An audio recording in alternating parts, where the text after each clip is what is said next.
in a bay. Now rats can shine and jokers got silver lining, and Holy Mary sings songs in the wet rain, walking ahead.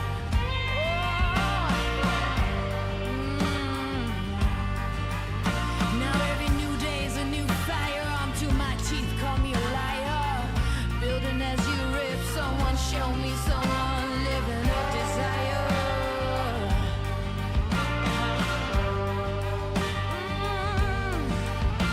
Big cannons keep provoking, blood resource starts choking. Can anyone stand this nonsense? Beaten away, telling us to stop in a day, to stop in a day. When this goes wrong, do you know what you wish for? Ain't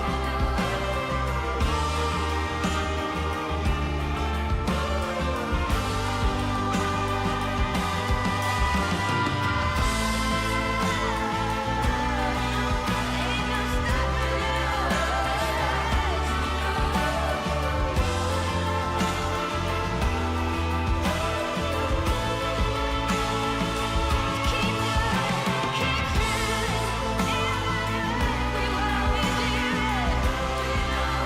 stopping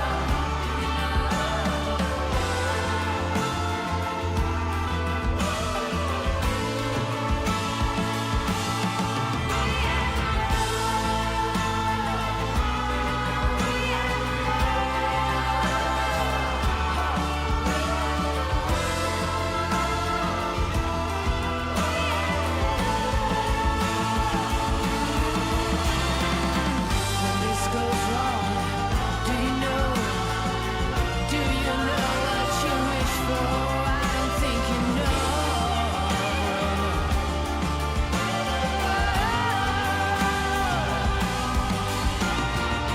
When this goes wrong, let me know. Just let me know what you wish for. Let me know what you wish for.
Ladies, gentlemen, and everybody in between and outside, welcome to the B Cup Top 8 We started with 32 players and we whacked 75% of them, so only the elite is left alive.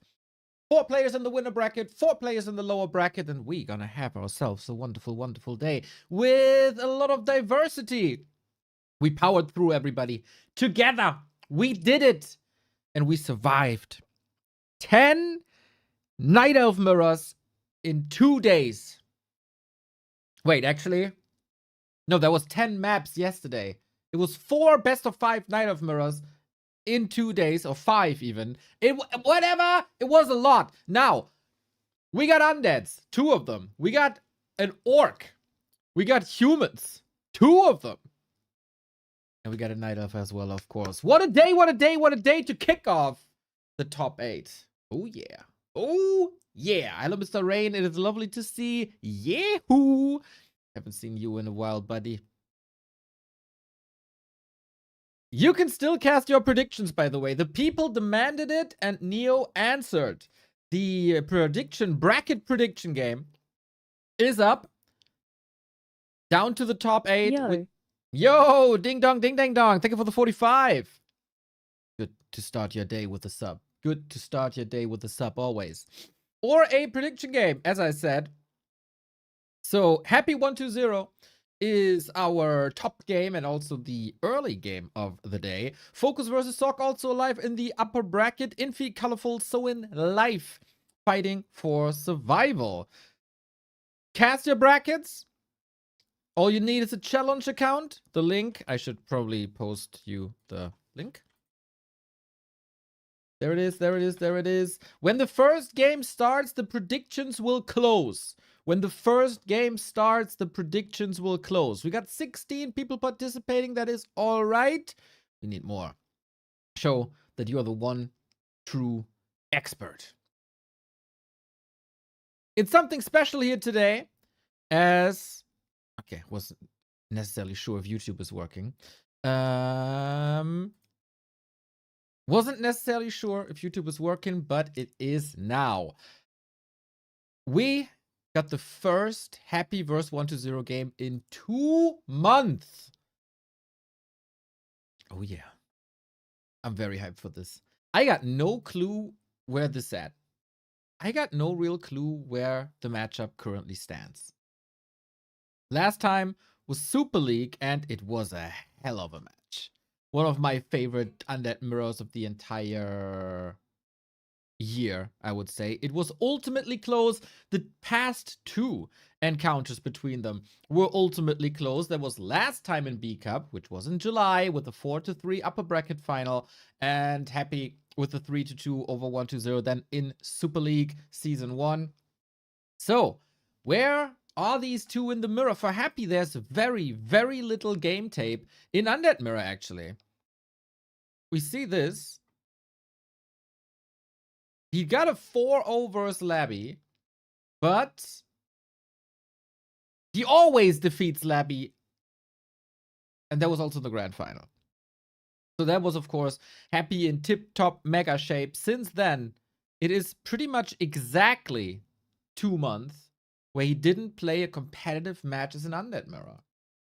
For 120, I think he had a show match versus Labby, maybe.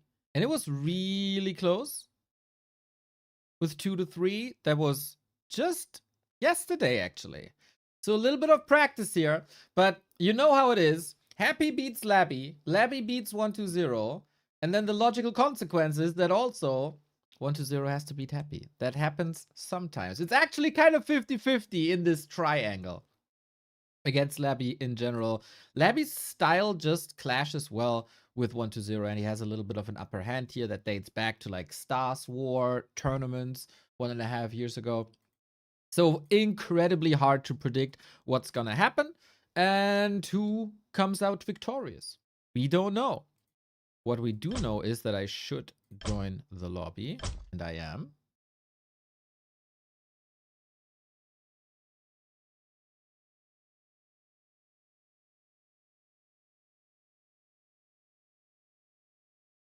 And the other matches, Sock and FoCuS.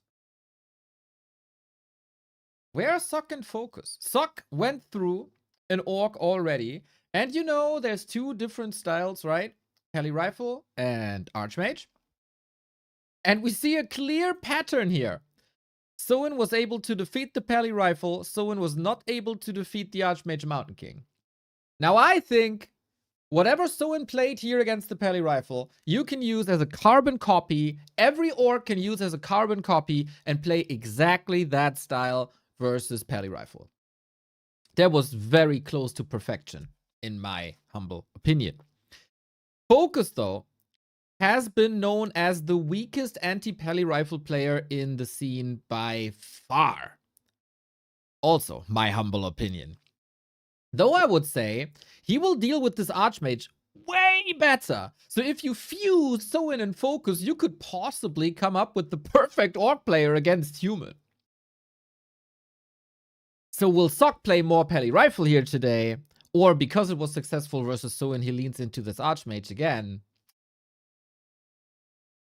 We'll see about that. Both surely have the potential for a super deep run. Winner bracket final it is a reality for both. It's just 3 maps away. Big chance for both of them to secure a top 3 finish here right now. And for both of them, it would be a bit of a standout performance as they've been in the upper echelon of the top scene for a while. Infy is clearly the favorite in the lower bracket. He destroyed Moon, he destroyed Kaho, he's in the process of destroying Colorful, I guess. Colorful was almost eliminated, mind you. We were here yesterday cheering as hard as we could. Actually, I cheered so hard for Jens, who was Colorful's opponent, that my microphone turned off. It was too loud. Whoops. Happened. So can Colorful step it up? We'll see about that. So far, he's having a rough B-Cup. We are in the lobby. They say 1 minute to go. Hello, hello, hello. Ready? Go. Now, of course, the question, are you ready, chat? And who are you rooting for? Another question.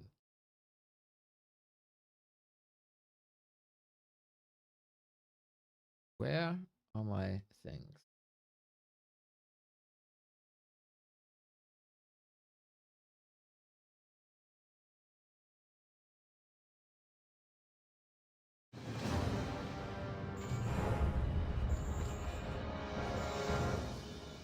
You got exactly 2 minutes to cast your vote. There is a bit of a debate going on if Happy is actually beloved in the scene or not, especially in the Russian-speaking community. What we all can say that he's surely very much respected. Obviously, the best Warcraft gamer in the world, the only one who could match him recently was Fortitude. And they trade world titles back and forth for the past 4 years? I guess. 3 years, 2 years. Now, Happy versus 120. Can 120 ruin the winner bracket final for Happy and actually defeat him? It is down to a T. The first encounter on this patch. The first encounter with the weakened ghouls. And if you know this matchup a little bit, you know that this should be in favor of 120. Because in the past 4 or 5 years, it's always been the case. Happy plays ghouls, 120 plays fiends, and then we battle at the beginning of tier 3. Since ghouls are weaker, obviously a little win for 120 already. But with this little game tape, it's extremely hard to predict what's going to happen. Let's go, everybody! The best undead mirror on the planet. Best of 5, winner bracket final on the line. Emperor and Super League champion, and with that, world champion, Happy against Necromancer and probably best Chinese undead. I mean, obviously best Chinese undead in 120. Extremely hard to predict. Go Happy, go. Go Happy. Happy. Not a single 120 fan here. That's crazy. Thank you, Gatsu91, for the prime. Get your primes in. You don't want this match to be interrupted with ads. And you want to cheer with maybe a happy emote or a 120 emote. I see way too little of these. We do have a Lich Ghoul opener as we start on Twisted Meadows. I might need some feedback on the sound because for me it's extremely quiet and I don't know why. I do see that Angeline is lagging, which is not that great. There we go. We start with creeping. And Angeline is lagging again. Will we get the ... Is the first big question of the game. Not just yet. Alrighty. Very conservative opening by both players, I'd say. Happy creeping the Null Overseer. Oh. There's a dot by 120 and Happy pauses the game. Leave. Question mark, ... And together we have the ... The two undeads in unison. Nikala. Oh, Angeline might be lagging so hard he doesn't even read it. There we go. Okay, little interruption. Sometimes, to be fair with the observers, sometimes you don't see that you lag.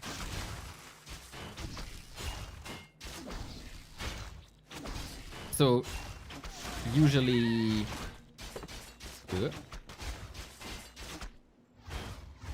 Okay. Whatever is going on with the observers shall not be our problem. Happy is trying to do some evasion creeping. I really like this. Oh, it's actually not evasion creeping. Some more creeping for that fast level 2. 120 is coming in with a different approach because usually he's right in Happy's face with right clicks, steal, coil steal attempts, and then especially with the first fiend. But that fiend isn't here just yet. Actually, it's parked in the main. That is something I haven't seen before.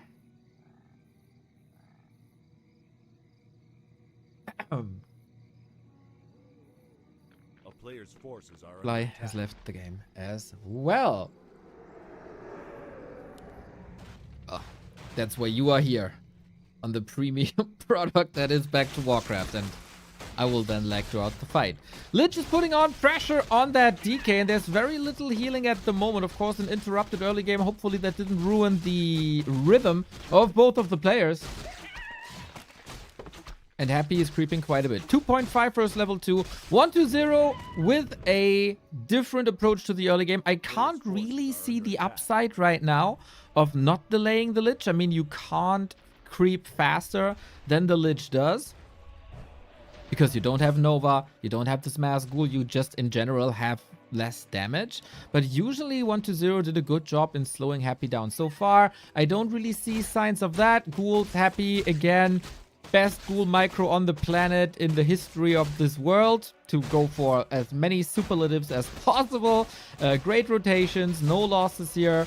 120 plays it very defensively and is not really getting that much done. He's trying maybe to get vision via Fiend and Skeleton and then finish the Null Overseer with the coil, but Happy respects that.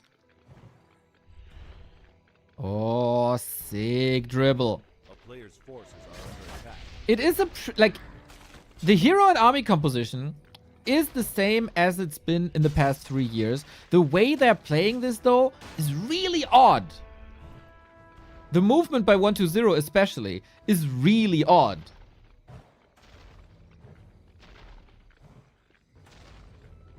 The Lich was in the base. The DK took a lot of damage. No ritual dagger here. The big advantage for 120, usually tech speed. But if I compare both progresses, nicely played by Happy. If I compare both progresses, what do we got here? 10 seconds. 10 seconds advantage. That's not much.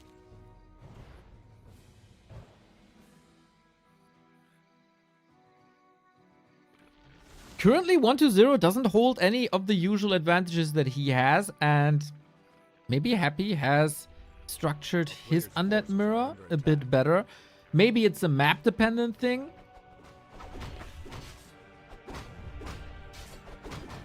And now we got a Lich on 120's side as well, and the counter pressure is here. Obviously, his Nova is weaker than Happy's Nova. But still, should be able to secure the kill if he's patiently playing around it. You should know the cooldowns, of course. Happy is also tracing back, supporting his DK a little bit with creeping. And Casino Warcraft is there for you. Once again, I need to know from you, is the sound alright? Is it loud enough?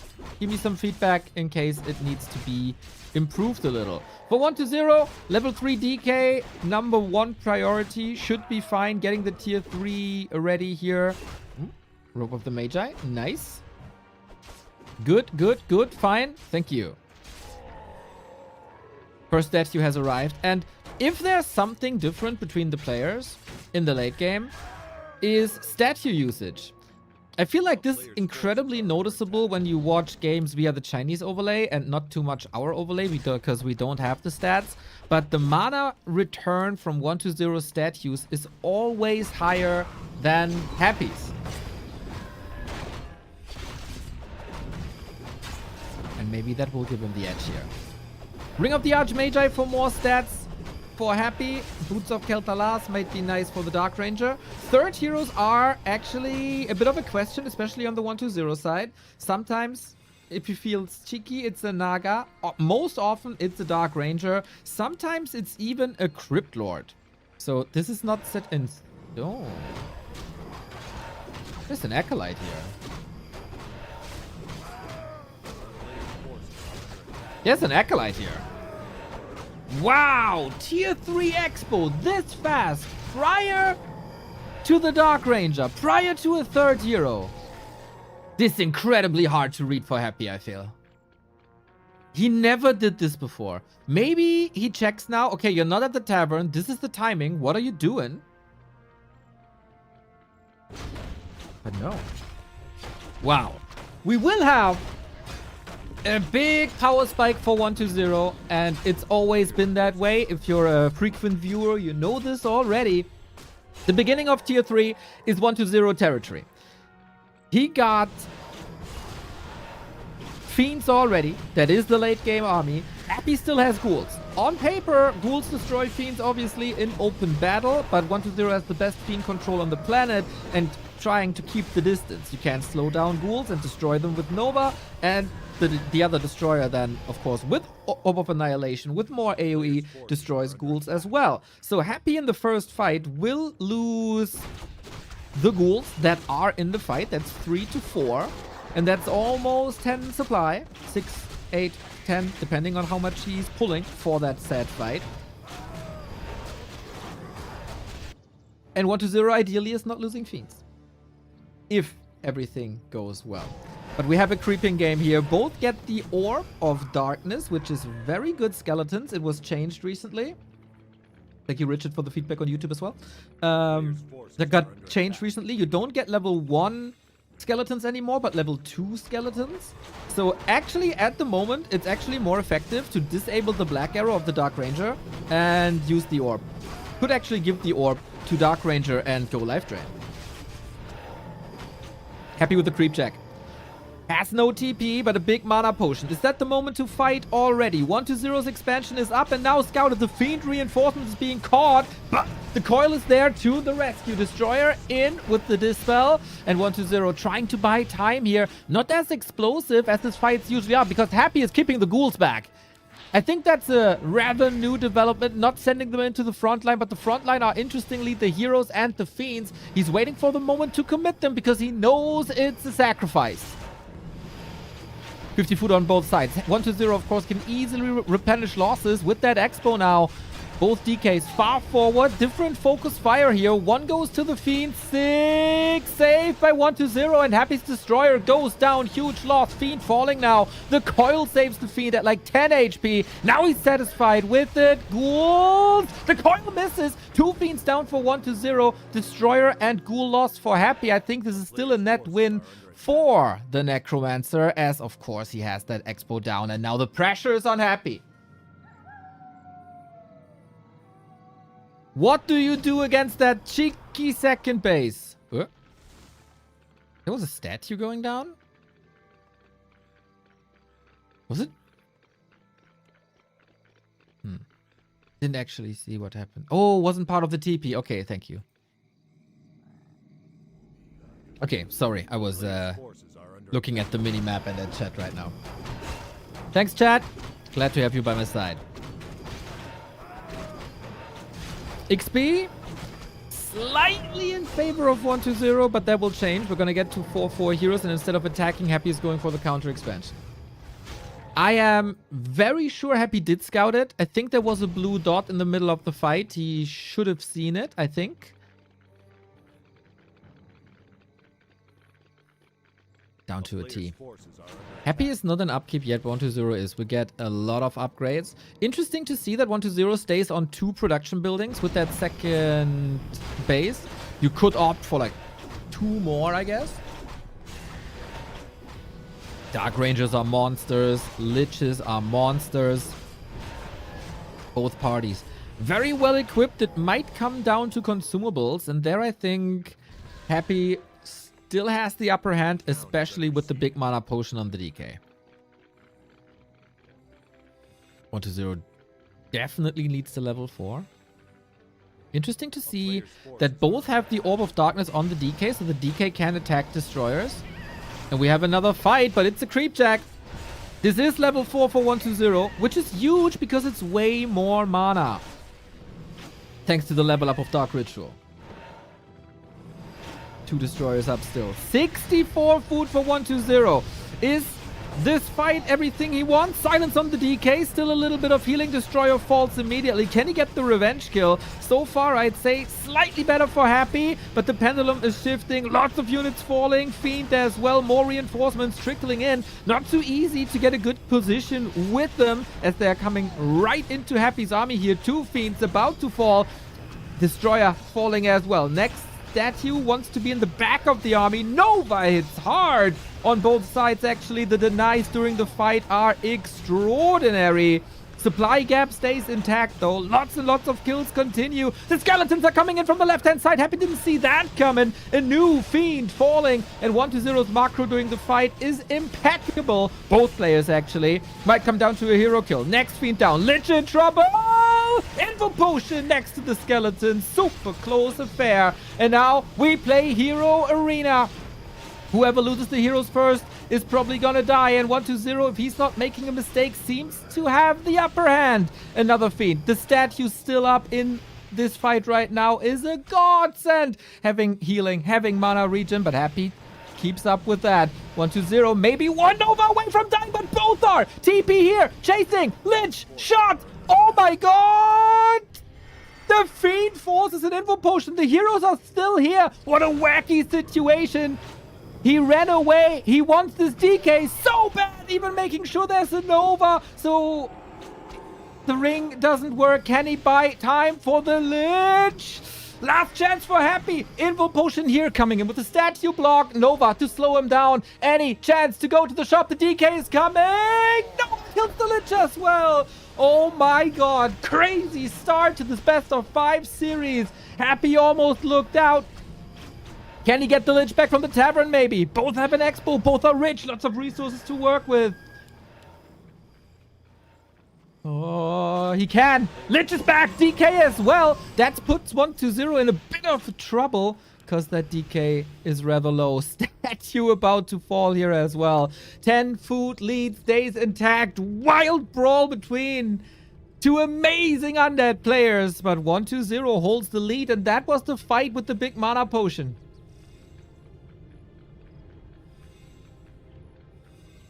Okay. This is the standard we're setting for this series in game 1 of the best of 5. Let's go! We got Warcraft 3 festivities here.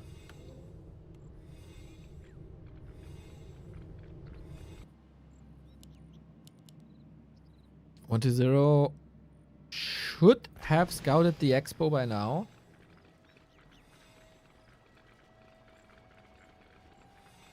Love the Periapts actually on 1-2-0. I am not sure if he bought them or if he found them.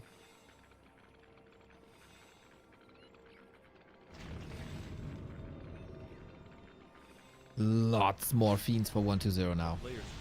This will be tough for Happy. Statue also empty. Must be morphed. Mana is looking okay. A little better for Happy, actually. The DK mana is a problem. We have a heal scroll. We have an invuln. No heal scroll on Happy, but the mana potion. Next fight. Upgrades. 2-1 on 1-0, 2-1 on Happy. Very similar.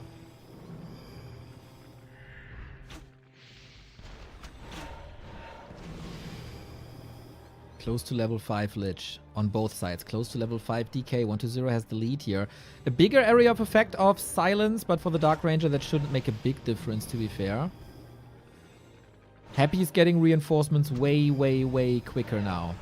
And he can't even go up to 80. Well, I guess that fight will throw him down to 50, 60 food anyway. Fiends first on the menu. Entry kill goes to Happy. Dark Ranger level 4 now as well. Priority of 1-0 clearly on the Destroyer. Takes it out. Can he save his own? Looking like it. He can afford these Fiend losses as long as there's a little bit of web. This is fine. 20 food lead. 4-1-0. The early expo does pay off. We have level 5 on 3 sides, actually. DK, Lich, both got there. And these Novas, they hit so hard. No potion on the DK. No invuln, no healing. Lich on the menu, gets a coil, is on cooldown now. Big focus on Lich and Dark Ranger, actually, as the DK is far away. Looks like a desperate Nova here, to be fair. Last second coil. But Happy is running out of options here. He needs a big move. He needs a big kill. But I think the only kill will go towards his DK. He's trying desperately. But sometimes the best is just not enough. Info potion on both sides in unison, actually. 1-0 has a few issues here, to be honest. When it comes to the heroes, he needs the kill as well. Happy's Dark Ranger falls. Look at the hero HP, man. Everything was in red and orange. The question was just who gets the first hero kill? And it was 1-0. Switching the tactics again. As so often, he's the one bringing the innovation. Happy is playing a similar style for a long time. Tier 3 Expo prior to the third hero. That was a timing that Happy didn't expect. And he scouted it, for his standards, a little bit late.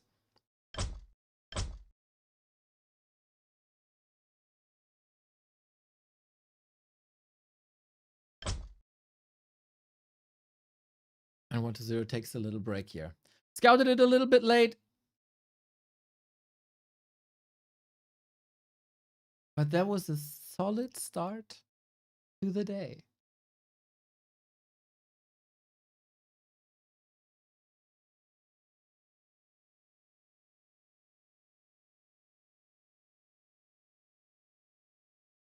Incredible. Incredible level of play here. Very nice to see 1-0 has tricks up his sleeve. Looking forward to it. Very much. Now Happy's map pick, of course. But yeah, there is a little bit of a break now. A break that you can use to check if you have your Prime sub laying around. Prime, it's not a crime, especially if you give it to us. Every Prime sub is great support to the channel, so we can continue to bring you the best Warcraft 3 on the planet, as you just saw. Later tonight, FoCuS Sock, also Infy Colorful. No secret that we love our undead mirrors here, especially between the two. It's like a match of fencing, really. It's so elegant, so intricate. Will this work on smaller maps?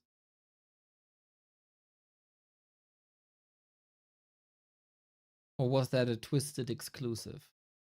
Wow, this like the Real Madrid of Barcelona of Warcraft or what? Insane game. These two are just born to fight against each other. They have different, they're of course extremely talented. They have also very different approaches to the game, and they both work. And that makes it so amazing. Imagine, not throwing shade at Night Elves again, sorry, but imagine these two are on top of the scene, but they're both Night Elves. A bear mirror just cannot be this exciting because there's less oomph to it. That's like not throwing shade at the players. It's just Coil Nova makes things more exciting than Mana Burn Thorns Aura. It's just obvious, right? I mean, fireworks. And it's good to see them operate on a higher level. It's always a little bit of a question in what shape 1-0 is. From Happy, you can always expect the highest level of play. For 1-0, you never know. You never know.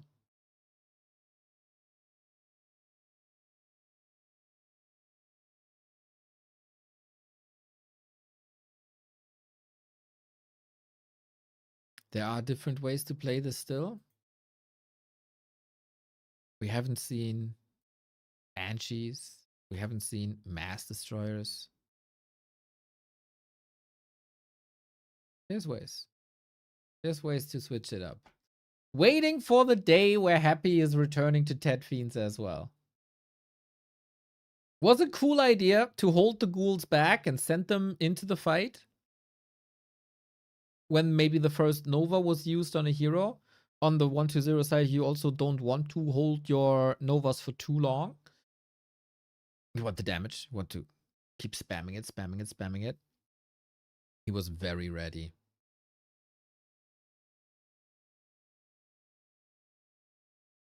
For these fights.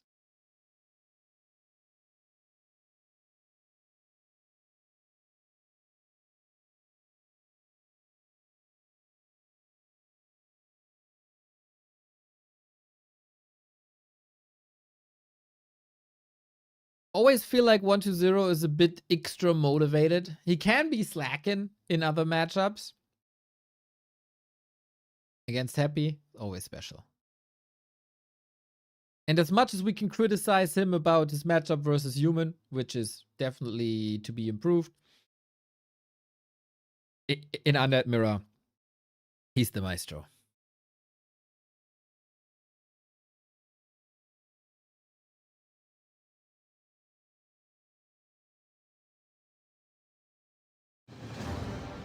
And that is the most beautiful sound in the world. The starting Warcraft game, 1-0, and Happy go at each other again. That is not the correct statistics. Here overlay. That is the correct statistics. The series go back and forth, full distance, almost every time they play. Why is that? Because one player wins, the other player finds solutions.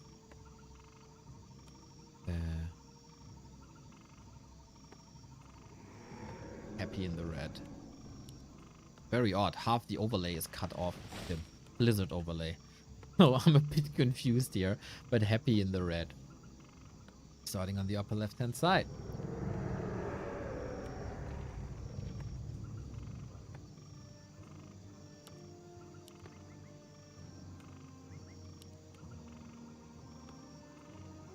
Will this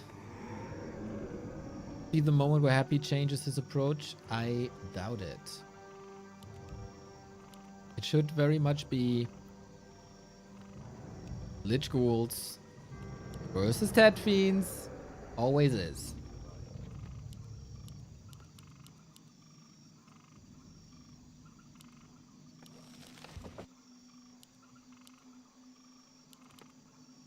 This map is a lot smaller. There's still a lot to creep. A couple of times in the past when we watched this matchup, it came down to the red spot. And creepjacks at the red spot. The big moss-covered granite golem turns his back on Happy more often than not.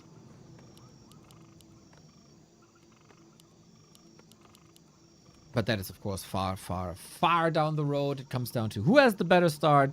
Will Happy get level 2 quickly for Death Pact? Will 1-0 be able to prevent that? His hero is a little faster because he starts with Alta and Ziggurat, while Happy builds his crypt a little faster. And 1-0, once again, creeping Instead of harassing Happy, Happy is harassing 120. So this is the first adjustment already. We find slippers. We got 1/3 of a level. But yeah, there's a Nova coming. It's... Oh, if there's a block, 120 is in trouble. So a lot more aggression towards the DK early. No creeping on Happy's side feels Under attack. almost questionable. We've seen this before. In the series where Happy lost to Labyrinth during Super League group stage. We all know the grand final was a bit different. But Happy was so aggressive because he knows that Labby was expanding. And then he lost the level war. So I wonder what he's fearing. Or if he just wants to have ultimate map control, cut the map in half. Well, not in half, in like 60-40. And if you cut the map in half 60-40, then that means that the unique spots in the middle belong to you. Including control over the marketplace, where you can grab a lot of items. And the consumable. Oh, it feels like Ogre Magi's are currently everybody's favorite creep spot. Orcs like to creep them with Windwalk Blademaster. Night Elves love to creep them with Mana Burn. And Undeads can nuke everything anyways.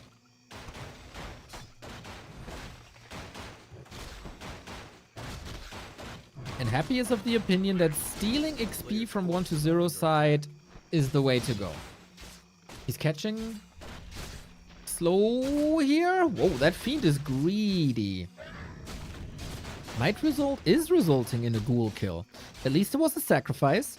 But if we have even levels on DK and Lich in the early game, to me personally, that's a win for 120. Look at that Fiend Microman. It's just extraordinary. Shot, step, shot, step, shot, step. Always. Nobody has ever been this effective with like one single Fiend. Extremely efficient early game for 120, I feel. And Happy lost a lot of HP here.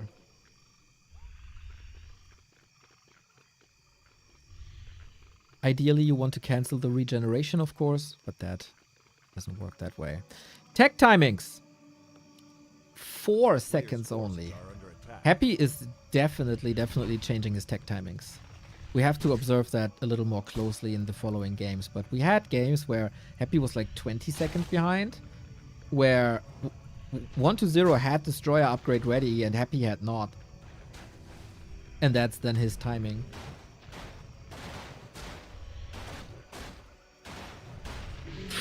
Ooh, coil steal. Alright, almost. Like, it was attempted. It wasn't successful. This time, Lich equipment is not that great, is it? A little gift for the Dark Ranger later. A bit of armor is always appreciated against the Orb of Corruption focus later. But no damage. Wait, is Happy actually ahead in tech? No, we keep the 4 seconds. 120 instead. Ich Trottel! 10 gifted subs! Let's go! Let's go, let's go, let's go. That is super awesome, mate. Happy weekend. Thank you. And I see Philly in the chat. What's up, my dude? I hope life treats you well, buddy.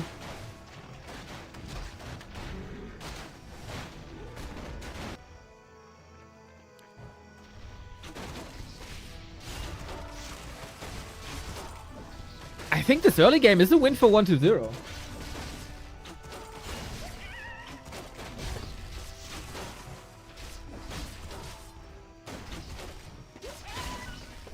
Pretty clear. He's gonna get the first statue out so much faster. And we changed the tempo. Happy is not level 3 at the 7-minute mark. Does this pay off? Again, I recognize the pattern from the series against Labyrinth.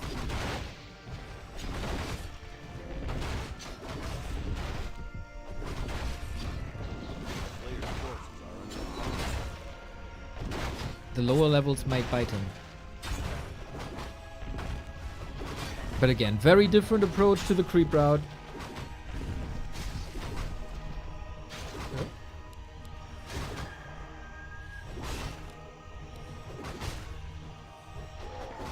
Ah, Rogue of the Magi again.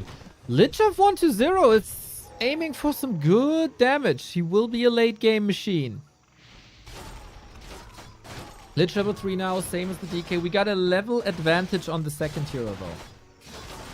Plus, on tier 3, and this is... Oh, Creep Jack! Nasty opportunity for 1-0 here with Lich alone as of now. The Murlocs are still up. Might spread some poison. This one goes to the Lich, needs some support.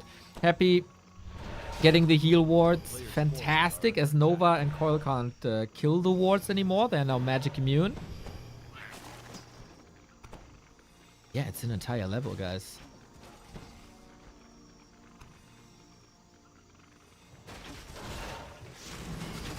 Dark Ranger by Happy coming from the right-hand side. Black Arrow first. Happy with Silence first.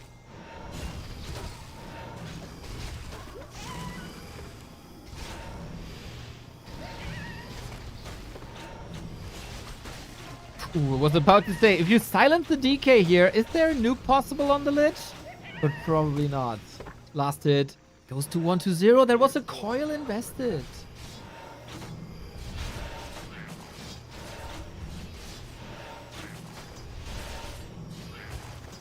So many skeletons. That's 6 skeletons in the fight. 1-0 has a 10 food lead. 1-0 has a big level lead. And he got all the skeletons here. Happy waking up the creeps. That's a bit uncomfortable. Are you that comfortable that you fight in the undead base? The Dispel was kind of nice here. Destroyer almost getting a full mana statue. Happy against the ropes. No unholy aura. His entire army is slower, makes it harder and harder to fight. Yeah, overconfidence is not something you want to have versus Happy. Now we got the Frenzy. Now we got Destroyers. Is it too late, though? He wakes up the creeps, gets a miss. There it is. Close to level 3. If he gets Nova 2 in this fight, Happy has no chance. Should have no chance. Sweet. Silence, but 1-0 with the deny. So Happy can't level. He doesn't even need an XP lead. An economy lead. The XP lead this time is enough. And that is the guaranteed level 3 for 1-0. Keeps Happy contained in his base. Like the cave dweller we all are. And the second item too. More HP on the DK, which I think benefits 1-0 more than most undeads because his DK is always far forward. And now we play shop control. He has a lot of gold. That's the Invo potion. It's a phenomenal 1-0 game.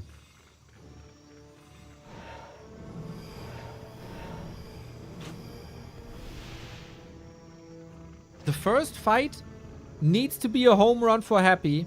But in this situation with Ghoul Frenzy against Destroyers and a level 2 Nova, I don't see any bright future for the Ghoul. Like at all.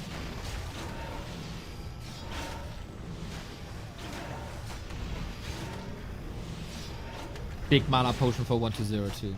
There has been a little bit of a development to sell big mana potions. But I think this is not the game to sell a big mana potion.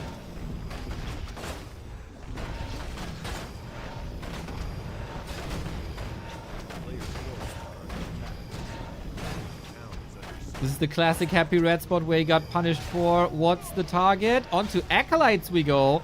Getting a little bit of a economy lead here while also focusing on the Tome of Relics. I mentioned this in the cast throughout the week actually, how this is an undead Achilles heel. Weird situation. Nova on the DK pretty much right away, but there was a potion. Endurance aura for Happy is not half bad. 1-0 has to clean up the situation a little bit. Lich, Dark Ranger! The Nova is insane! We got a lot of Destroyers in Happy's arsenal, but maybe not enough. The first one is down. There's more web, and who has to clean up what now? It looks like 1-0 dominance, level 4. He makes it look so easy.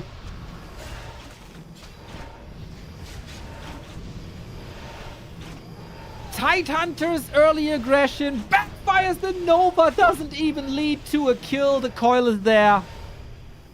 And he can't go potions now. He can't go Rod of Necromancy now. He can't build new statues now.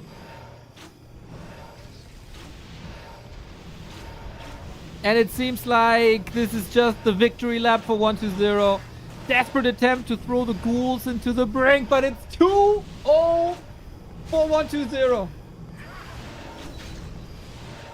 Oh my god, what a spectacular failure this early game aggression was. And 120 plays just beautifully. Absolute stunning mirror performance by 120. Weathers the storm, deals with the pressure like it's nothing. He got level 2 versus level 2 with DK versus Lich. That is not allowed. Happy's aggression didn't pay off at all.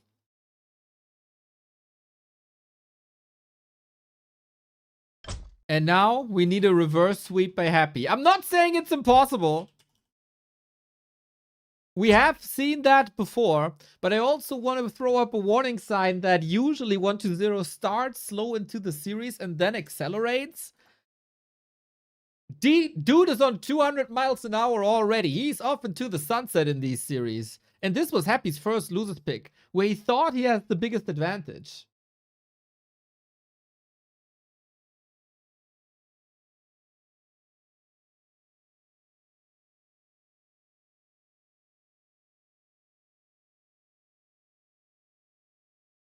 Mr. Lucas, thank you for the 77.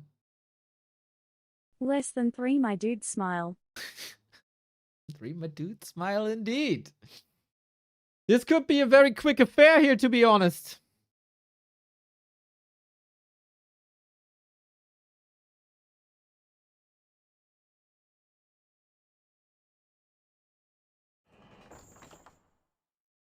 Happy has always been very much on the stubborn side of things. Trying to brute force tactics that sometimes didn't seem to be working anymore. One example would be the Crypt Lord versus Human, even though that started to work now recently again. But not too many experimental phases. And yes, we haven't seen this matchup since the ghoul nerf, and he's still going with the ghouls. And to be fair, the ghouls were in mirror, were on the verge of working against 120. And I don't feel they have any impact. Also, my god, what a beautiful, beautiful way to maneuver fiends. He is the fiend puppet master in the early game. 120 is. The amount of damage he gets done with fiend shots while maintaining distance and play around coil cooldown is magnificent. John Lusco, thank you for the prime. Get them primes in. You don't want the ads to interrupt the gameplay.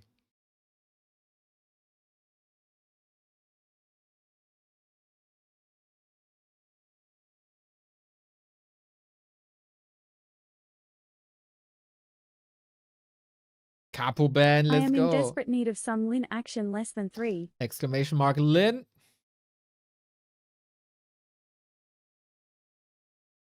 We have 2 minutes to go.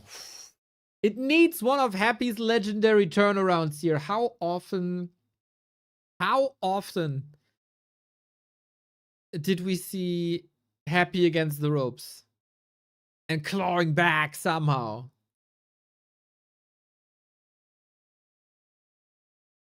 Many times. It's not over till it's over. The curtain didn't drop.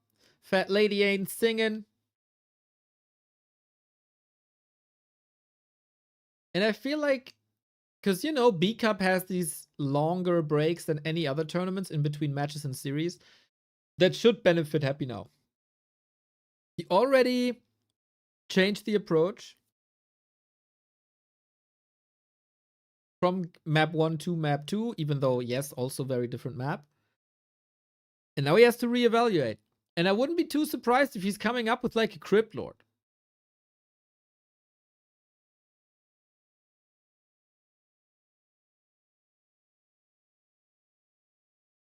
But yeah, it usually takes a long time for him to accept that his way is not the right one.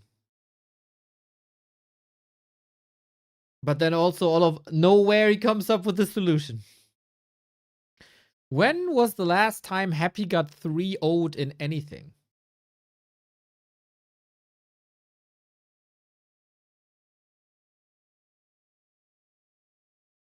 Dude, it's even hard to find a loss.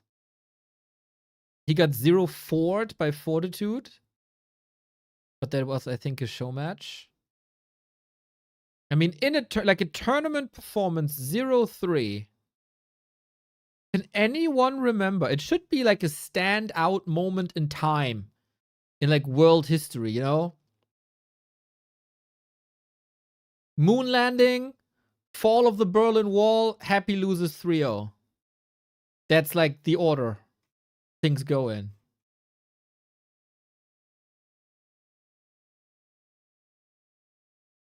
Yes, I know everybody. Moon landing wasn't real, but I pretend for the normies, okay? It was Kubrick, we all know.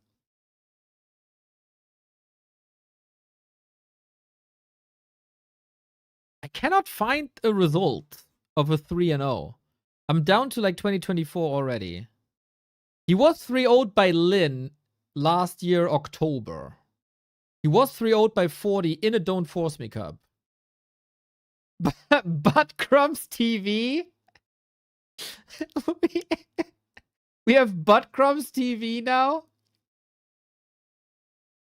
Thank you very much for gift sub number 3213. Yeah, that seems to be the last time. A year ago, Lin 3-0'd him. Oh, and 40 also in the Dolphin Cup. Okay, so this hasn't happened this year.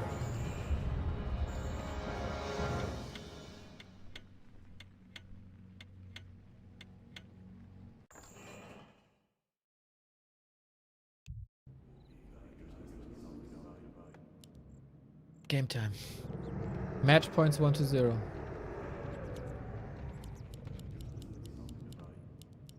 Happy against the ropes. The lower bracket is shaking. And I think FoCuS and Sock are rubbing their hands. A lot of predictions are gonna get ruined here. If 1-0 continues to play the way he played.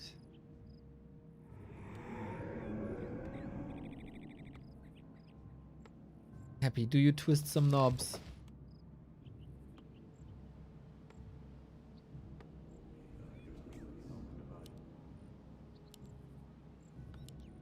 Ripped Alta.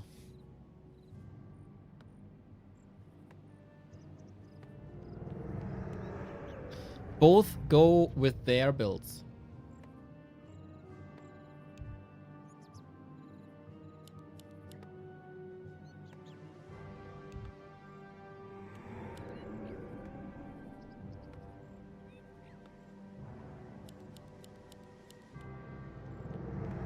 Ted Fiend's here.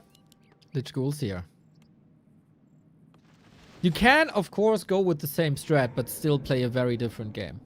Game 1 was so aggressive, and I don't think that's the way. In theory, in his head, the way he played it out, with more last hits maybe, and more pressure on the DK, that might have worked. Maybe he thought he's gonna get more XP and lose less. Yeah, Mads! Boo! Thank you for the gifties! Coming in, coming in, coming in. Love to see the support here today. You're all awesome. Allowing us to do what we do is not for granted, everybody. Lonely Driver, thank you very much.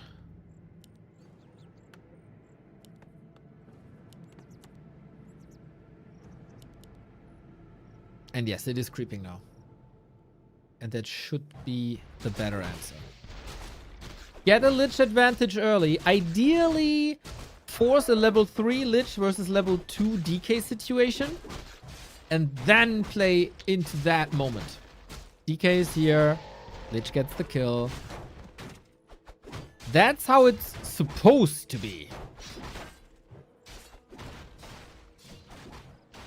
Here on this map, 120, he's coiling a ghoul even. A player's forces are under attack. No chance for a last hit really, but it's about time. Stormgate dead. Who cares? This is not about stealing XP, because of course Coil is a traveling spell and Lich is instant. So on the level of their execution, 120 shouldn't be able to get a steal, even though he did the series. Town is under siege. But it's about slowing this down. And since the Lich is not level 2, I think this is already, once again, a little bit of a success for 120.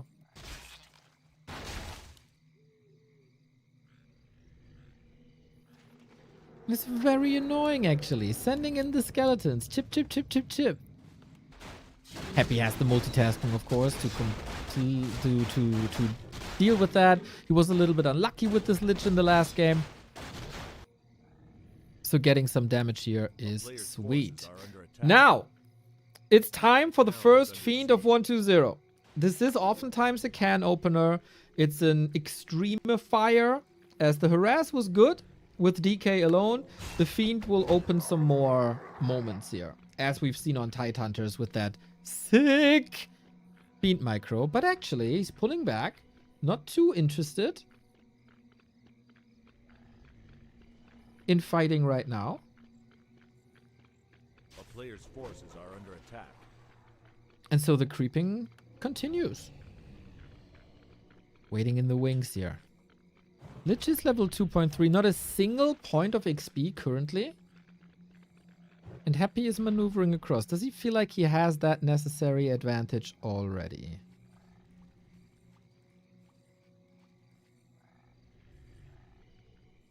I do respect Happy for changing up creep timings.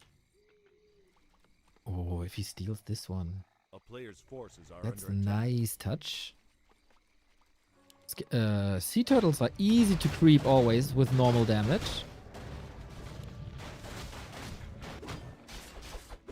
It's Happy's best game so far. By far.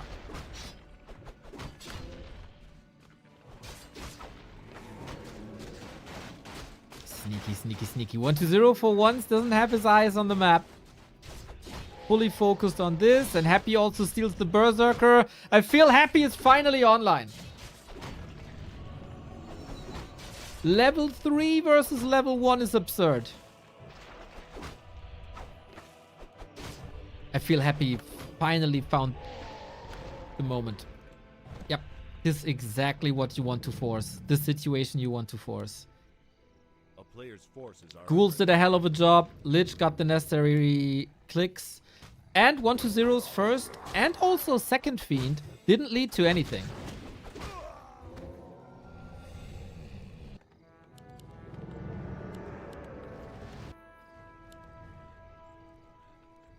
Happy is playing pretty much exactly as I suggested. I'm a bit proud, to be fair.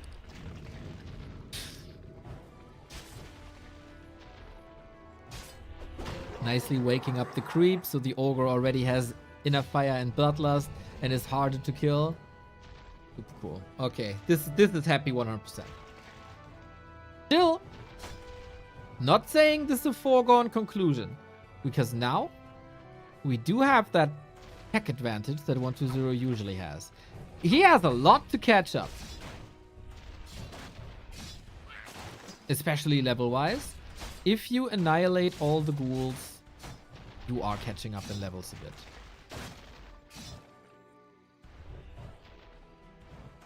player's forces are under attack.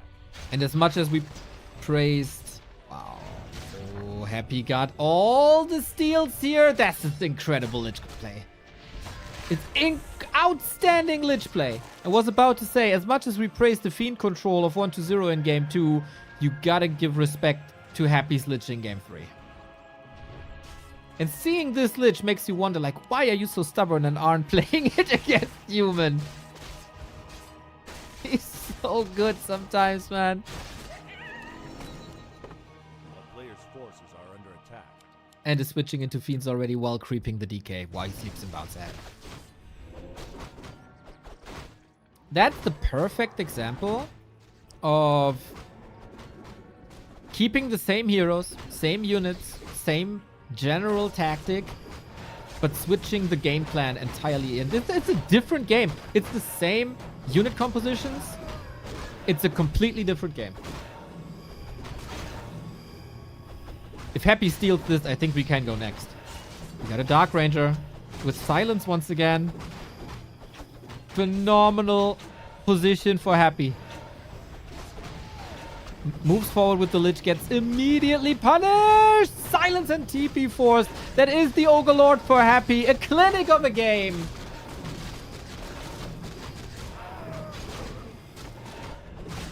Unholy Aura is a bit of an unfortunate reward because he has that already, but he can pawn it in. Now, Frenzy push coming. Happy is only one statue, still waiting for destroyers. 1-0's strongest moment has yet to come, to be fair. There was no strong moment on this map whatsoever. And he's 1-1. These coils aren't strong enough. These Novas aren't strong enough. The destroyer morph is neat. He's just annihilating him. Holy moly, never anger the Emperor.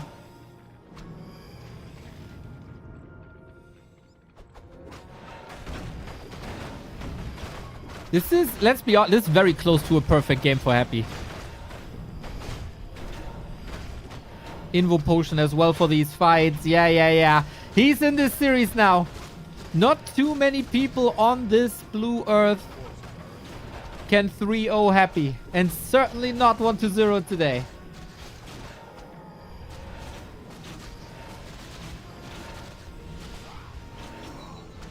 Happy got his juice box. Happy got his sandwich. Happy got his Mars bar after Halloween. Got it all. This is an absurd XP lead.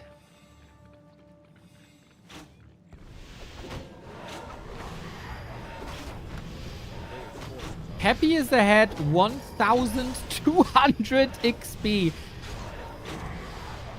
He has 5 times the XP that 1-0 has.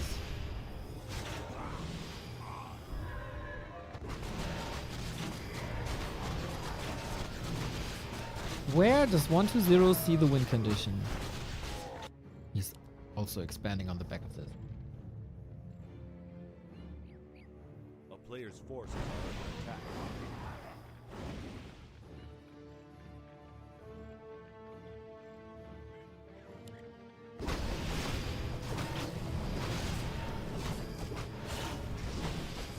You know it's bad when the third hero has more XP than your first hero? Yep.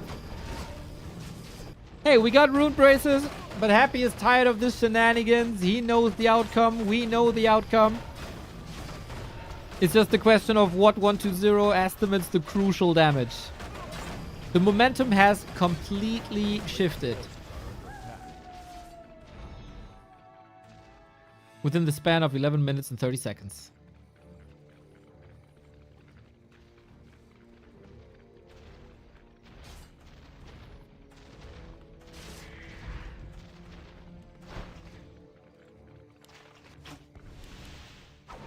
More 3-2. Yeah, Happy doesn't need more. But also, I like the patience. Why force an issue into a fighting position where 1-0 would have an advantage? Don't give him any advantage.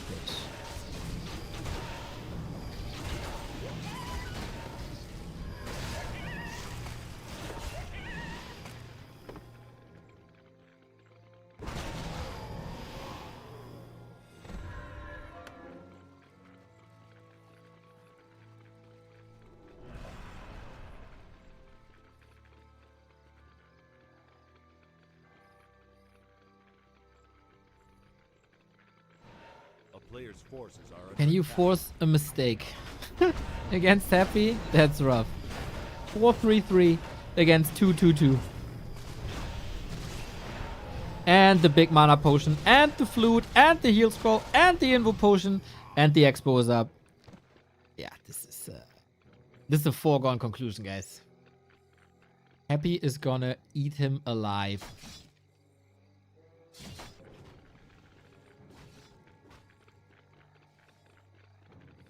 There is an argument to be made that 1-0 may have spent less time in upkeep. A player's forces are under I attack. feel like there is a philosophy switch in Happy's ghoul play in late game. He plays them way more carefully.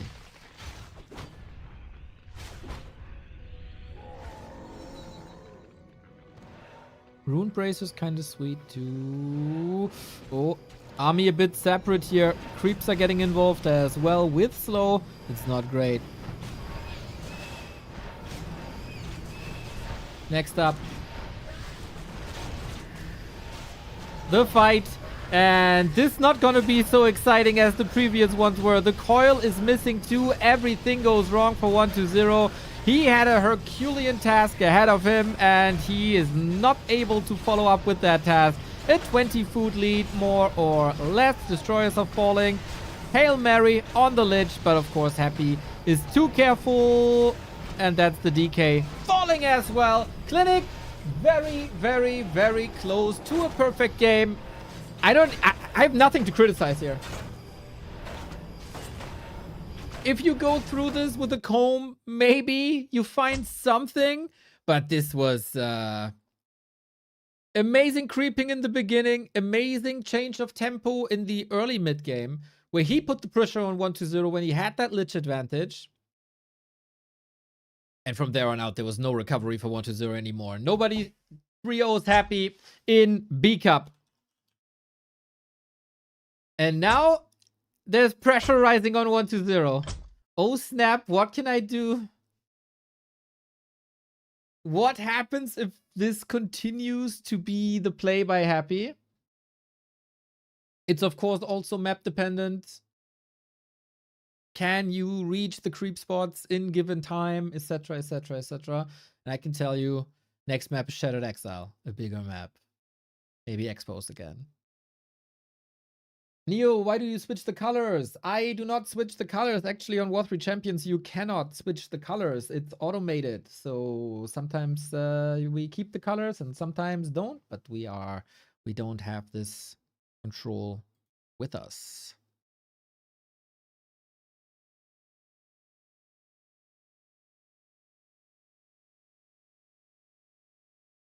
Waiting for Happy currently to join the lobby. He's too busy patting himself on the back, you know.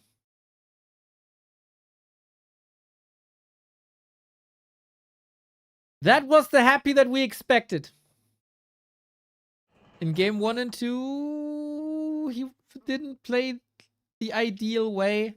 Missed some timings. In game 2, I would say also completely different tactical approach, but we're getting there. Ball is in 1-0's corner.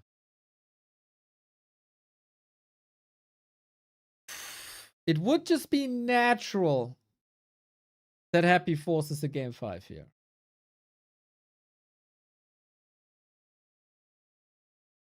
4-3, 3-2, the last two encounters. Shattered Exile seems to be, from a map layout, a little bit closer to Twisted, and 1-0 played a lovely Twisted. There, I think the encounter of like Lich and DK were pretty samey. So this should, I would say Twisted Meadows is more or less the norm of how the game should look. And then maybe 1-0 goes for the third base again. Who knows?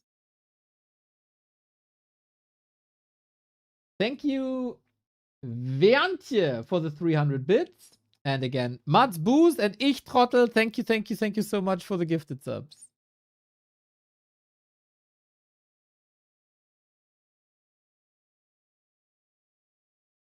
Gonna celebrate the games, everybody. Afterwards, Sock vs. FoCuS, as well as Infy versus Colorful.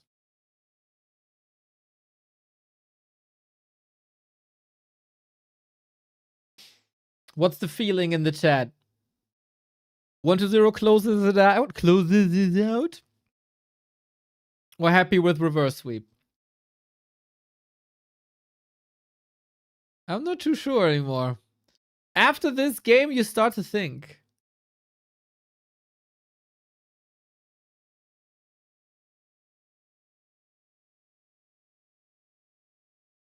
Happy comeback, of course. Reverse sweep. A lot of believers.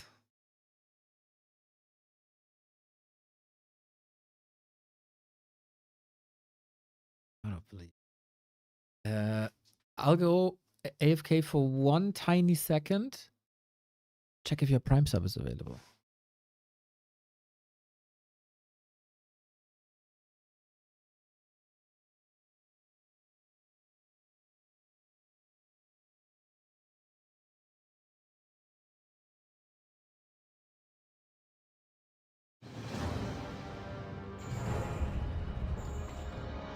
Thankfully, I'd never missed the start of a running Warcraft game.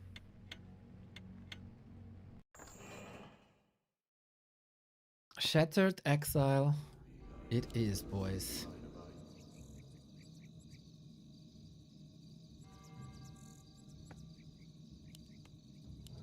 High pressure on Happy, of course. He needs 2 more performances like this. The colors stay the same between the two. 1-0 in the red, Happy in the blue. It's still match points 1-0. He's close to the winner bracket final. But the map is so different. Huge rust distance. You should be left alone in the beginning. Who's this in favor for? Happy should be able to creep an entire camp without the DK presence.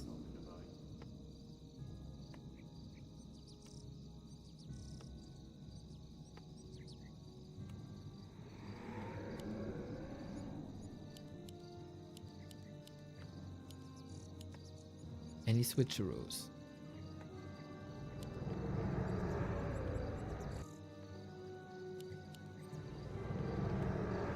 So far, so standard. Oh wow, he really wants to play DK aggression while rushing across this big of a map? Oh wow, look at this! Look who's switching it up! It's a Crypt Lord, everybody! Things indeed changed. I heard rumors through the winds, you know, that he plays Crypt Lord versus Orc now. In mirror, he can creep up a storm.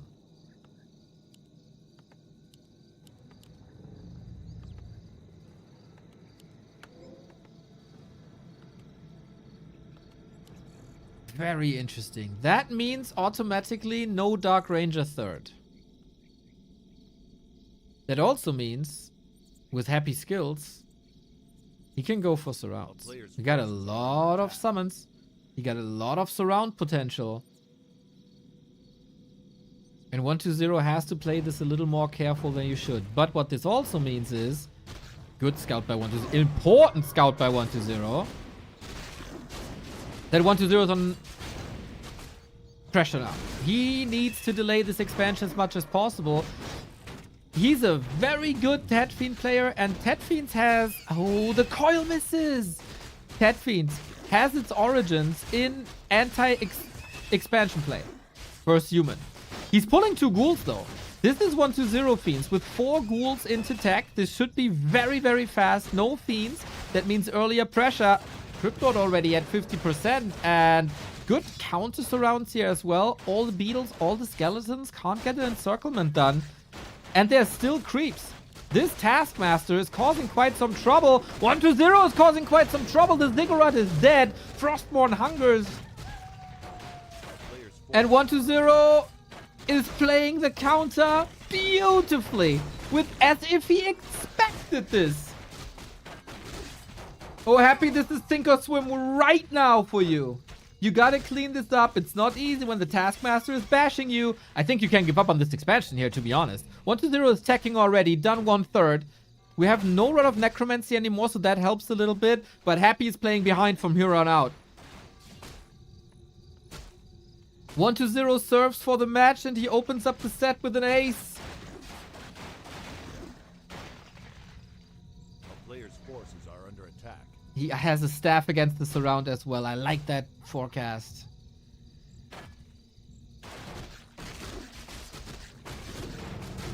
Every bit of damage on that Crypt Lord is so hard to deal with. Coil saves. Now, 2 Ziggurats at the same time. One should go through.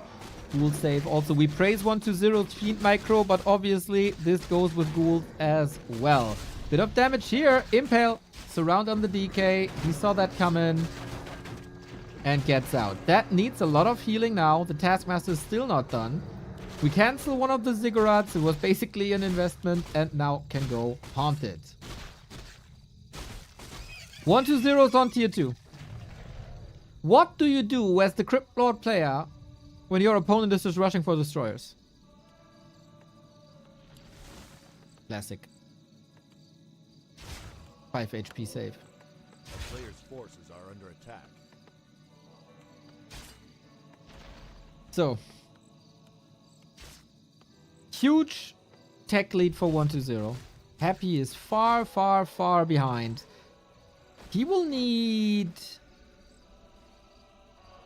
like 2.5 more minutes till he gets anti-air, maybe?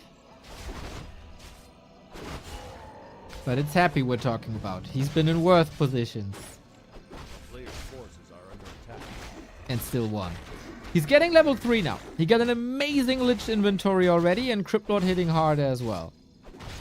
Beetles, up until there's a lot of Dispel, can be very strong against 120's Fiends. This looks... Ooh, wait a minute.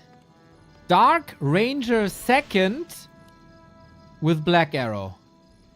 A classic anti-Headhunter play. Sometimes also anti... Dreadlord expansion play. 120 sold the staff. More pressure 120. Can he turn all these ghouls into skeletons already? Happy is trying to elevate some pressure. Would love to see another ghoul run by, but 120 needs the lumber for the tech yesterday. I feel like he's missing out a little bit on time here. Happy is catching up in tech, to be fair. And the Dark Ranger impact, not too noticeable just yet, because the Beetles are up front. Rarely the ghouls.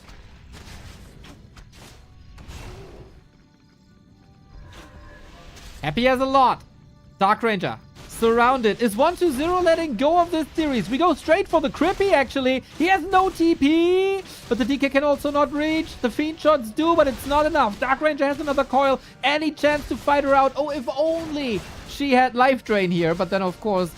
Oh, more Fiend shots? Maybe he wanted to switch the target a little late. Maybe that reaction. That was expensive for 120. And to be fair... I'm not sure if that did too much.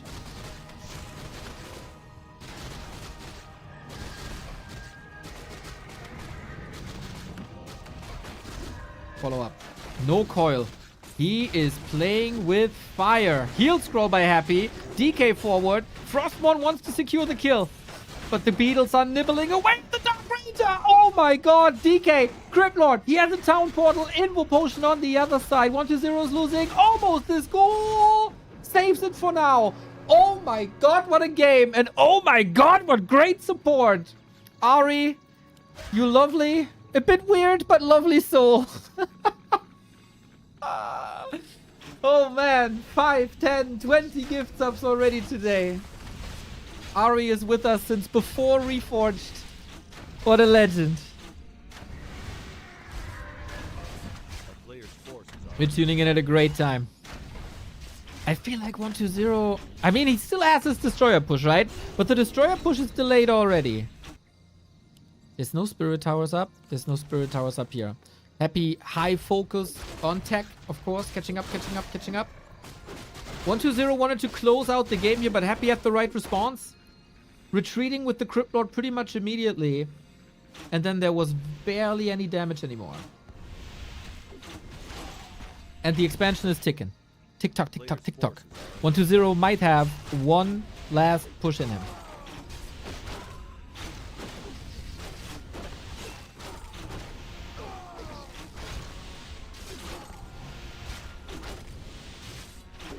And Happy is creeping up that storm. We gotta mention, Impale versus Fiends is goated.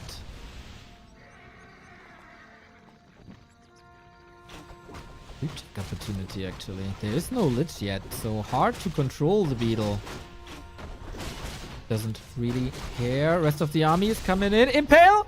Oh, secures the kill! Oh my god! Happy's timing, man. Out of this world. You really, really, really want the Black Arrow 2 against the ghouls. Destroy upgrade 60%. Lich is coming in with an orb very, very soon. This did prevent level 3. 120 needs another spot after this one. He's sending the Dark Ranger away. Interesting. Happy as a scout here. Scout's there. Continues to creep his DK. 4.3, another claw. Destro, upgrade, ready. Lich is trailing behind a little bit. This push has to seal the deal. And do extreme damage. Happy caught up in tech. He needs upgrades, of course. We don't have web. But the towers are just finished at the perfect time. The towers finish at the perfect time. I think Happy got this. He weathered the storm.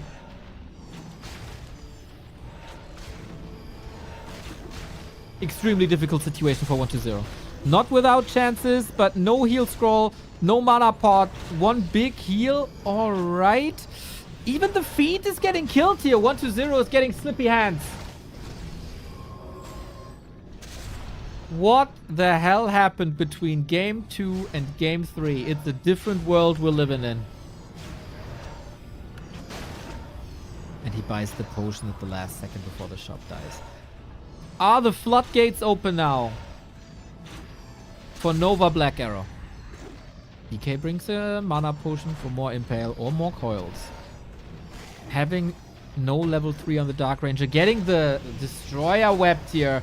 Things are not going in 120's direction, guys. Not at all.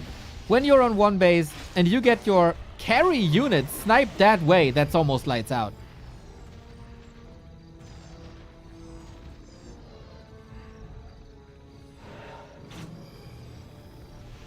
Happy is establishing supply lead.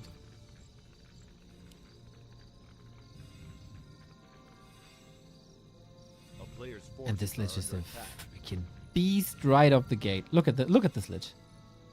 Boom. There's more. Boom, boom, boom, boom, boom. Plus 21. Plus 21. 120 resorts to a red spot. He needs that level 3. Level 2. Lightning shield. Impale.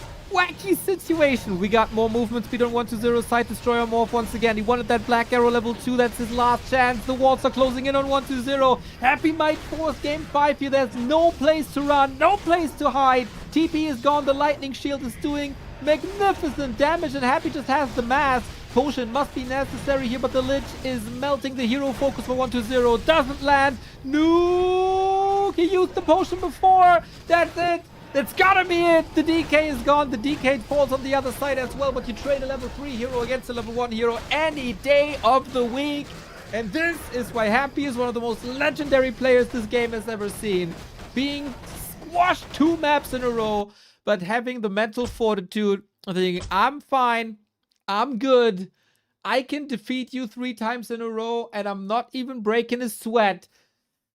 Map 1 and 2, Domination 120. Map 3 and 4, Domination Happy. And he's having the momentum now.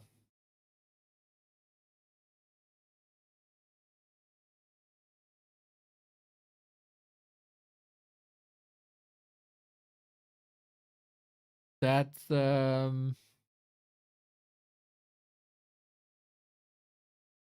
very problematic situation for 120 now.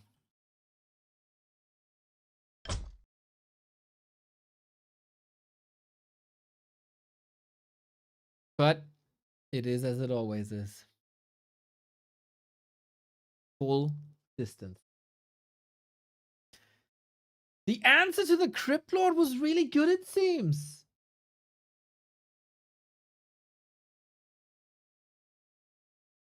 The initial one with the 2 ghouls. That was really good. But the follow-up wasn't. And that's like, if you're one base against the Crypt Lord and you miss your step, your opponent is getting further and further and further ahead, and then he catches up. Because 1-0 also, I think he mismanaged his lumber. I think he mismanaged his lumber by pulling 2 ghouls. Mr. Backhand! 351 subs in this community. You gotta stop, otherwise I might fall in love with you, Mr. Backhand.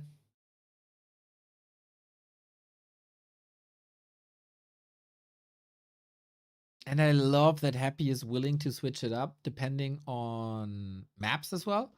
Bringing in the Crypt Lord here wasn't necessarily to be expected.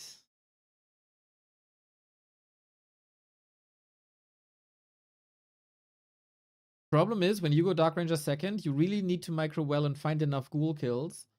But the Dark Ranger was 30 seconds in and got surrounded and lost all coils and the TP, and then the timing was crushed right in the middle. Yep. Correct, Shocky. That momentum got completely destroyed. Crestfallen. Let's go, man. What can I say about you that I didn't say before? My love. Hail Satan, my dude.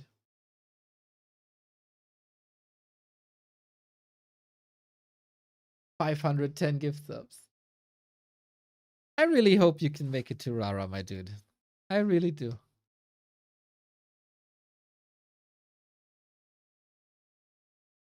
I think you're a good person to share a Bloody Mary with. At like 10 a.m.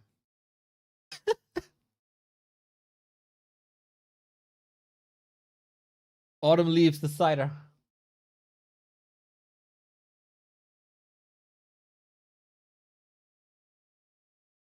Three in a row, really?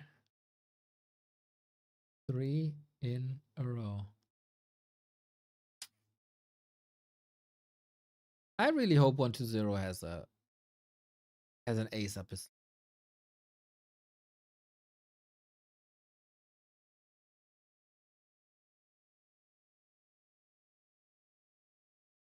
Makes you think, huh? What can I change? What's Happy going to do? Happy could surely play Crypt Lord again as well now.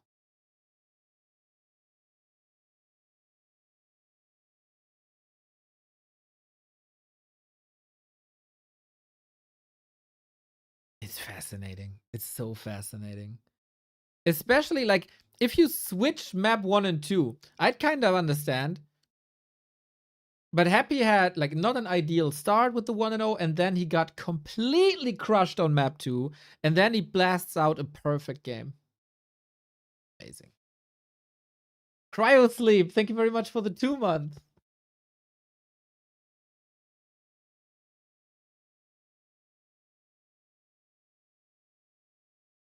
One player will ascend to the winner bracket final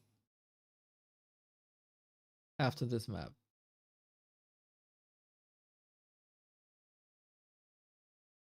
Hydro Brony, yeah, let's before the final map, we should probably hydro up, huh? Let's go. B2W Golf.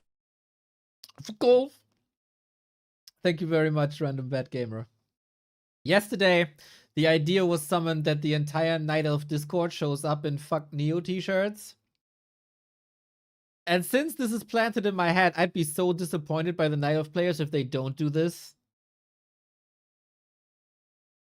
It would be such a missed opportunity, man. Similar to like having a lead against an undead player and not using your staff and info potion.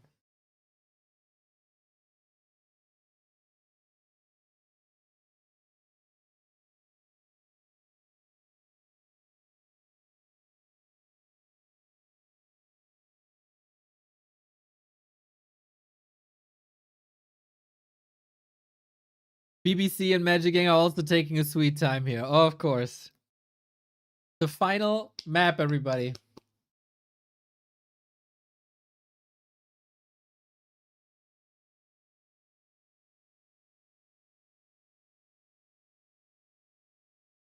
I guess the biggest question is, does 1-0 have the mental fortitude to make this work? And to bring his A game again. If that's the case, everything is possible. Will Happy play the normal game? Or does he have more tricks up his sleeve? Seems like we have a join bug.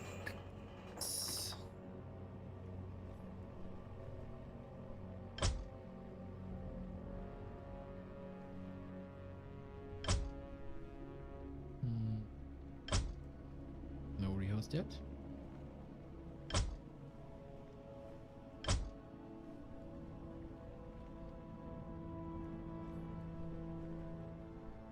It would be one of these Happy performances, right?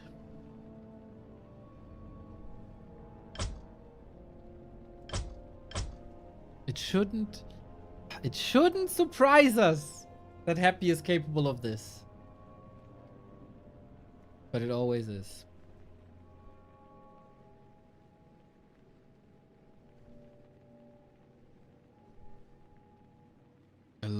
A lot of game 5s, by the way, this tournament. Love to see it. Happy vs. Kaho, 5 games. Soen vs. Sock, 5 games. Death Note Pink, 5 games. Lawlight Sini, Life vs. Lawlight, Colorful vs. Jens. We get a lot of value out of this tournament. Oh shit. 9.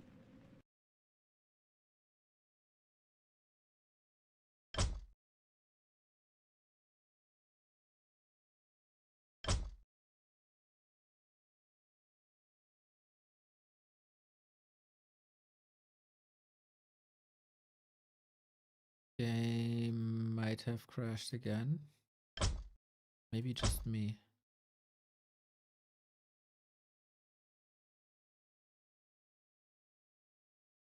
Oh no.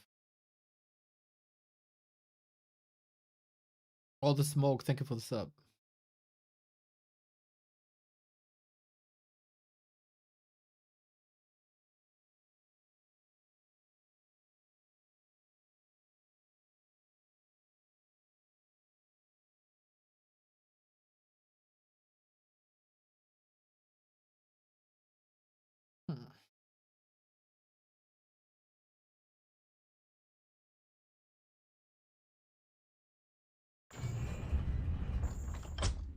Okay.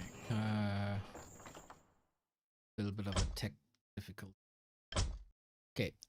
Since the game creation failed a bit, I will resort to Flow TV. Break might be a little extended here, as we got another sub. Thompson, thank you very much for the 6 month.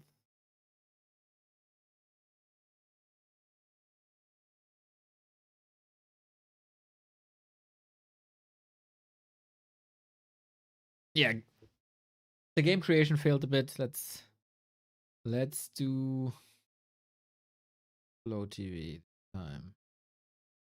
Like everything worked, and I don't want to up the players anymore. So we set the example and not join the lobby. There was, of course, a lot of observers once again in that lobby. And then it tends to fail every night. Naga second. Yeah, Verbrecher. I was thinking about that too. Those times seem to be over, though. Didn't the Naga second spectacularly fail in Super League? Am I misremembering this? This was the old strat of 1-2-0. No, it wasn't Super League. Where was it? In one high caliber game. Ah, it was the last B Cup, actually. It was the last B Cup where he tried that to bring that back. And I don't hate the idea to bring it back. Naga has so much burst damage, but this is the game where he had match points and he switched it up on Concealed Hill. And that was just Happy just punished it so hard. So hard. We see here, by the way, that last time on Autumn Leaves, 1-0 played Lich and Happy? No, that can't be right. That can't be right. Checking if the game is live. No. Technical difficulties right before the final map. No, please, no. Night.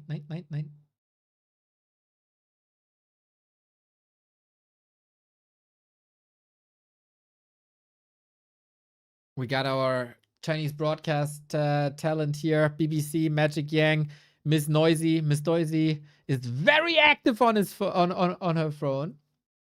I think like this is like support for the streamer or something. Similar to when you give a like on YouTube. You can do that and then it spreads the stream to more people. Like thumbs up for the streamer. You should do that.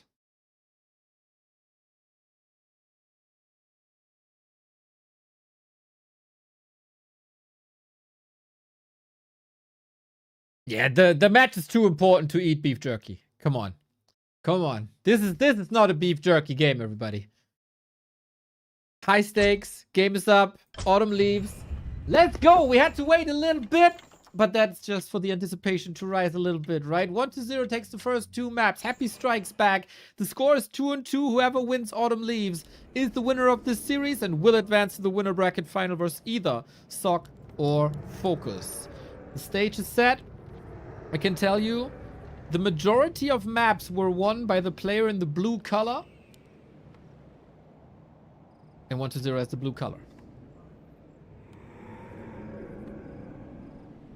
One of the best undead mirrors in the world. Who wins the first encounter? It would be quite a statement by 1-0. As you can see in the tail of the tape, for the past 2 weeks, he dropped out of the top 10 of Warcraft. Had a really, really tough time. Mr. Ape Man, it is an absolute pleasure to get your raid. We are having a blast here today. Deciding map in B Cup. Thank you also for the Dolphin Cocoon and to Butterfly coverage. Was very cool to see Sheik advance and also Neutron advance. Here now, only one player will advance. And it is DK versus Crypt Lord again. Oh boy! He got a taste of the Crippy on Shattered Exile, and now he brings it back. The Expo play that he does plays very successfully versus Human. He brings it to the Undead Mirror. Happy has probably finally realized that the strat with Lich in the first 2 maps isn't working anymore. Skinks, thank you very much for the 18-month. And 1-0 against Crypt Lord expansion has to go for one decisive push again. We had Shocky in the chat, a person with more than 15,000 games. And I think what he said is the correct thing. If you play Dark Ranger Pressure Follow, you can't be surrounded like that. You gotta keep the momentum up. You gotta transform ghouls into your skellies, and then you got a chance. 1-0 has a great read, apparently. A player's Thanks, forces fixed. are under attack. Can we have coil last hits? I feel like that's necessary. If you prevent level 2 here, that's great. And he got it. First exclamation mark 1-0. For him, super important to find his mojo again. A mojo that was somewhat lost on map 3 on Concealed Hill, where he got stomped by Happy on match points. So far, this doesn't seem as successful as the game prior. Skeleton, one skeleton is chasing. It's about the Kobold here now. We have Impale, by the way. No beetles. Impale first. He treats 1-0 like a human. Oh, God! 1-0 from downtown. Chinese Steph Curry with the coil. Ooh, Happy tried to play around it. It was actually the DK to get the kill. Instead of Happy being level 2, it's the DK level 2. And now things get easier.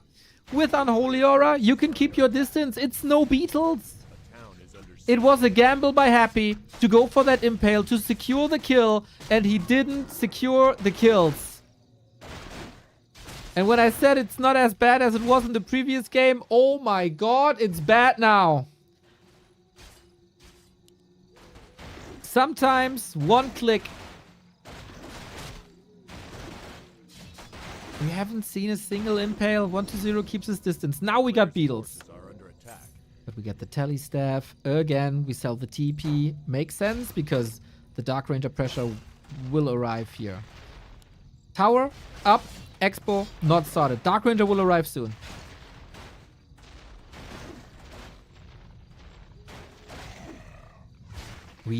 We are on this level where we deny skeletons. So your opponent better not get the 12 XP.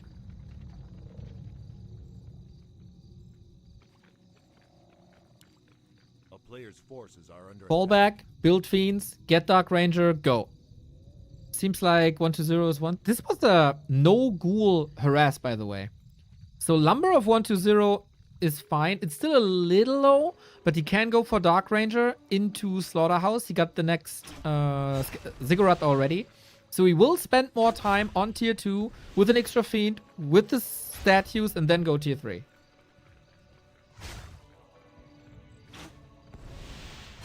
So that is more pressure on tier 2 traded for a later tier 3. And he's playing it a bit more careful as well. No TP this time. 1-0 cannot allow himself to get trapped here. And the ghouls are catching up. Is this really necessary? Oh, Fiends in the Pickle here. Counter surround by 1-0. Oh my god. Can he get her out there? Can he get it out? Not really. Okay. Happy gets the first round. That's 215 gold gone. No deny possible. Fiend traded for 1 ghoul. Impale again. Happy's exploding. And Happy finds his first grasp in this game. These Fiend losses, I really don't know why you are so greedy for this 1 creep spot. That seemed so unnecessary. Happy gets kill after kill after kill. That is 10 supply wiped out. A disaster of a mid game for 1-0.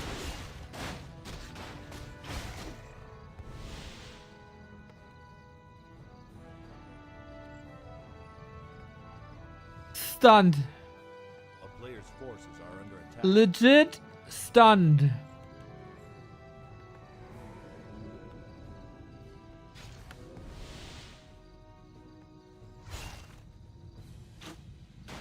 And there's still so many ghouls. And there's no damage output.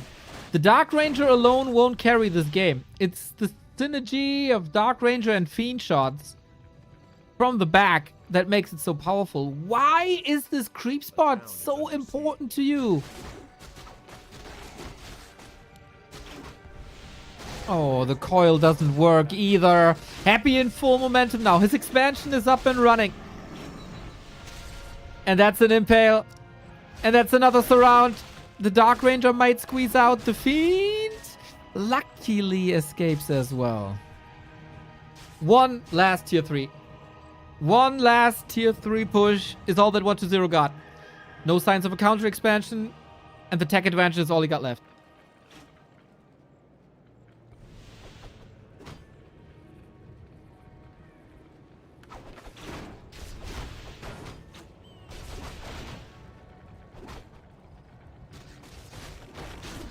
Love the Crypt Lord play. Posturing up, trying to force another coil. The last coil.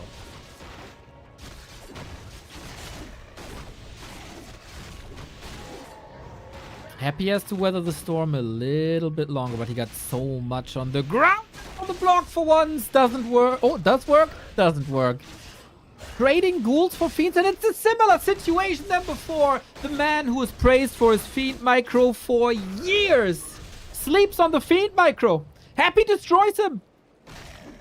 Completely destroys him. 1-0 on map 3 fell apart. Happy broke him on game 3. This was 5 fiends dead.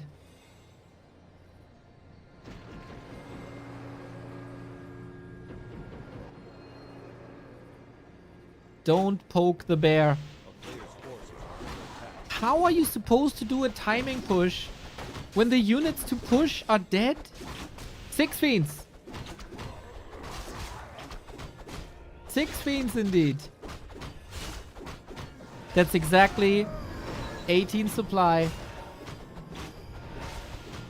There's 0 momentum on 1-0. Ooh. Happy doesn't have to take A player's forces any are risks under attack. anymore.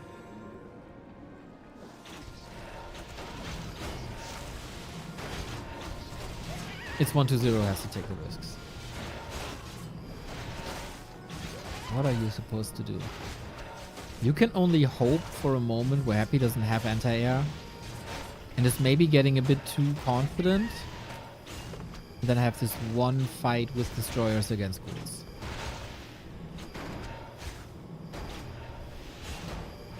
No mana on Dark Ranger either. The inventory of 1-0 says A it all. player's forces are under attack.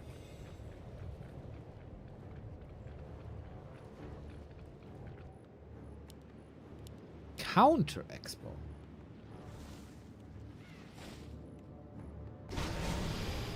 Really?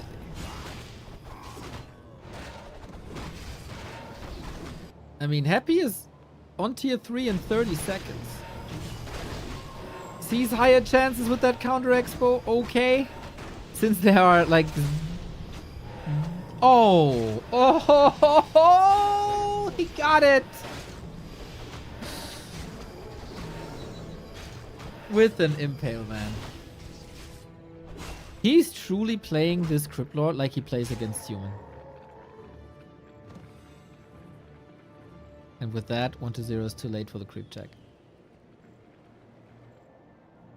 And of course, Happy reads it. Like, where are you? There's two possible solutions for 1-0 now. Push with whatever you got left. Or counter expand. So at least he's kind of forcing Happy to responding to this. Cross the map and he gets the red spot for... Is it 3-3-3? I don't know, man.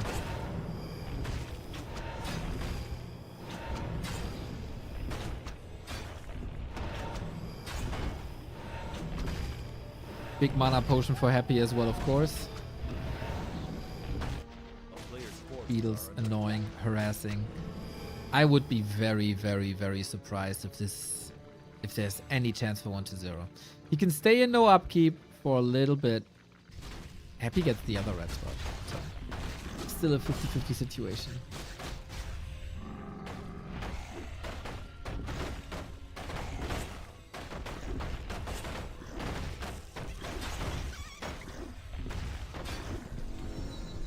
It's not even that hurt.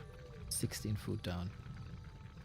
Happy has a TP. Happy got a claw plus 12. Double invo potion already. So it's not only this massive supply lead. Also that impale is really good. Happy doesn't want to take a risk here. He got the overseer too, man. With the last shot during the town portal. At least 1-0 gets the mana potion. As he is expanding once again. What prevents Happy from pushing and killing that base? 1-0 needs 3 minutes? 4?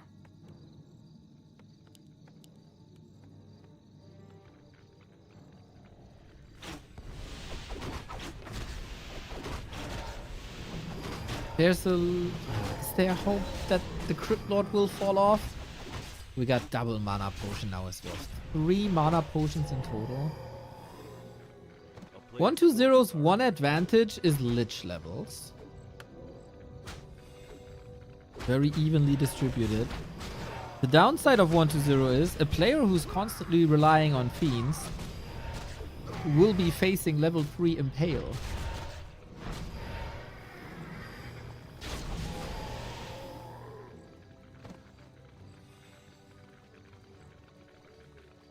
Kind of respectable that 1-0 is still in the game after 6 Fiend kills. 6 Fiend kills! A player's It's forces unacceptable. are under attack.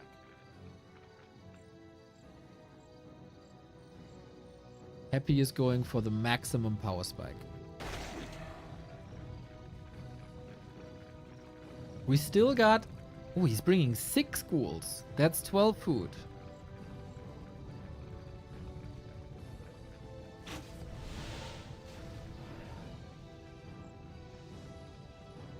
This is... with 2 heal scrolls, though. You should be able to give good value to the ghouls. Chances of Happy not winning are like 2%. But let's see. Fiends eat the damage. Entry kill for 120. How do you deal with the ghouls? It's Nova. It's Impale. It's so much damage on the Fiends. I guess in an ideal world, you want to go Banshees here. Destroyer saved as well. Brings the damage. Brings the Dispel. Happy. The supply gap was closing for a second, but his Fiend's damage is so high with 2 attack upgrades already. 120 is alive, but for how much longer?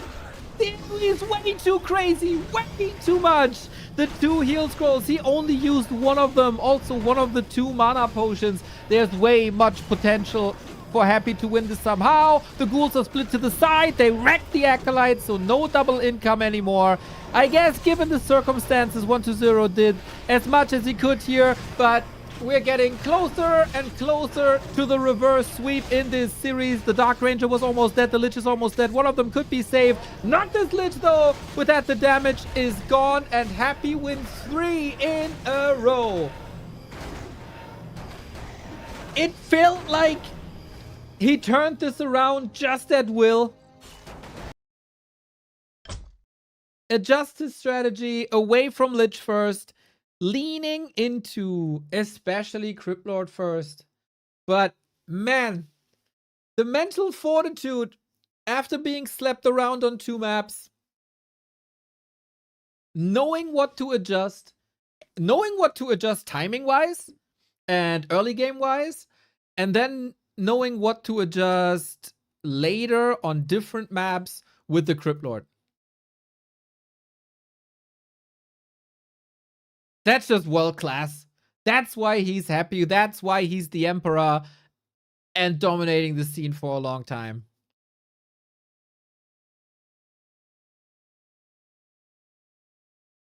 Incredible turnaround. Incredible professionalism by Happy as well.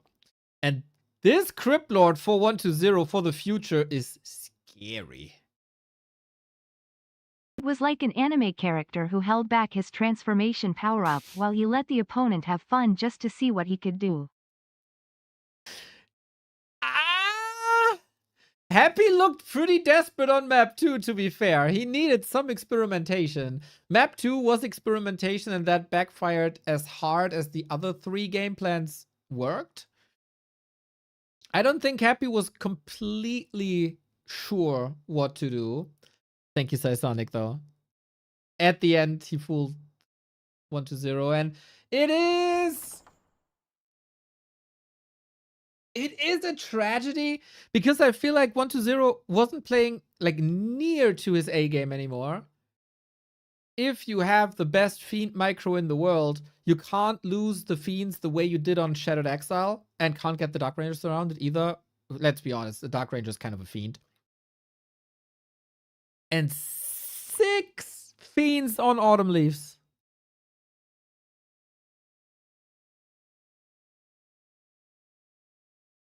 Shocky, do you have an idea why he was so stubborn and going for that green camp in front of Happy's base? I feel like everything fell apart there. He got level 2 when the Crypt Lord was level 1. He stole the big creep. He showed presence. He delayed Happy so much.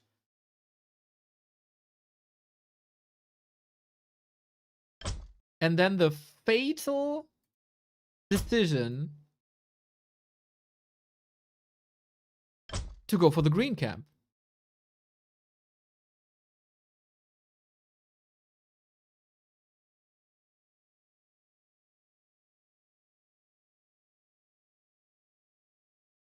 Maybe a stretch, but let me pretend. Sonic,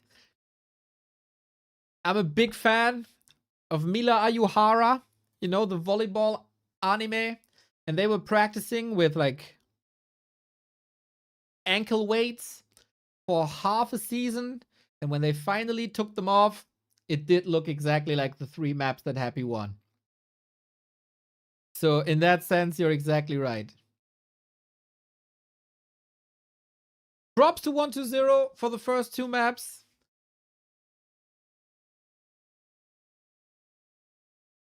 Props to Happy for that insane comeback. So, our 2 Koreans that are playing next, Sock and FoCuS probably had some hopes that they would not face Happy in the winner bracket final, but they will. And this is our next game. I enter the prediction. I will pay out your Twitch prediction. Man, that was close for a lot of people to lose a lot of channel points here. Happy saved you all.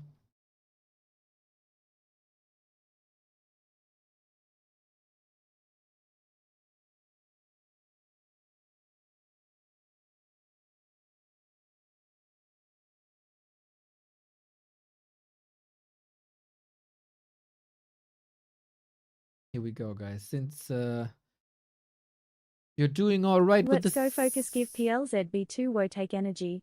subs today, I give you guys a prediction. Who wins the series? Is it FoCuS or is it Sock? Thank you, Rynel.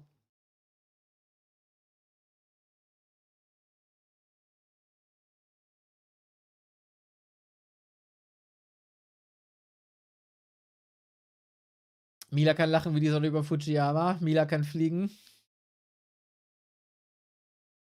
That's it, man. My first love. My first crush. I never reached out. Missed opportunity, I think.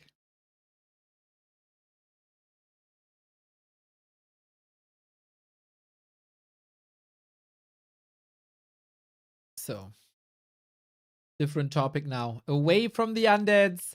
1-0. Who's in his path now?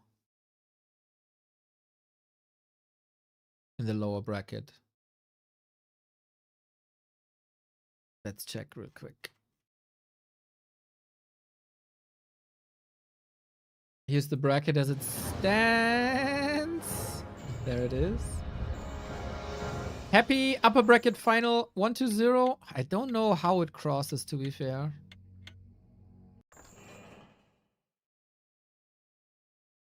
But yeah, these guys were doing very well in the tournament so far. Sock has defeated Soin, so 2 orcs back to back. FoCuS once again showed the world that he's one of the top orc versus night elf players. Unfortunately, versus human, he falls a bit short, I would say, especially against the Pally rifle style. It's nice to see Sock back versus orc. He should be doing fine, I'd say. He did lose the last 2 encounters without winning a map, though. The last 3, actually. So, I said this before. Soin set the standard when it comes to playing against Pally Rifle. FoCuS is incredibly strong versus the Archmage plays. This is for top 3 performance in B Cup 20. A unique opportunity for both of these guys. It's been a while since they've been in this sphere of the top competition.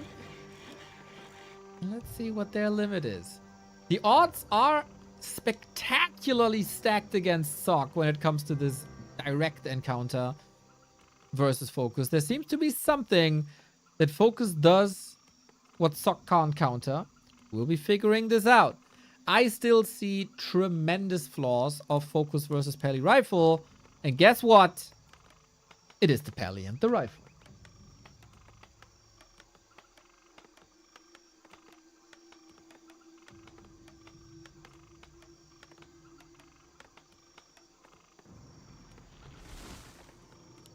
And that would have been Coach Neo's advice as well.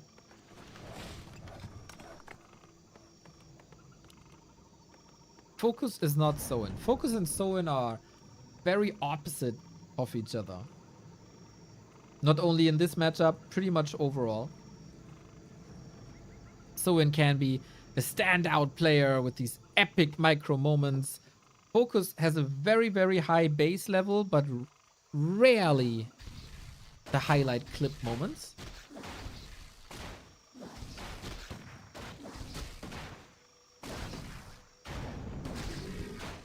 FoCuS doesn't attack immediately.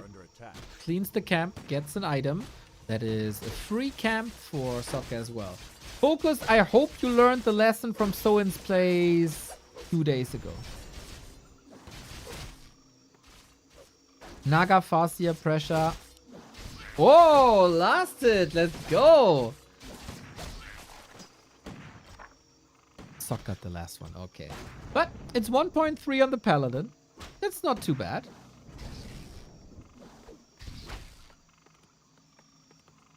The first 5 minutes always a slow dance between them.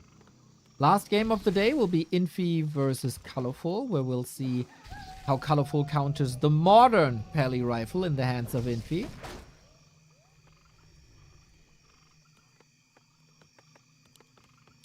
A player's forces are under attack.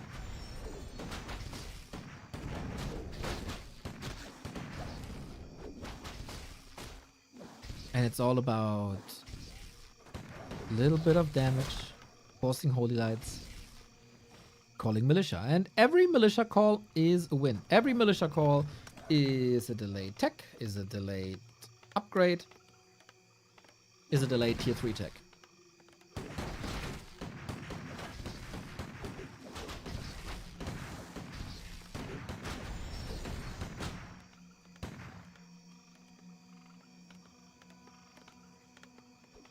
Players' forces are under attack. Always a bit of a question, when do you pull back? I like this.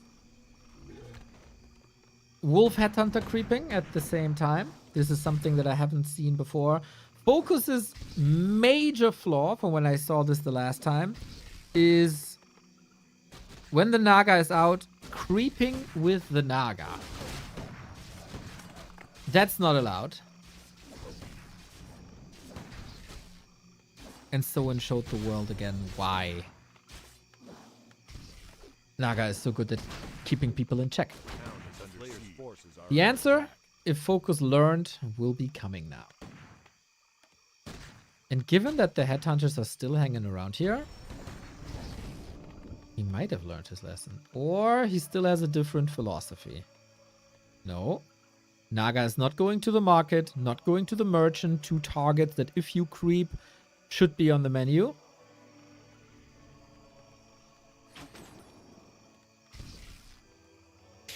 Interesting. Haha! He attacks through the forest so he can creep this here. Okay, you know what? I don't mind this creeping. Except if he doesn't get the Overseer. Then it's a debacle. He does get it. LOL!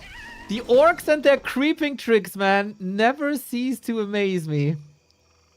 I give you that. That was creative.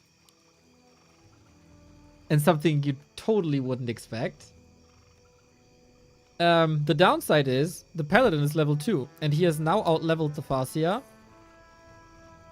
And FoCuS looks like he wants to continue creeping.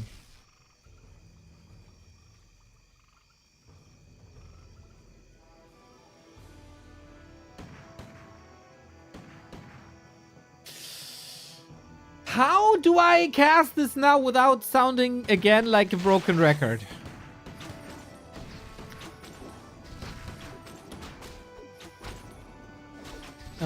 Okay, we keep fighting. It seems like Sock is forcing him into this fight, actually, which is a bit fascinating. But Blood Mage is here. A player's forces are under attack. Sock is getting some power spikes. Can creep. Checks the rest of the map. But FoCuS has a good timing here. Not good enough. Blasted goes to Sock. Farseer is forced into a TP. The Holy Light was on cooldown still for 2 seconds. But we trade a Headhunter for a rifle. Small loss in army composition. But since the town portal is also gone, I think we can attribute that mid-game to Sock already. And Sock is apparently not interested in leveling that Blood Mage alongside the Pally. Pally number 1. Most important. And so he uses the Siphon, I guess. This is an odd movement. Maybe Sock lost control there a little bit. 2.9 on the Pally.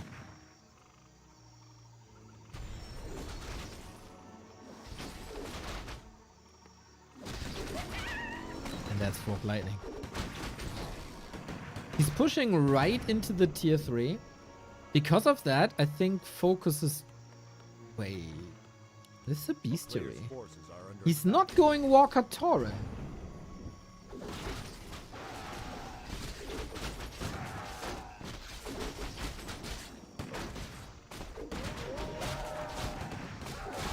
Okay, look at the body block by Sock. Fish Lady down. Again, he's fighting into a level 3 paladin. I don't think that's great. We got the Holy Light at this stage of the game. You just can't get kills.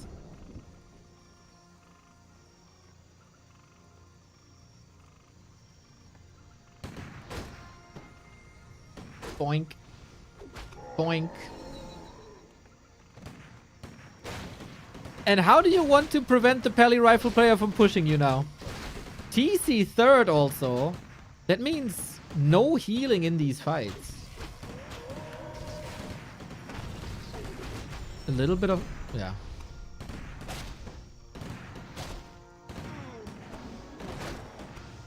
That was crazy bad.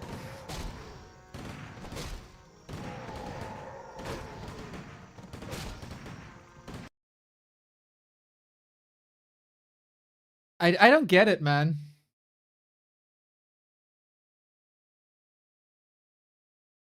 I don't get it. FoCuS must have a mental block against Pally Rifle. Otherwise, this is not to be explained.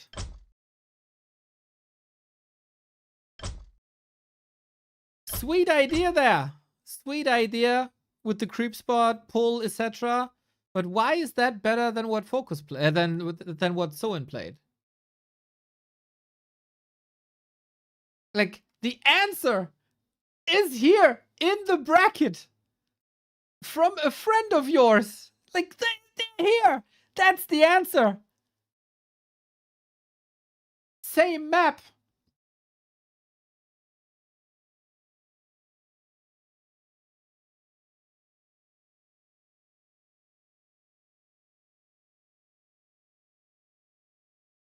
FoCuS just refuses to play like that.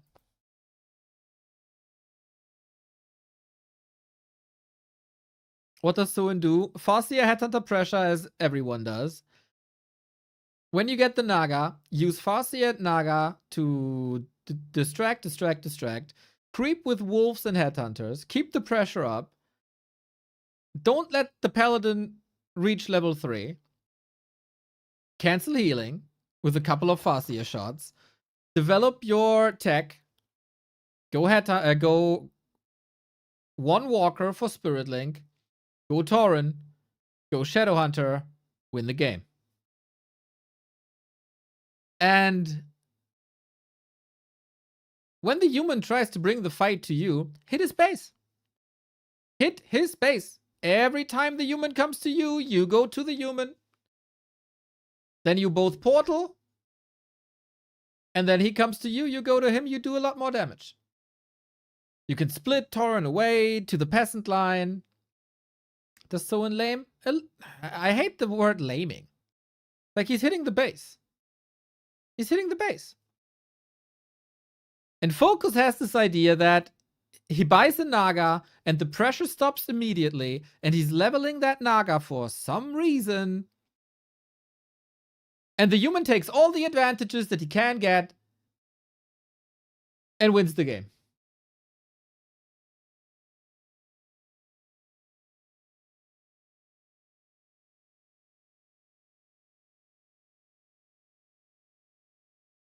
And I mean,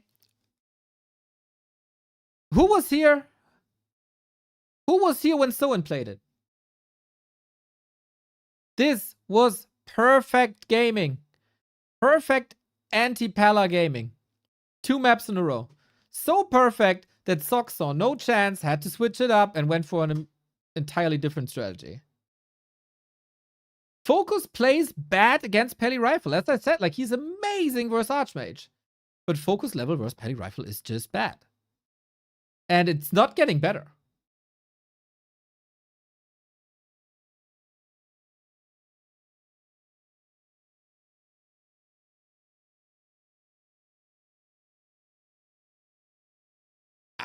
I hope that was the one-off.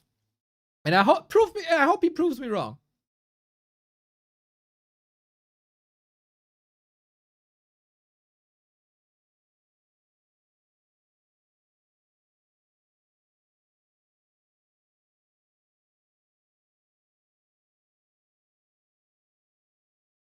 As we are ready.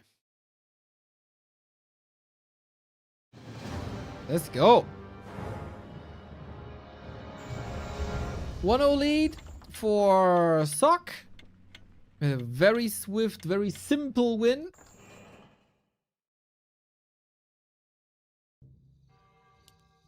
FoCuS has to step it up. Shattered Exile seems to be one of the orcs' favorite games. Sorry, I need to restart.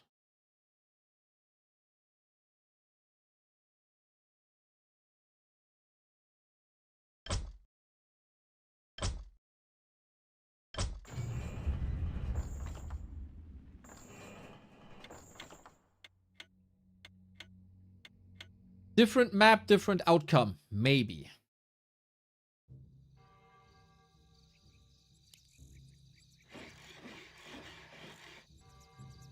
On Shattered Exile, I'd be almost shocked if we see Pally Rifle, but we have seen it before. So it's not impossible. FoCuS upper left-hand side fighting uphill, but you know, having a lead, we've seen it before in this tournament, doesn't mean that this will continue this way.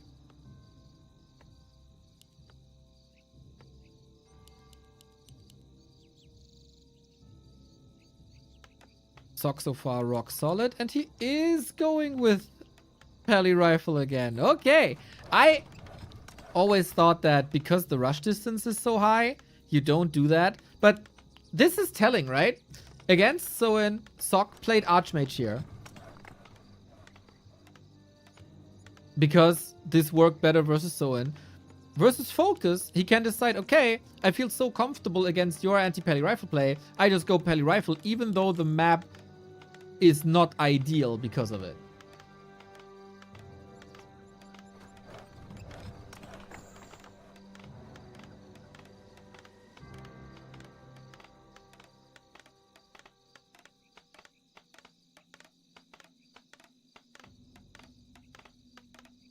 So we'll see. This also means that Pally Rifle might have a little bit more time to unfold because rush distance is higher. So it's a little bit of a double-edged sword, but the one edge is sharper than the other.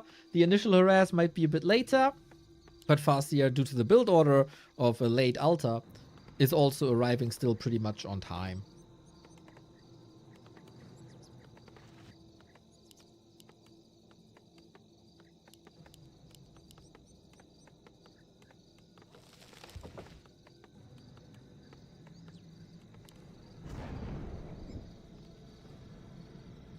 Creeping again.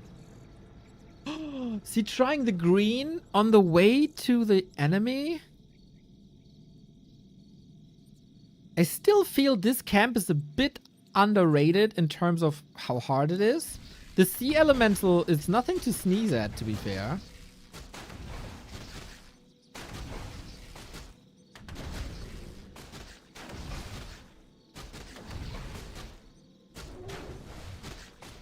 Forces are under attack. Ah, he leaves the enraged one alone. Okay. Okay, that's a good XP snipe. Since it's medium armor, the other one, it's fast. So that's good. One rifle out for scouting the militia creep this alone. Sneaky. And of course, this damage is nothing the holy light can't fix. FoCuS got the rogue. Dude, these early harassments are really good. The last hits are really good. The timings are nice. Up until tier 2.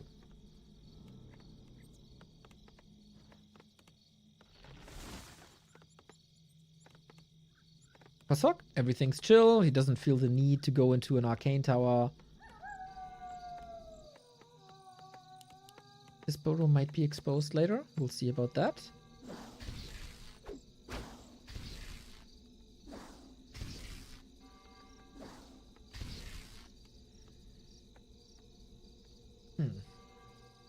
But I don't... is he going for the assassin? Ooh, on this map, Assassin could be super nice to spread poison. But he's not going for it.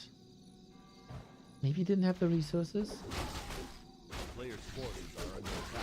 Yeah, he must get the Assassin. Otherwise, I don't think there's reason to approach this camp now. Because you give the Paladin level 2 for free.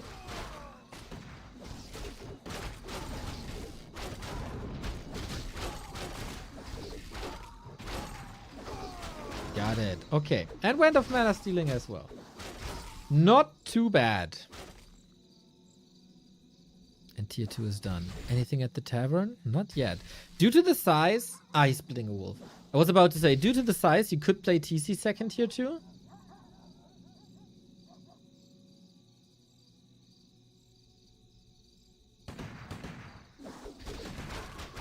And I like the poison edition.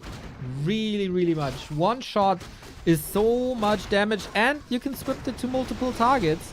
Ideally. Don't want to poison only one rifle, but all of them.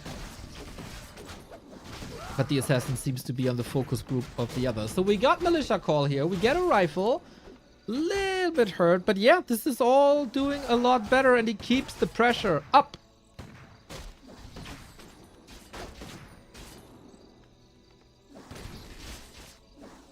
And that's exactly what you want at this stage of the game.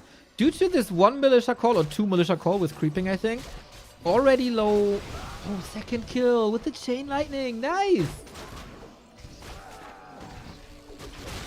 Already low mana. Long rifles. Yep. But attack is long ago. Good block as well. Damn, FoCuS. A way better game.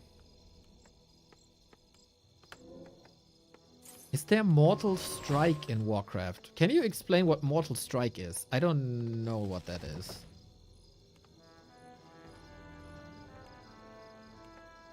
So yeah, huge losses for Sok. Lots of rifles gone. He needs some healing now, FoCuS. So he's retreating. Reduced healing. No. No, I mean there was an orb for human that's doing that, but that was removed and exchanged for slow.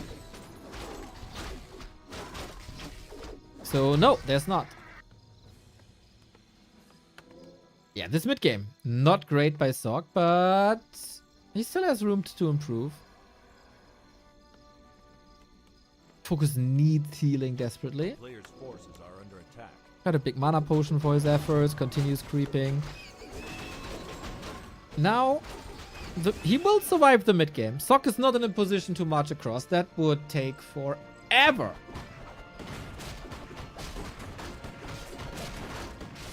So we work on the levels, and at some points he's got attack, and then we got ourselves a game. Good idea to go for the assassins, man. Especially on this map. Really cool.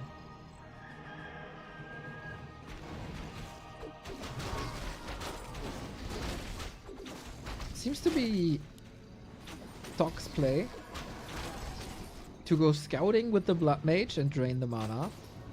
This is pretty much exactly what a Farseer should do, actually, against Regen Scrolls. Interesting that Sok is playing that against an Orc. But yeah, he probably saw, you're hurt, I can cancel your healing. And you want to mana regen? I take that away. Looking fine. We get flute for the rifles too. We're not far off for Sok to be back in the game.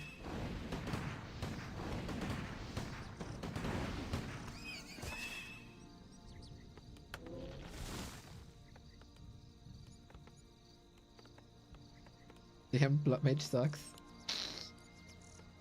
We get a priority on Shadowhunter. Oh, one torrent into Pulverize. FoCuS is playing without Walker, which I really don't like. I think Spirit Link is always worth it. But maybe he values He values the Tauren more, interestingly. A very good and well-developed Farseer. Naga is okay. We got Hex against the Siphon. Also good.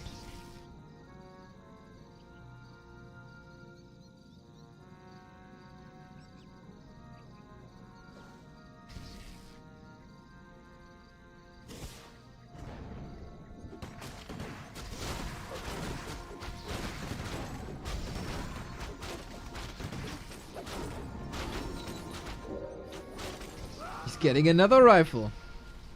Okay, this game a million times better for FoCuS. Still, he's not out of harm's way. The good thing for him is Sock didn't tech yet. Did he Q it just now? Yes, he did. So, Sock ideally doesn't want to fight. The Hex is good. Forces an Invo Potion. Flame Strike. Nice retreat. Sometimes FoCuS is a little slow dodging Flame Strikes, but it's also only level 1. I don't think you should spend that much mana on it. Was a bit of a for the shock effect. A player's forces are under attack.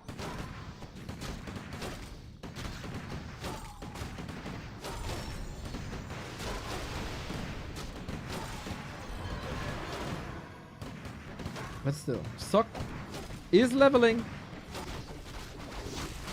We get Ancestral Spirit. One Walker is up for Spirit Link. Vamp Aura for Tauren. Also not too bad.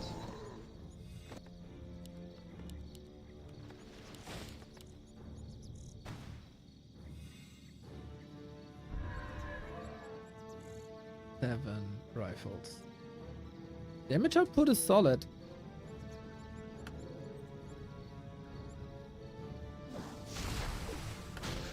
FoCuS is ready for 60 food. He's banking a lot of gold. What's his expansion timing? I like that he's not dropping the tiny at 50, because now would be exactly the time to push for Sock on a similar level. He's scouting for it now. Okay, that would be your usual timing to drop that tiny. I would like to punish it, but there's nothing to be punished. Good sidestep by FoCuS.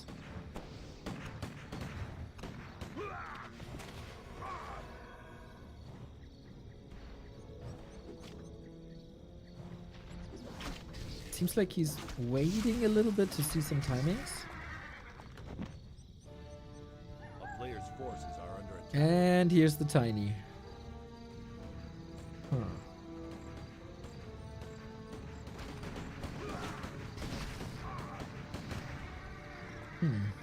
Even food.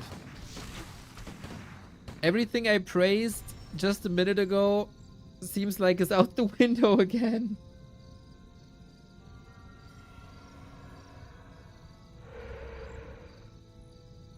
But we tiny here. And Sock is pinned down here. Did Sock realize that the Shadow Hunter wasn't there? That he was maybe busy somewhere else?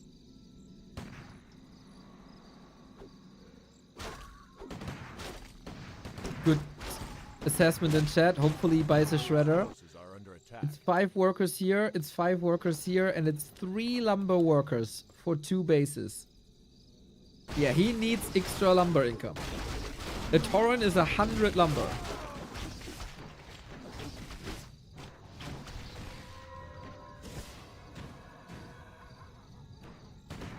Good speed scroll. This is something, especially versus Archmage, where Soin was maybe lacking some decision making.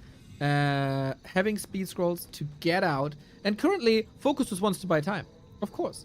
His base is running for him. Sock is on the opposite of where he wants to be.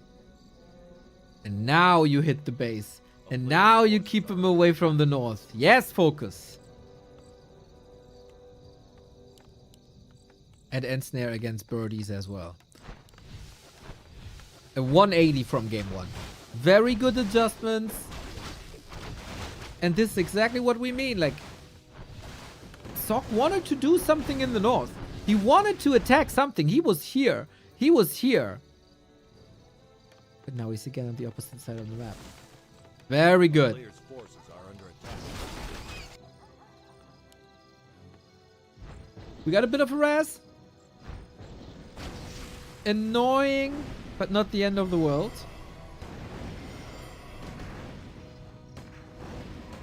Not a position for FoCuS to be in. He's waiting. He got 70 food now. Huge lead.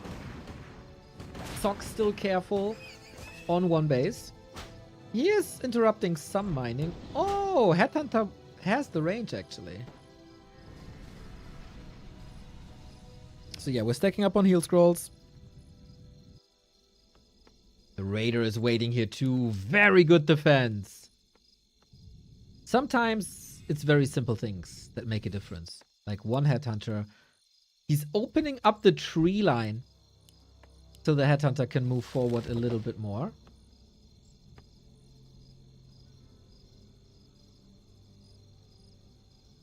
And here's the fight. And how are you supposed to do this when you're Sock? You got outmaneuvered, my friend. You got very much outmaneuvered. The Flame Strike was interrupted immediately. Damage output by rifles is of course still good. But once the Torrent, and he got 3, that's the critical mass. When the Torrent reach, they destroy the rifles. No cement. No Raider here anymore. But should be relatively easy to move on over.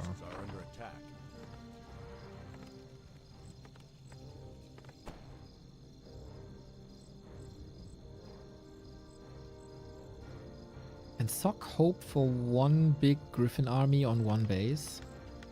He has items already.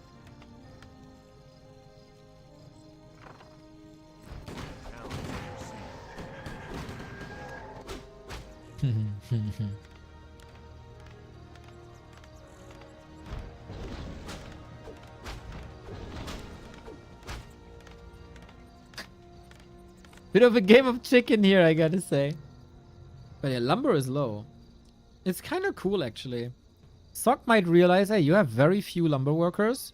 If you repair, you drain your lumber. But FoCuS is at 80 already. He doesn't want to push higher. And then he doesn't need that much lumber, except for upgrades. A town is under siege. We're up at 8 lumber workers, so he did replenish them.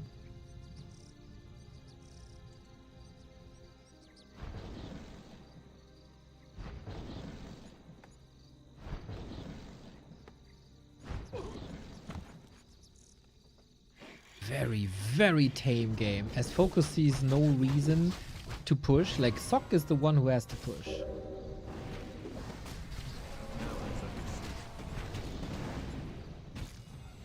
Well, Orcs so allergic to Shredder? Well, I can tell you in FFA, they buy 2 Shredders sometimes.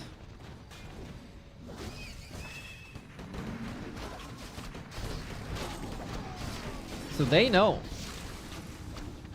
Lots of AoE here, which is not too great. We don't have a Fire Lord here either, so if Torrent fall, they can be revived. Nothing gets rid of their corpses. Chain Lightning, Fork Lightning, and that's no place to fight here. He gets 1 Raider, 2 almost. Couple of losses here and there, but doesn't change the fact that this expansion is almost untouched. You're North the first. Let's go FoCuS, my sweet budgie man. Okay, dude. GG, thank you.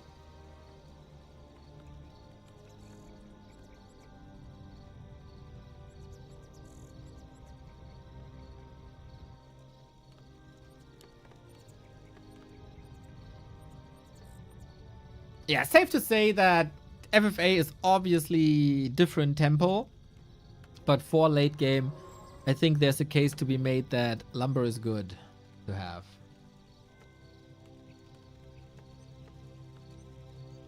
But he can also spend his gold on items to optimize. He's getting upgrades now. More upgrades would obviously be better. But this is the one fight.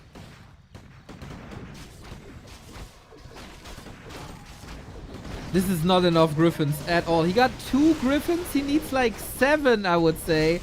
Flame Strike, nice. Apparently Sock doesn't believe in the Fire Lord here or doesn't have the resources. If all goes according to plan, FoCuS should stomp this fight. Griffin's got a little more uptime. Shadowhunter a bit wonky here as well. The fight is all over the place actually. The range armies are standing right next to each other. And Sock is winning this fight? Rifles are very, very, very, very hurt, of course. Devotion Aura is sweet. The supply is even.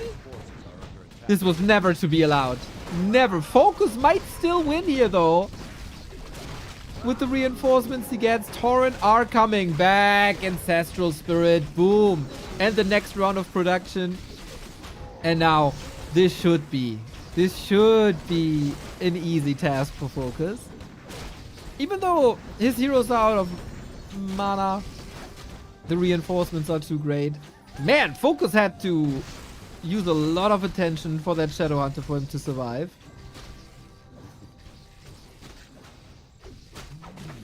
Wait, level 6! Oh, run, run, run, run, run! Get the rifles back, get the rifles back, get the rifles back! There's so many corpses! Oh my god! 57 food, SH! Almost dead! Crazy level 6! The Shadow is dead! Are you kidding me, dude?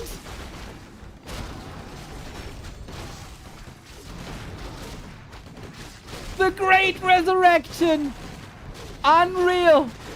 Does he have walkers still to get the Torrent back? I don't think so. I think they got whooped by griffins. And the shop is up. He can get mana potions for the... Or does he need mana potions? I don't even know, man. He got a Blood Mage who's level 5 as well. Flame Strike is hitting hard. That was never allowed to be Sock's fight. But it might just well be. He taps out! GG! GG, GG, GG, GG! The ultimate wins the game. That was a crazy resurrection. Oh my god. The fact that he got level 6 here. Look at the value swing at the end.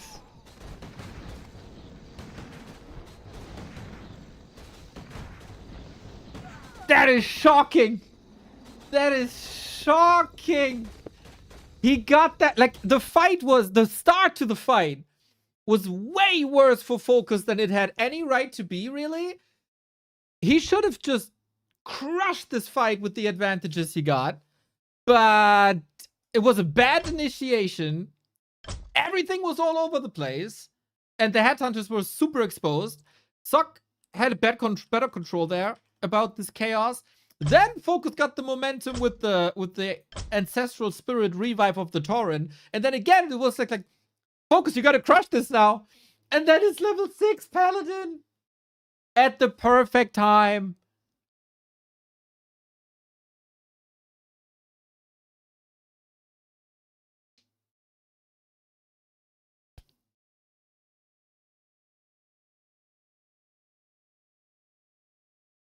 That's nuts. That's nuts. Shout out to Sock, man. Seeing that win condition here. It was a desperate push.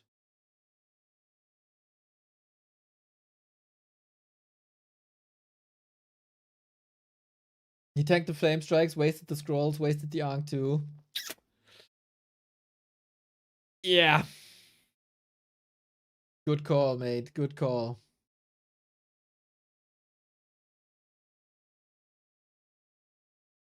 I think he just completely blanked in that fight. My chair is shrinking again.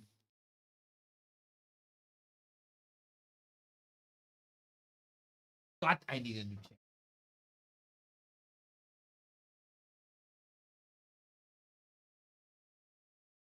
I got to pump it up, man. I gotta pump it up every once in a while.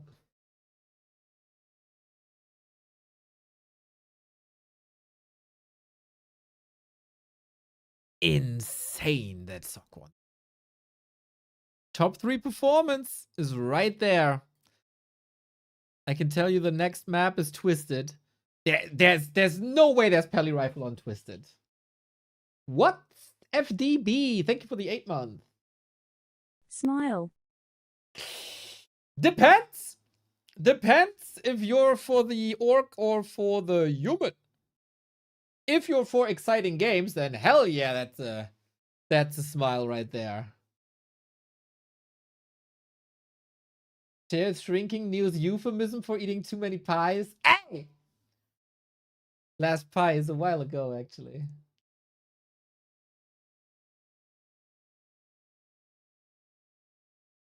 I like some strudel.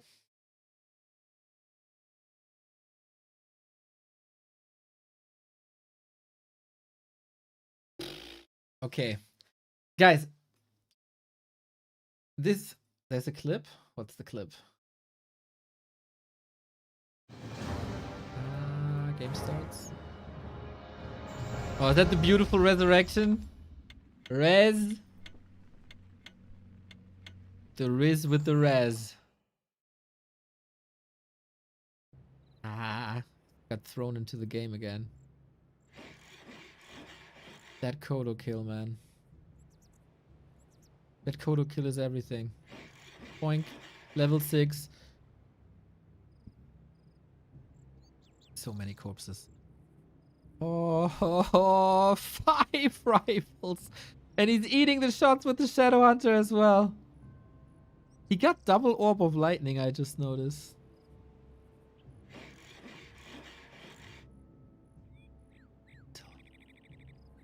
Yeah, how to not fight a fight. Is 5 the maximum? I'm pretty sure you can get 6.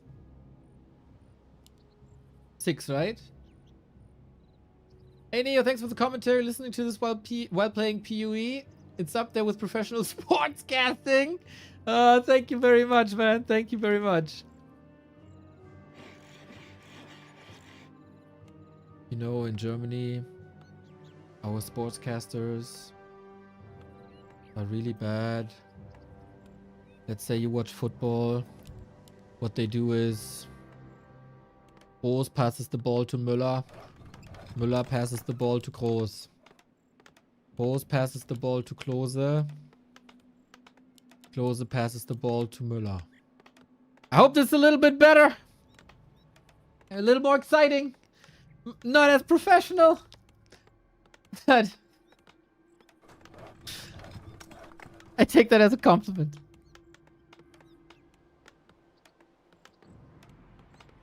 So far, Sock destroys FoCuS in this competition.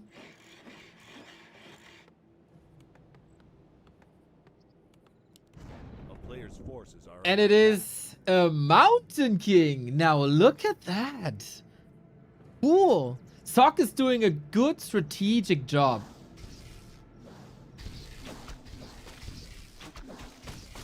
He's doing a good strategic job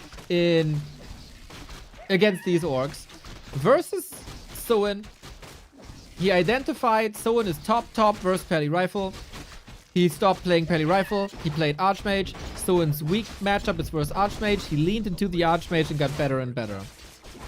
Here he knows, okay, FoCuS weakness is clearly Pally Rifle. And he plays Pally Rifle whenever he can. On Twisted, Twisted is way too big for Pally Rifle to work. You can lay him around. I don't like the word. You can hit bases from multiple angles. You should always be able to outmaneuver Pally Rifle. So Sock doesn't want to play Archmage and then leans into a Mountain King.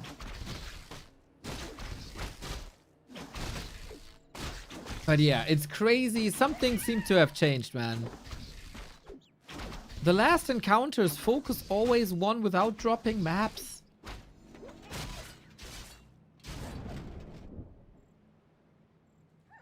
And it's not that FoCuS is like generally bad at the moment. He's in the winner bracket semi-final. He owned life. But yeah, it seems like he's very focused on his Night Elf matchup right now.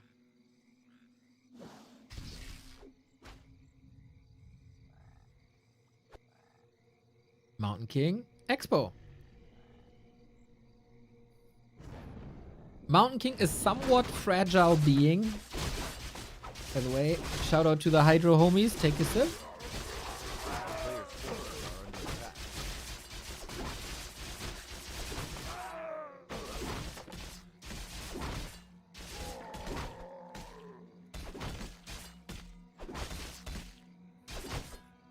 Before level 3, Mountain King is not really a threat. At level 3, he's a mighty weapon.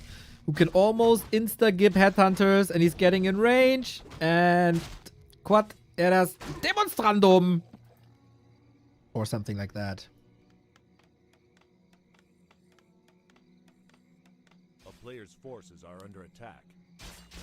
How do you play against Town this is under FoCuS? siege. You could hit bases with raiders. You could double down.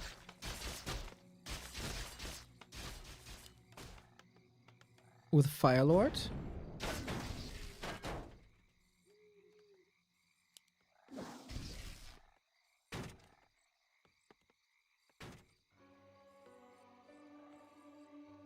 He has to act though. A player's forces are under attack. He has to act.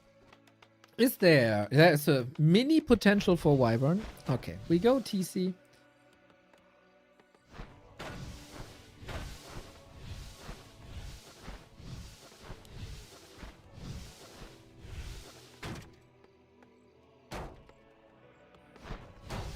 Nice microsog. Oh, the peasant block almost a bit lucky. Okay, both die eventually. Must be TC Shockwave Raider then.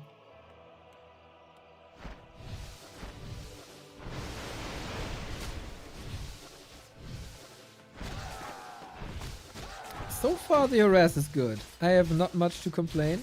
He's keeping the majority of the high quality units safe using his wolves. And you know, they give a little bit of XP. Interesting building position here. Maybe hoping that one of these bestiaries will not be scouted. Mountain King knows now, of course.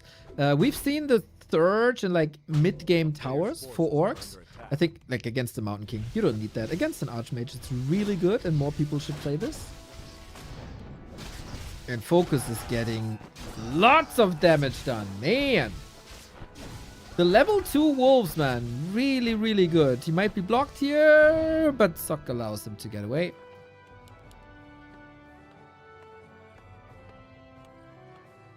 Unfortunately, with the looming threat of a Mountain King here, he doesn't have the freedom to creep or run across the map. And this could be the essential minute and a half that buys Sock the time to get his tech rolling. And then maybe Griffins again.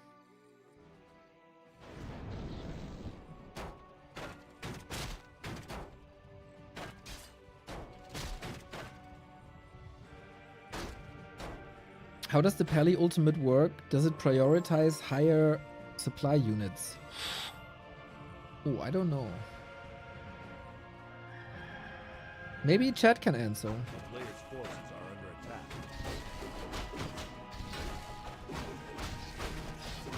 Or an FFA player is here. So, Sock, this was not a flawless expo. FoCuS bought a lot of time.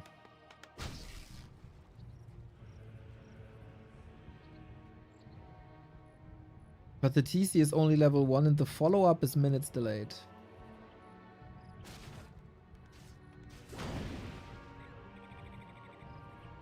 A player's Mountain King is a forces are beast under already, but we wait for the tier 2. Can the Raiders and Farseer TC do enough damage? There's only one tower. Fortification is not up yet. There's no walls here up front. The ability will choose the most powerful corpses to resurrect if there's more than 6. Ah. Wonder what powerful is. Farseer. Oh, wow. Nice. Blocks his way free with the wolf. That could have been the TP right there. And he dodges the Stormbolt. Okay, that bought him like 5 to 10 seconds of more damage. That bought him another militia call, which is essential because you really need the lumber.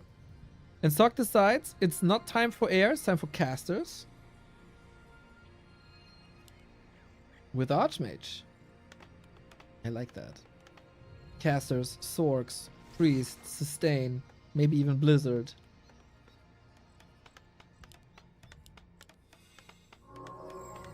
Piggy Platypus! 20 consecutive streams, man. Welcome, welcome.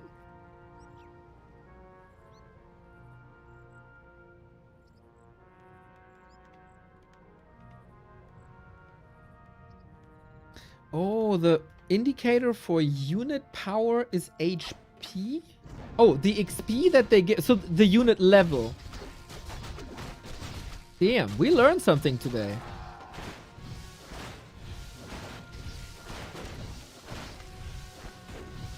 Nice. Shout out chat. You're so smart. A player's forces are under attack. Double mana potion. FoCuS is still on a timer. Like, we praised him a little bit for what he accomplished here. Now he's under siege. And he keeps... Oh, these farm snipes, man. He's fixing the farms. Is he fixing the town hall as well? This is the moment for some sweet shockwaves, I wanted to say. Not the case just here. No endurance aura is very painful. But on the other side, there's only one Sork and there was only one slow. Raider down immediately. Wolves take a lot of damage, to be fair. Now we got the level 2. Sok is struggling, but we have a Mountain King for a reason. He's the carry. He's the weapon of mass destruction, even though it's only a hammer, no clap just yet. For FoCuS, you need these explosive fights and you need to dodge the hammers somehow, but there was no TP, there was no potion. This is so painful. Archmage is getting level 2. There might be an advantage still for FoCuS, but no TC.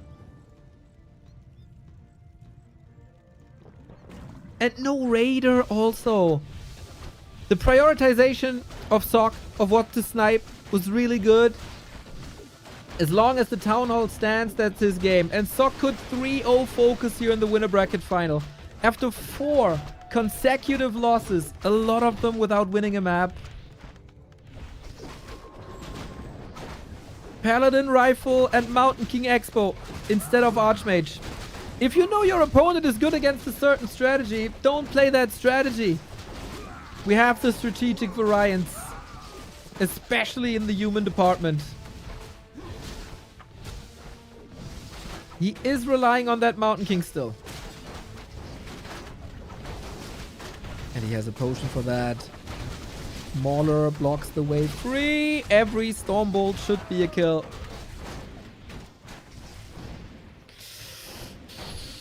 This is frustrating! He's fighting a Mountain King and an Archmage and he can't win.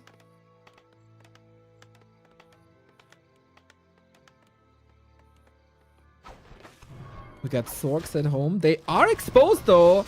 I was about to say, good call to leave the Sorks at home so they are safe, but bit mispositioned here.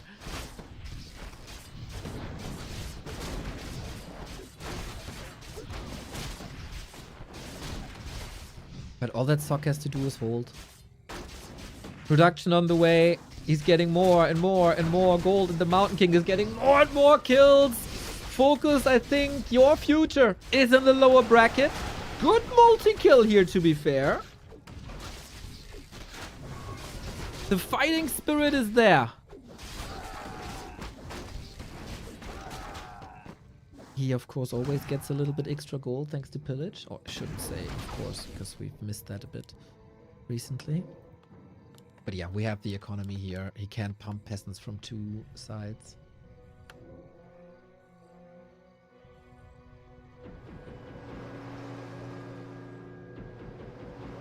Boing, every... That's level 3 Archmage. He's going Water Elemental, really? Over Brilliance.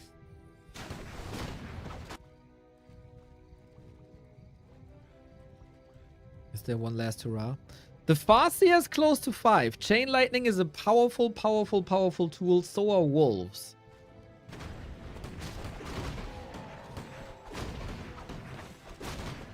Now players' forces are under attack. But I don't feel the crucial damage.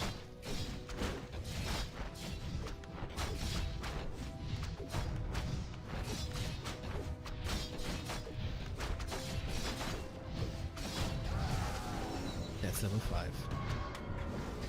We don't have a solid amount of breakers yet. In a straight up fight, there's still a chance for FoCuS. with the chain lightning like this. That's a 1,000 damage. Archmage gets the TP pass. Well done reacting to that hero focus. Casters are getting slaughtered here. Not too much control, and maybe the units have to... Oh, he gets one more. Was about to say, maybe the units have to flee and then they're out of town portal range, but nope. FoCuS has a shot here. How much damage is there still? Finally, another chain wave. Boom, boom, boom. The repair is slow. The Mountain King engage is fast, and the Stormbolts too, but I think there's enough damage. Oh, he needs to bring the damage to the table, and he got it! Oh, FoCuS with his back against the wall with 1 foot in the lower bracket. Fights a good fight, leans into the chain lightning. Big time into chain lightning. But he's also bleeding.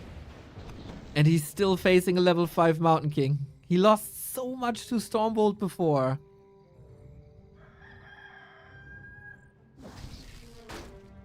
And Sock is just expanding again. Any chance for an MP kill? MP kill? Oh, a hero might fall here. Right click, right click, right click. Archmage survives on like no HP. Oh, 14, man. 14.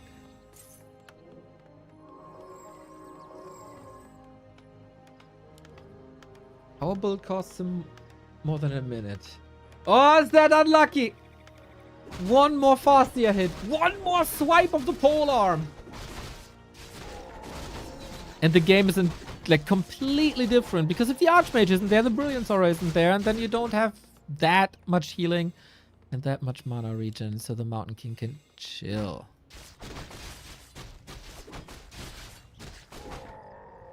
We got level 2 Shockwave now, finally. Just Raiders, Raiders, Raiders, Raiders, Raiders, Raiders. I said it many times, Orc should lean into this more, and they do, and I love it.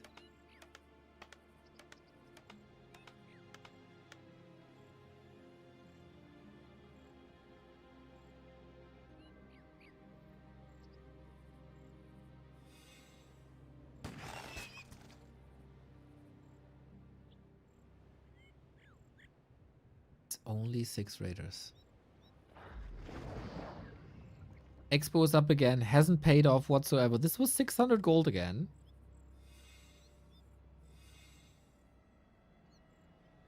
And we're getting breakers who are not susceptible to Shockwave Chain Lightning. Still, Sock has a long way to go until he... will he ever get a straight up fight? Well, I guess so. One priest dead. Zeppelin. Interesting choice against Raiders, to be fair. Super long range Stormbolt. Wow, that was the longest leash I've ever seen. Raiders destroy casters if they can reach the militia wiped. Holy moly, FoCuS. This was once again a very explosive start to the fight, but 3, 4, 5, 6 Raiders about to fall. Imagine a world with clap. FoCuS is doing a way better job than Soin in retreating, and I say that, and he's losing 2 units. Ah, this slow trap, man. The lack of speed scrolls is noticeable. Mountain King 5-5. Sock is crumbling, though. Sock is crumbling as well. There's 2 more casters here. But what about the Mountain King? Wow, that Archmage reposition. Sweet presence of mind by Sock. TC surrounded almost. He did. Then that's the end. Oh, wave after wave after wave. Crushing on the shores of Sock expansion. He eventually gets it killed once, but there was a second base right away. Sock was rich, and there was no solution to this Mountain King. Feels a bit bad, man. Feels a bit bad, man. It was eventually too many losses in a too high level MK that dominated this game. It's definitely a paradigm shift in this matchup between the two people, between the two players. Sock played way better, especially on map 1 and 2. FoCuS kind of has to blame himself, to be fair. But after these results previously, 0-2, 0-3, 0-2 in WSB and L Cup competitions, SOC not only getting finally 1 map, but 3. FoCuS was on a timer. He couldn't crack that base in time. He got good pillage money, but he couldn't crack the base in time. And then the human army is better than your army. The Mountain King is better than your heroes. He gets supported by an Archmage who's fine. And then the breakers come in and you can't really deal with breakers anymore. It was smart play by SOC to move the Mountain King across the entire map and keep the TC in lockdown.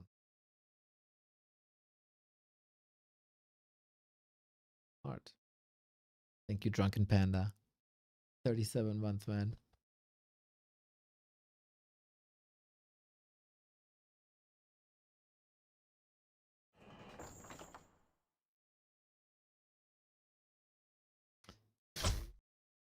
Bit of a slap in the face of FoCuS after that great series versus life. Hope he can recover in the lower bracket. Really do.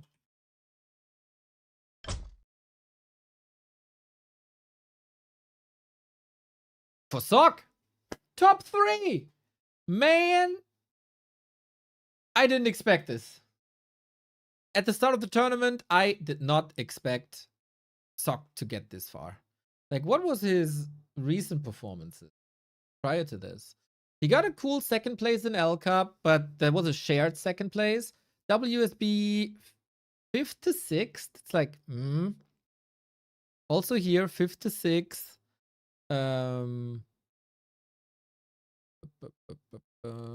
Second in August, but that's a long time ago. What was the last B Cup performance of his? 9 to 12. Great improvement, man. Great improvement, I gotta say. It's been a long... He had a group stage elimination versus Ice Orc 2 seasons ago. Yeah, definitely and by far the best performing SOC in a while. In Super League, he also underperformed a bit, I'd say.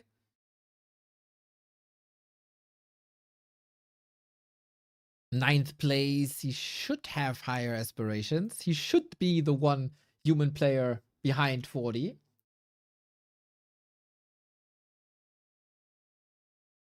Good. Now, next up, he's against Happy, of course. 69% was voting for FoCuS. Well, you lose your channel points, boys. Gamba giveth, Gamba taketh. Buttcrumbs, now that you are called Buttcrumbs TV, can we expect some streams soon?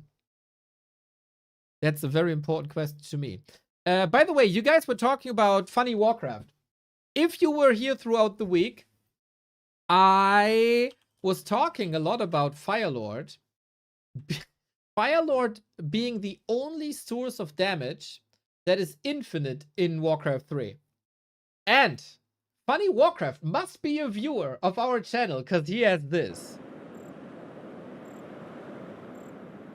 Ogre instantly regenerates full HP when hit. 100,000 HP. Firelord.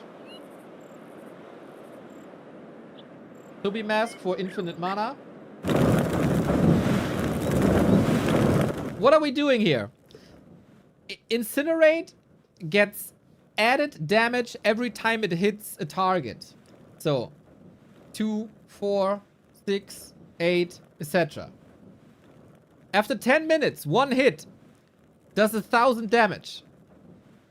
We are trying to stack the damage as high as possible. He just... It's so nice, man. And now 10,000 damage. After 1 hour and 46, he does 10,000 damage. After 9 hours, you do 50,000 damage. Per hit. And people complain about Coil Nova. When a Firelord, he only has to hit the target for 18 hours. And then he does 100,000 damage per hit. And this, of course, can go on and on and on as long as you hit a target. Funny Warcraft, thank you very much.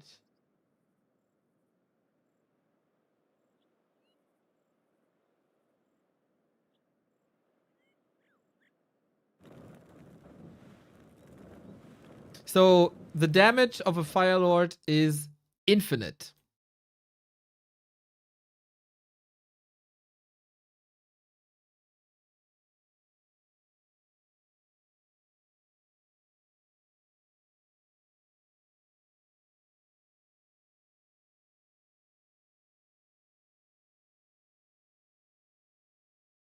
Probably causes a buffer overflow at some point. I love, by the way, that Funny Warcraft had this map open for 18 hours. The dedication of this man to figure out stuff and show us stuff is remarkable. I love that guy. Funny Warcraft, man. Deep in my heart.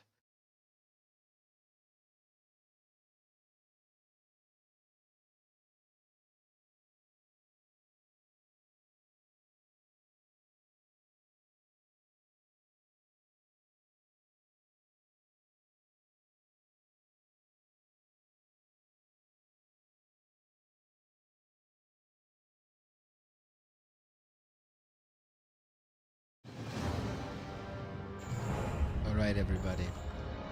We need opponents for 1-2-0 and for FoCuS, who fell to the lower bracket here today as our winner bracket finalist, Happy versus Sock. And one of these opponents will be Infy or Colorful. So far, their tournament bracket. Colorful had a disastrous 0-3 versus 1-0, and yesterday just barely escaped elimination by a 2-3 against Jens, where Jens had all the chances in the world, but Colorful eventually made it through. Infy was just second in his group, actually. Behind Kaho, over Hazy, and over Sheik. That was the group of death. It was really close as well. And it was Infy with not only the Archranger. Since then, he's destroying the Night Elves left and right. Moon, 3-1. Kaho, 3-0. Colorful, the third Night Elf player in his path. Can Infy return to glory and make his way into the top 3? We will see about that. Here is the tail of the tape between them. It is 0-4? No way. It's not updated. Come on. Goddamn overlay. What am I paying you for?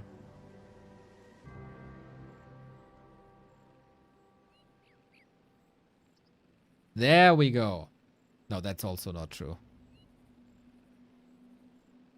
Somehow, we don't get results here. That's interesting. Anyway, Infy should be considered the favorite. That's also not true. As he has his very, very own playstyle. He found his playstyle once again, and that is Dark Ranger or Firelord. But we are finding ourselves on Terraner's stand.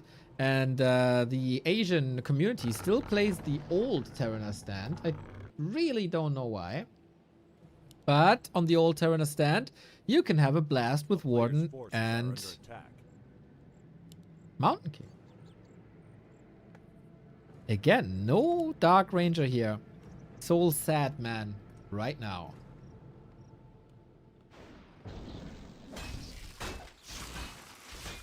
But for us, this should be fireworks. We got a Mountain King gauntlets. Nice. Big consumable here. Both should try to expand. We can get ready for a bit of a macro game. Oh!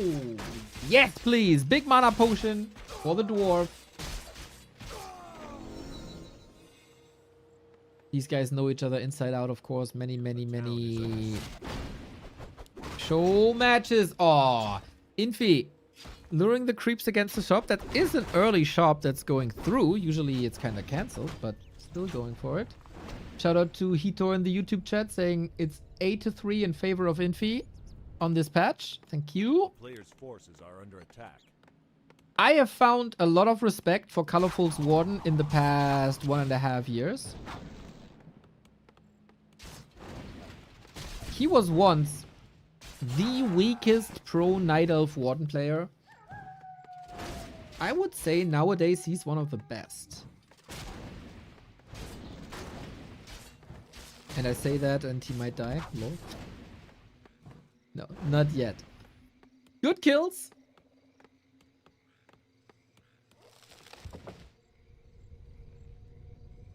Bit of progress. Funny to see no expo just yet. But things will change. That's Infy's playstyle. That's what he likes best. Wonderful. Stole both staffs here. Oh, I love it. It is the normal play between them. Between Mountain King and Warden. That both get a heli staff. You jump around from top to bottom. But Colorful bought them both. So the Mountain King can't get them. And so the Mountain King has to walk to get to where he wants to be. And that's quite some time for Colorful to creep.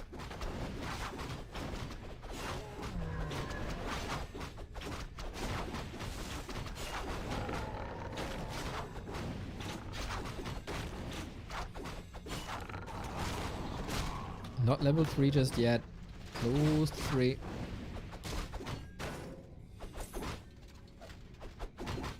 Now we got the tele staff and the boots, and we still have the mana potion. This is quite dangerous. Preventing level 3. Oh, he's preventing level 3 with that shot, right? Nice answer by Infy.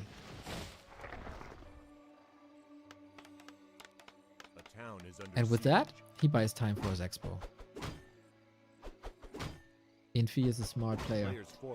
I did my predictions yesterday on stream. I predict Infy in the final. Ballsy move. I know.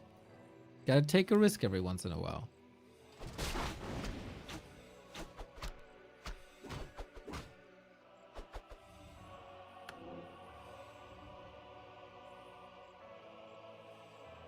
It's very noticeable that Infy is playing a lot more show matches recently compared to like half a year ago. And his performances in these show matches is like outstanding. At one point he was back in, was it top 4 or top 5 of ELO? Like out of nowhere. Ancient down, footy saved actually. Still preventing the Warden. Okay, now it goes down. Still preventing the Warden from level 3 though. That's the most important thing. You might commit to the mana potion. Probably shouldn't, as the Warden can just blink away. But with the Warden occupied here, not a single point of damage. A player's forces are under attack. To the expo.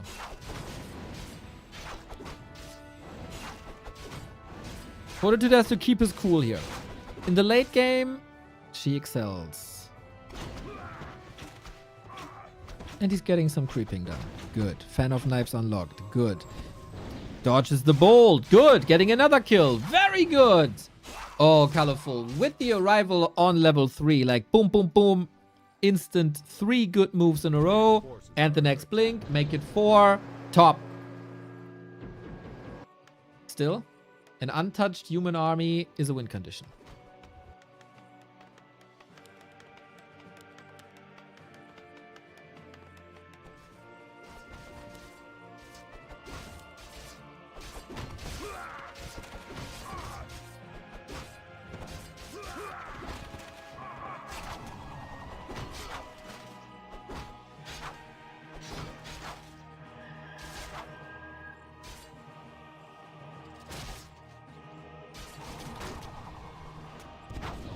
Oh, this time he gets intercepted prior to the blink. This Berserker might survive a little bit longer and denied. But Infy is bleeding units. It is during the transition. Wait, Stormbolt bash and he's dead. Oh, close affair. Kingdom for the Shadow Priest, man. Get to work. Infy can stomach these losses. It's just a bit precarious if he wants to go mass air, which usually would be his style. Yep, tier 3. Or tanks, actually. A player's forces are under attack.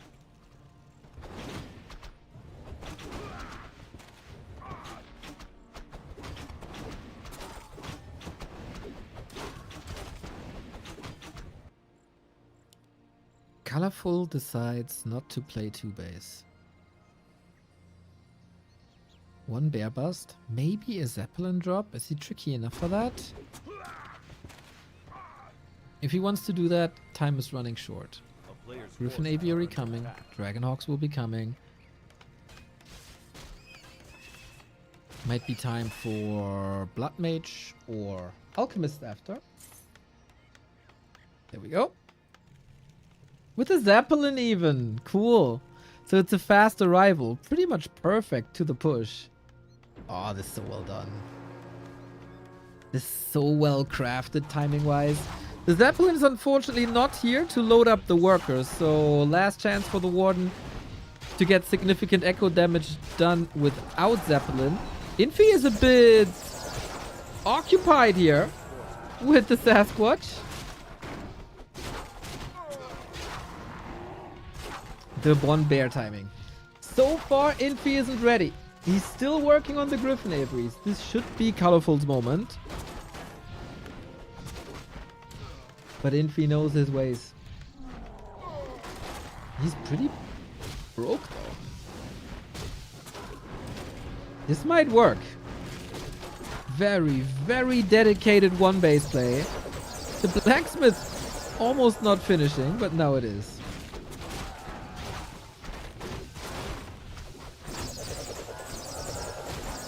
Infy holds. Surround. No TP. Oh, snap. There's also no mana. Ah, there we go. But major losses. Sometimes all it takes is a few workers. And now the Dragonhawks are here. And you can fly across. And tier 3 is on the horizon. And from here on out, you're living in Infy's kingdom.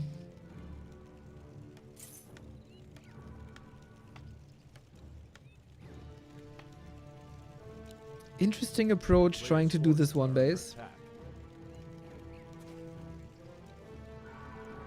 But it speaks for Infy how busy he kept the Warden. The long, long, long wait for level 3. Put everything on hold. And now he's trying to expand. With super strong Warden play, there's a chance he can recover.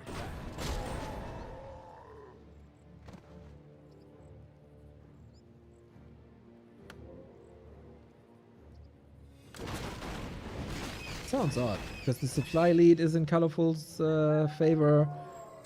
He's a level above the Mountain King. That's of course also in his favor.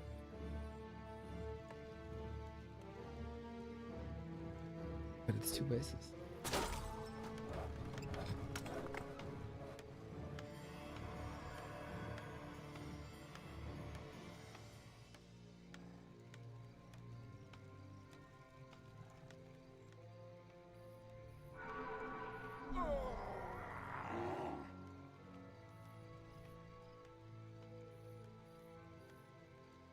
Felt like there was a lot of critique towards Colorful after the winner bracket quarterfinal performance. He kind of recovered versus Jens, even though that was still not his best. He's sometimes a bit slow to adapt to unusual playstyles, which is 100% Jens' playstyle. And we gotta say, Infy not ready here.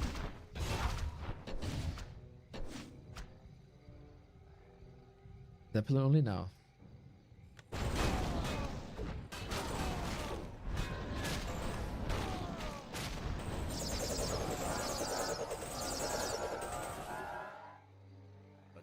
Under siege. The player's forces are under attack. Blink for this? Okay.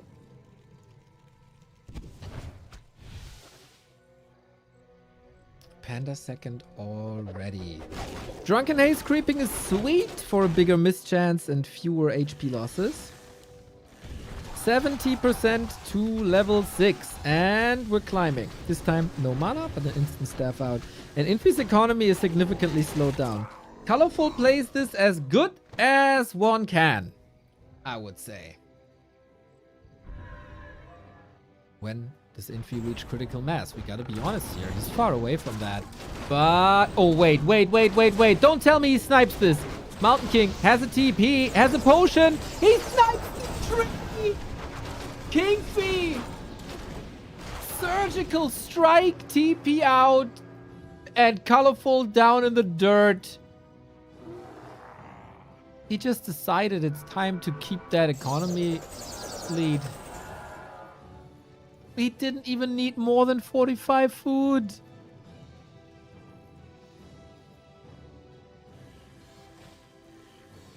Oh, what a turnaround, man. Just when you thought that Colorful has a grasp on this game once again.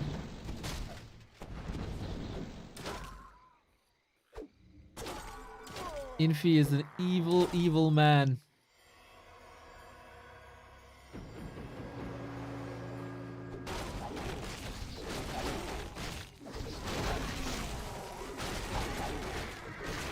Was a little bit of a stretch to go for that expo that late, but he wanted to play into the bears. A player's forces Now he are needs the under panda attack. to do some heavy lifting. Warden is still not 6. Not even close, to be fair.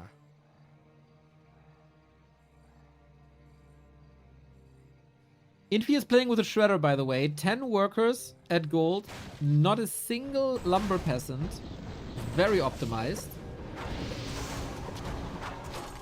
One might get a kill here. Yes. 5.7. Big mana potion as well. Colorful is fighting. It's a little bit of the Colorful redemption arc after the winner bracket quarterfinal. A player's forces are under attack.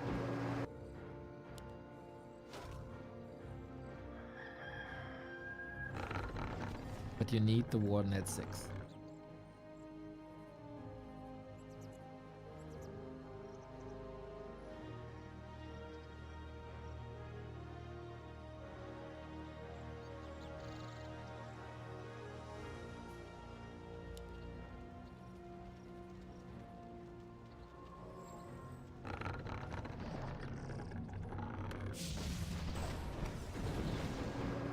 Did people figure out try Warden Demon Hunter combo? I feel like this was attempted a little bit, but not too often. Under attack. I think the Blood Mage just shuts down the Demon Hunter first and foremost. And you want area of effect against air, against the mass air, and the Demon Hunter doesn't offer that. More single target. But single target is covered by Warden already. And Dryads.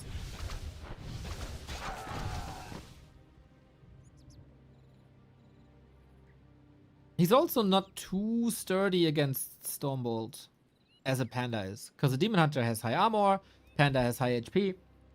But armor doesn't do anything against spells.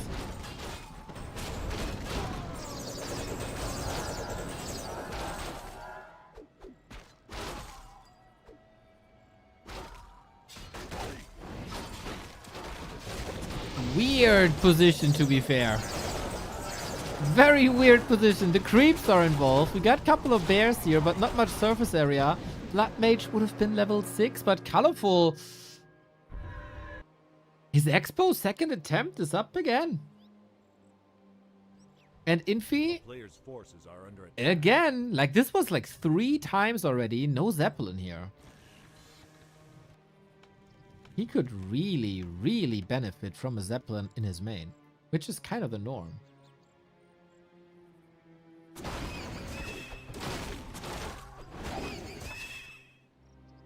Chamolo! Let's go Infy. Yeah, let's go Infy indeed. But also, let's go Colorful. Let's go both. Let's go good game. Let's go Warden. That's level 6. Or is it? Yep. Avatar of Vengeance unlocked. As we often say, against mass air, it's not that impactful. Because air units leave no corpses. But you know, if you're farming the peasants, then there will be corpses.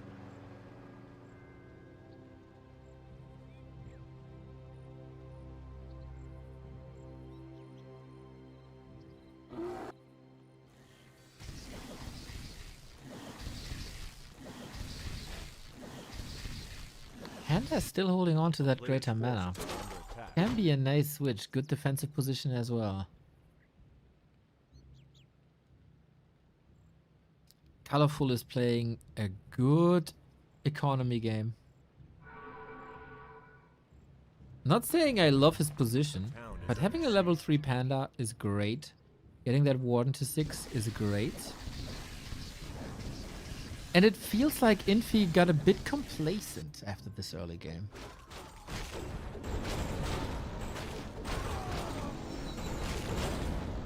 Like, oh, I'm so far ahead. I got this snipe done. In the direct encounter, I kind of owned you as well. My Mountain King looks good. A player's forces are under attack. And then Colorful's warden was there.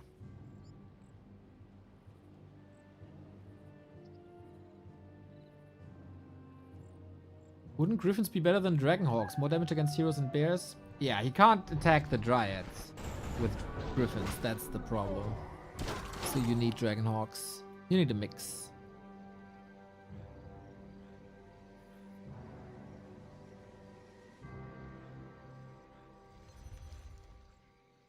We have a lot of Dryads, to be fair. What's the ratio? What do you need? I'm not that much of an expert here. Is a 1-to-1 ratio fine for the human? I guess it depends a little on attack upgrades, right? He got 3 too. All of a sudden, the birdies do some damage. A little bit. Like a bit.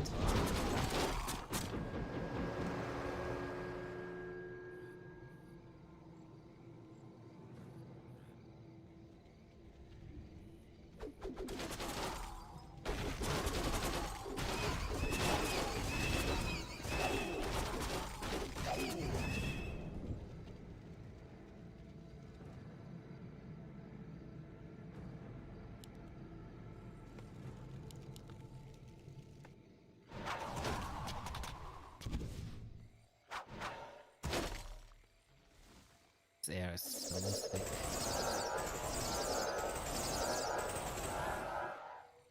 If Colorful goes air himself, of course Shackles can intercept individual units.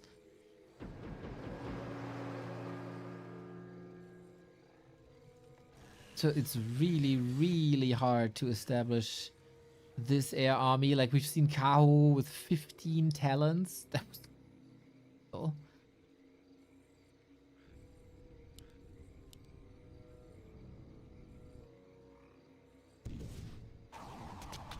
We spam the Phantom Knives. That's all we do right now. On the other side, Dryads say hello. Would love to see like one additional... Oh, it's working on it already. One additional armor upgrade, if you can.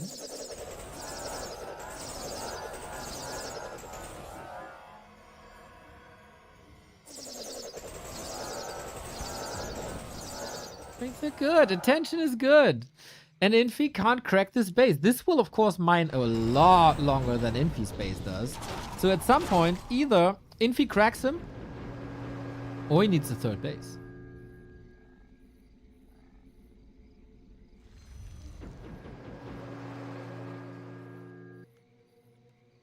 Does the Alchemist have a healing limit, like other AoE spells have a damage cap? I don't know.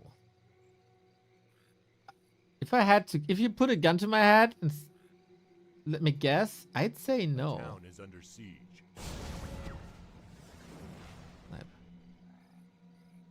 But I might just be dead then.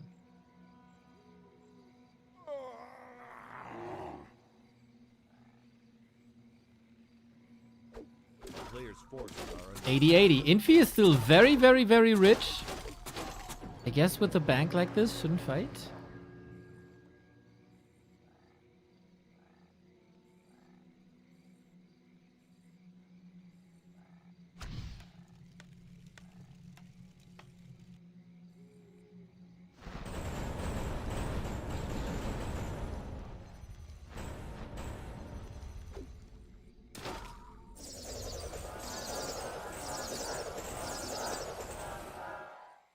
Heal cap on level 2 is 385 per wave.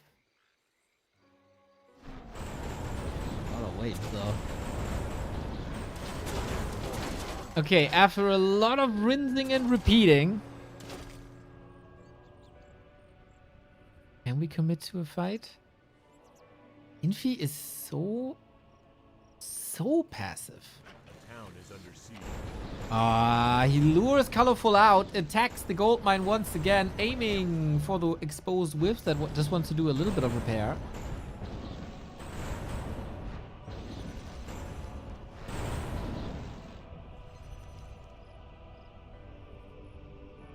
And continues to snipe. Like, I always want to see mortar teams here. It's just so disgusting. It's so, like, in a good way, in like a hard to beat way.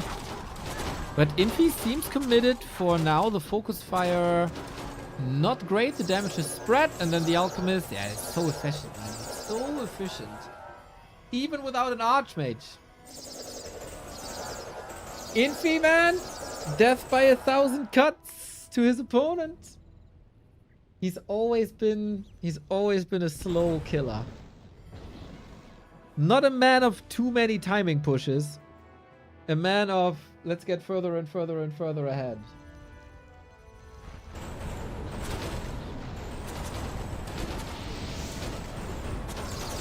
We are sniping this again. Does he have the critical mass? He doesn't want to commit here. A player's forces are under attack.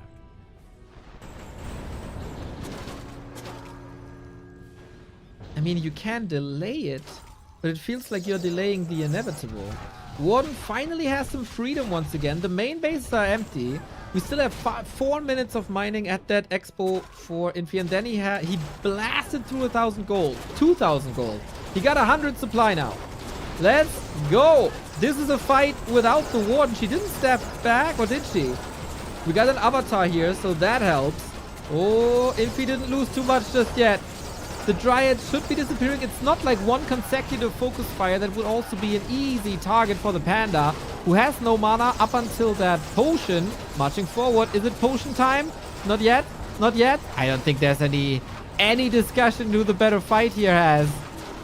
Almost double the supply for Infy, and colors at 50. The invulnerable spirits are the ones that hold the fort. But when the avatar dies, that's also gone. Fan of Knife's Breath of Fire. Potion has been committed. Colorful was waiting for that moment. He needs so many kills now with that Panda. Infy might give him the opportunity with Drunken Haze Breath of Fire. There's no more heal scrolls available. Staff's on cooldown too. Panda has a little bit more mana. Warden coming in here again. How much damage can he do? Supply by Infy is shrinking. Are the birdies still burning? Colorful somewhat alive. Oh, this was 1, 2, 3, 4, 5 kills possible. Actually surprised that Infy didn't expand on the back of this big attack.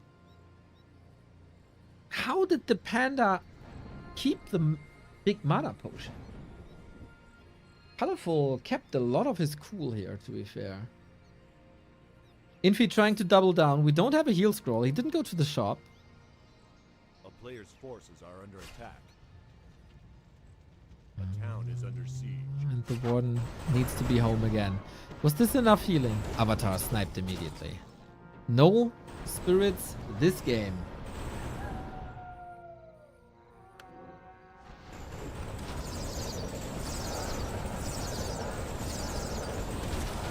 Saturday mornings with B2W and coffee might be my favorite thing about the weekend. Much less than 3 from Maine. Let's go, Maine! And let's go, NW Illiams. Let's stand for Colorful, maybe. Is Infy running out of options? If Colorful holds here once again. We got the Shredder. Infy is very, very, very committed. And I think this is the end of the road for Colorful. The last few Dryads should be wiped out very soon as well. The mana pot is gone. The Panda never made it to 5, unfortunately. He constantly had to play it defensively. He didn't have much time to creep. And then eventually there were also no spots available anymore. It would be a massive surprise if Colorful from here on out finds a way back. It is now nighttime, so a little bit of moon juice is coming back. That's about it. The Expo was the win condition, but now Colorful is not mining anymore. Infy, the general that he is, always has the goal in front of his eyes, but rarely forcing the issue. Solid level ups now. We get a strong breath of fire once again, but the Warden is also about to disappear. Infy is just not really moving anymore, to be fair. But he doesn't have to. He doesn't have to. Infy rarely does more than he absolutely has to. And he won that game with, I think, the foundation, a very, very good Mountain King play early on. Warden was stuck on level 2 for so long. Yeah, there was so much mining. And from there on out, if you give Infy the lead, it's really hard to bring it back. Especially with how he already destroyed Moon and Cow. And now I'm curious if we get the new Infy. The Mountain King Infy we've been exposed to a couple of times throughout the history of Warcraft. But what about the Dark Ranger Lava Spore Firelord Infy?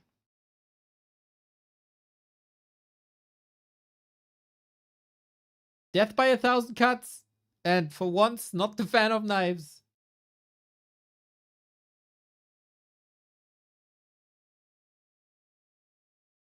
It felt like in this game, Colorful never had the initiative. Like at 0 moments in this game. Maybe the one bear push where he teched to tier 3.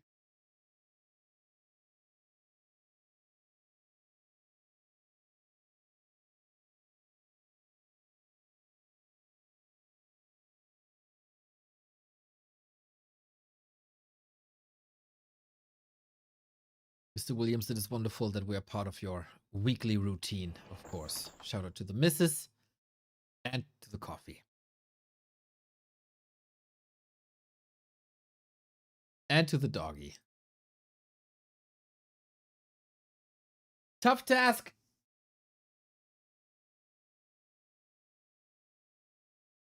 For Colorful. But maps will be different. The question is, how good is Colorful versus Dark Ranger?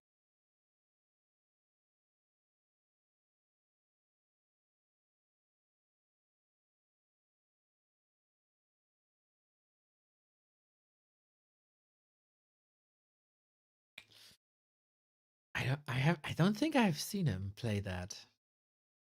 But yeah, Infy has demolished a lot of people. But then there's also a lot of game tape, right? So that is the question.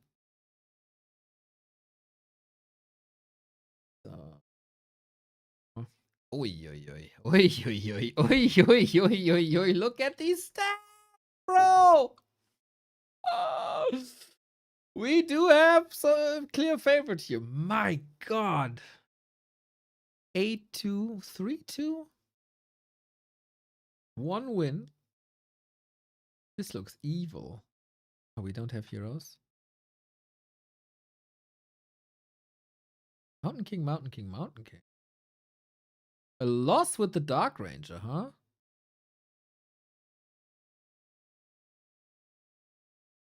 Yeah, sometimes these VODs aren't available and then we can't get the info, unfortunately. Crazy that we had so much info before.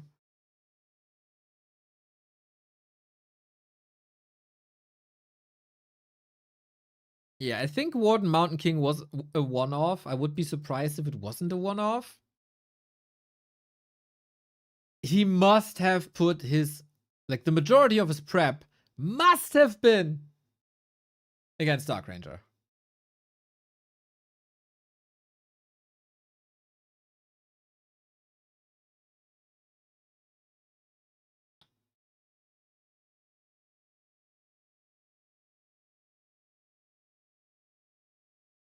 We got the BBC commercials running for a bit. Let's see what we got today. Stream. Doyen. Oh, Miss Noisy! Looked like she was angry here. But with a smile on her face, as always, of course. Seems like the further we go into this tournament, the less beef jerky we eat.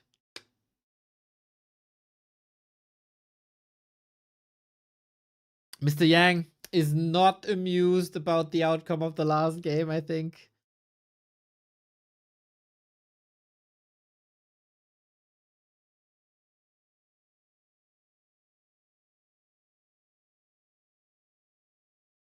As we're looking for the next map. Tonight, by the way, if you need some more Warcraft entertainment, Sparta is casting the Donkey Invitational at, I think, 7 p.m. Some grassroots Warcraft. That's gonna be fun. Shout out to the Donkey business running that tournament. And tomorrow, winner bracket final. Happy versus Sock. No, it's actually Monday. Oh, tomorrow is a big lower bracket day. So Happy's playing on Monday again. Tomorrow then will be 1-0. Wait, Soin versus Live. The winner of that plays 1-0. And also the winner of our match right here versus FoCuS. Thank you, Arzonix. 22 month. Well, we got a little break. We got 2 updates this week. Our Dach Inferno is coming back. The league for Germany, Austria, Switzerland. Qualifiers will be next Friday. And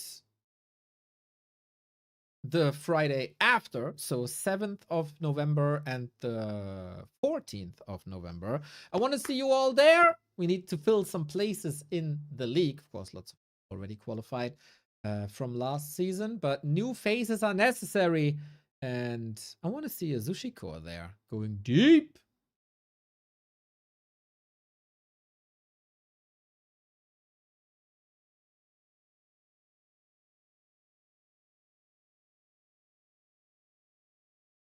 And Rara Land is kind of set to return. After a year of looking for a venue, we might have found one in the Netherlands. Nothing's 1000% confirmed yet.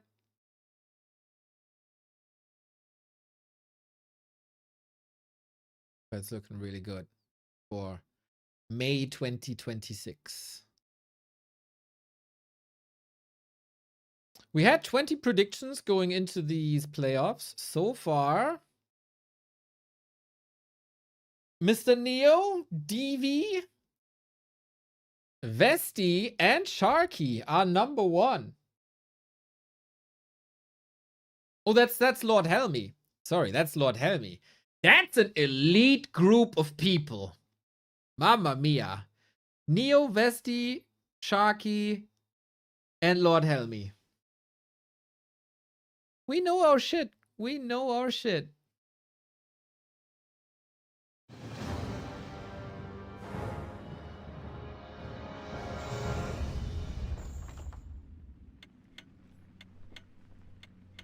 And we got a game. Was a little bit of a delay here, but we're ready.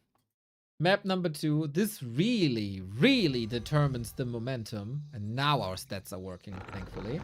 This really determines the momentum. I think if Infy blows ahead 2-0, there's very little chance for Colorful to reverse sweep.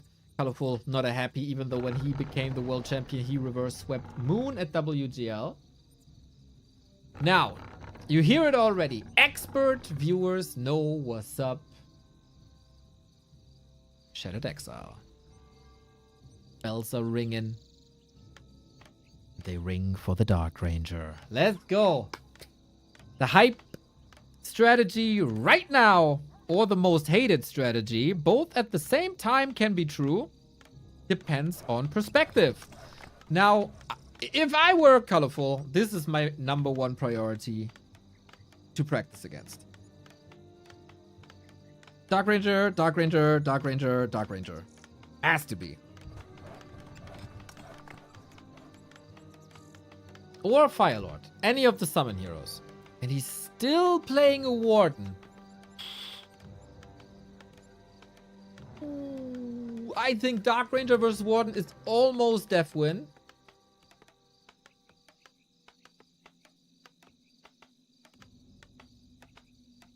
But I gotta say, I have not been exposed to this strategy as many others. So I'm not entirely sure. I'm just leaning back, relax and enjoy the show.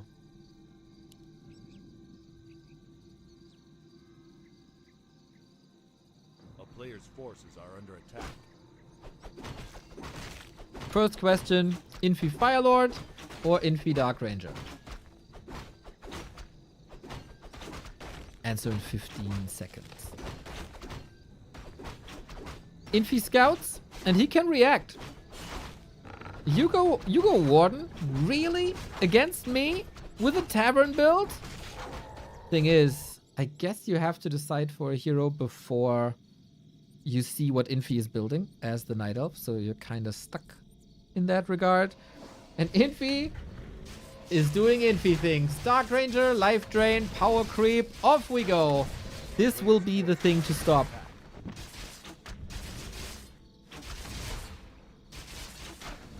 And he's going Hunts. Okay. Not as easy to kill as archers, so less fodder for the Black Arrow. Soima in the chat saying Colorful has to go Hunters. They are really, really, really strong. Appreciate the input. And if Soima says that, he's one of the best Night Elves in the region here. But he must know. And Kevin agrees. Okay, so if two of the elite Night Elves say that, then Huntress seems to be a good call. Mass Huntress, in fact. But here's Infy with Footman. And he might just cut that production in half.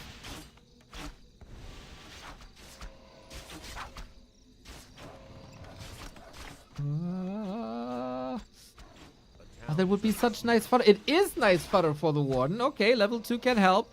Interesting that Infy has no priority of attacking that Ancient.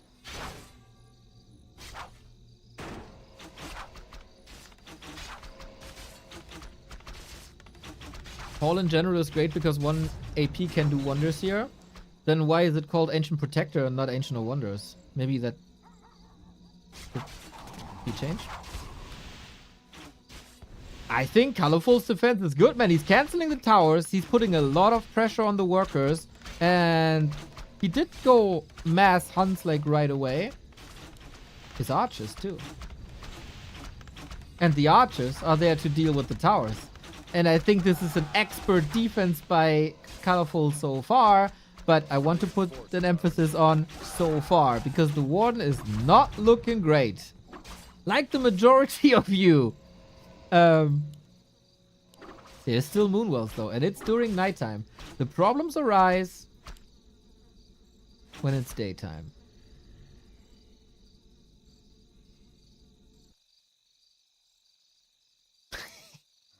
Not you specific. The others. A player's forces are under attack.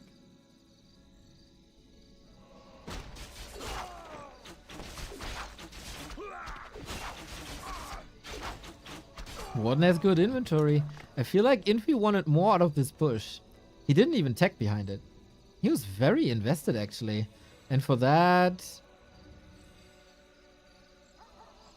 I mean, Colorful didn't tech either because he transitioned into Huntress. But he got a good foundation now. A player's forces are under attack.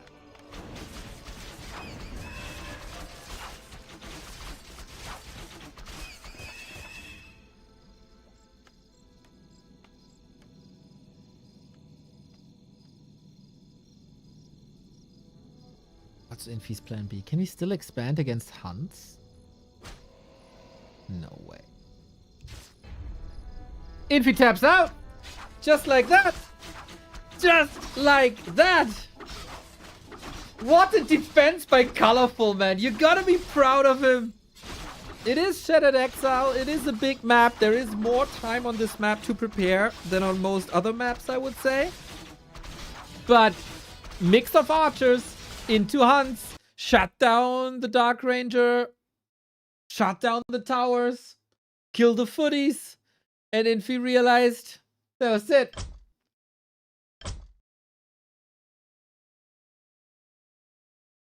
That was it.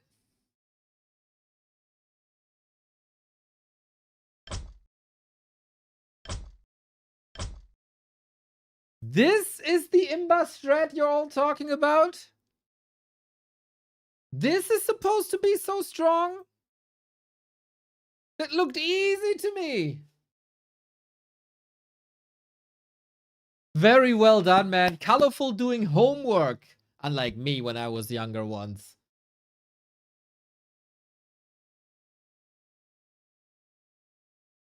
I'm kind of flustered here, to be fair. While everyone is talking about, you gotta play Demon Hunter, you gotta play Demon Hunter. Colorful plays the Warden on a more or less macro map. Has a good transition, has a good army comp, clicks the right things at the right time. And Infy says, okay, go next.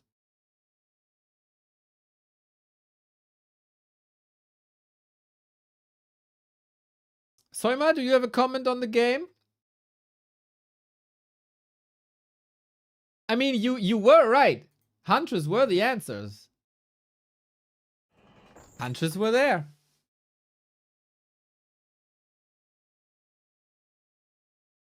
Super cool, man. Really good rhythm as well.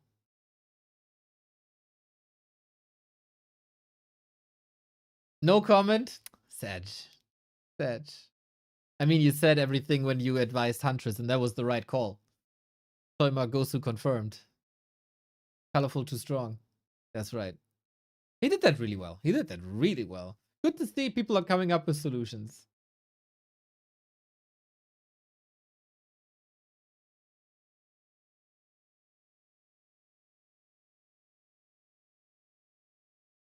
Now the question is, of course, is it going to be another Dark Ranger? And Infy's going to show us that it can work? Or are we switching things up and go Fire Lord? Or are we switching things up and go Mountain King Mass Air? Or is it one of the Archmage games now? That's a big problem for Night Elf, I guess. They gotta get ready for so many styles. On the opposite side, I guess, yeah, 2 to 3 styles. Warden, Demon Hunter, Keeper, but eventually it's mostly the same. With Dryad Bears. Definitely easier.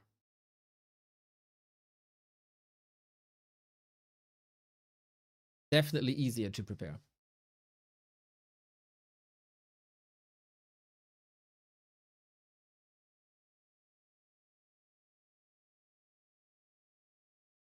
Good. I want more. I want more. And I really want Colorful to jump out of the shadows, man. He's like, he's the sole avenger of the Night Elves here after Infy brutally slaughtered Moon and Kaho. Kaho really not his tournament here, I gotta say.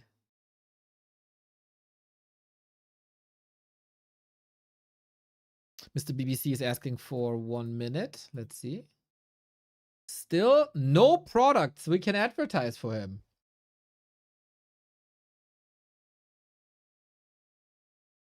I wonder if Miss Noisy on the right is sometimes not agreeing to whatever Magic Yang is saying. She's always nodding. And of course, Magic Yang is a legend in this game. WCG medalist. So he knows. But I've never seen her shake her head or something. Yep, I understand.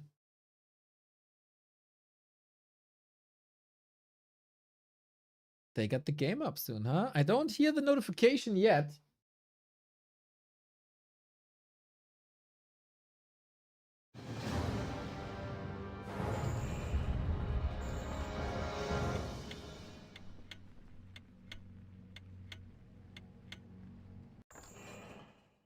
Guys. You have a very, very, very wrong idea of what you're writing in chat right now.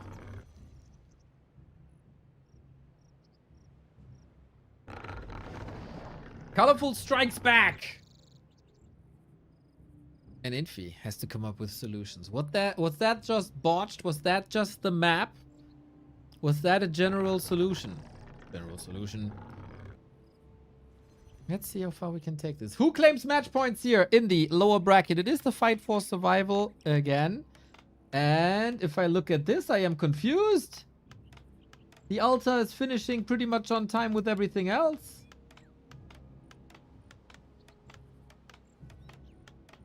This is not a Dark Ranger nor Fire Lord. This is standard.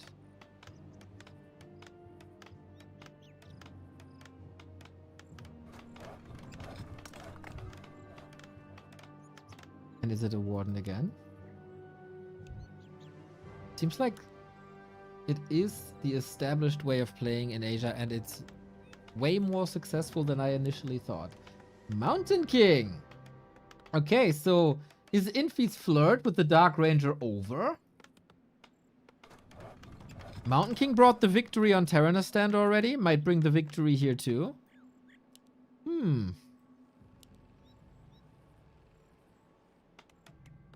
Well, Soul will be happy. No competition anymore. Even though Kaz also deeply in love with DR. Rightfully so.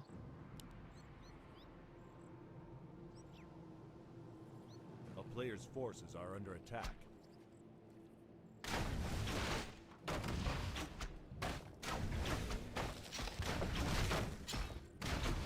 So, with that, we have a very similar game to Terraners. When Hammerfall came out, it was oftentimes compared to Terraners. Probably because both players have a bridge. Colorful with Hans once again. Oh, damn! He did not see that before, right? There was a gamble, right? Oh, snap! Against an Archmage, that could have backfired big time. I guess it's good against Dark Ranger, and it is good against Mountain King. It would have also been pretty bad against the Fire Lord, maybe? Colorful got BBC's oranges as balls so big. That sounds weird to everybody who's not in on anyway. It's clever. It's Mass Hunts. Mass Hunts can put on a lot of pressure. I think this is more or less the ideal way to play against Mountain King. The question is, when do you scout Mountain King? How do you scout Mountain King? And how can you bridge the time to get Hunts up? Forces are under attack. Oh, crucial Moonwell. Double Hunts coming already. Repair in time! Man, colorful.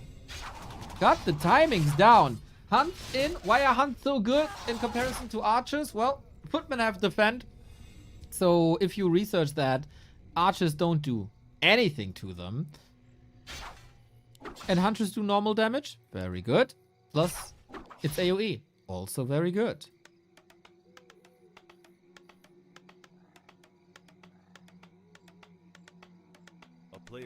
We don't have a staff yet. Very tanky Warden.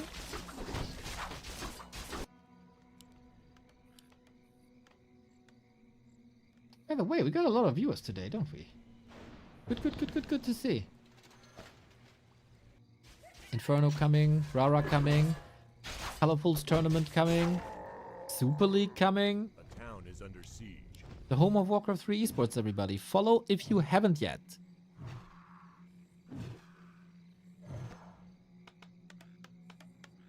And Infy seems very cautious. Double tower pretty much right away. And then, Colorful, do you play this as an AP push or will you transition at some point? If it's an AP push, Infy kinda just has to hunker down.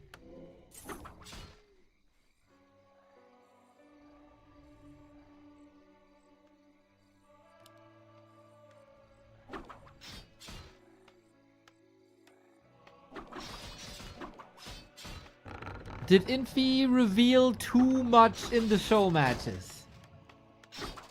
AP's coming with Hunts. Can he create some distance? It's a lot of stuff. Militia timer halfway through. So far, he deals with the workers well. The footmen are not looking too great. 1 AP dealt with. 2 APs dealt with. We still got some solid resources. APs are very, very expensive, though.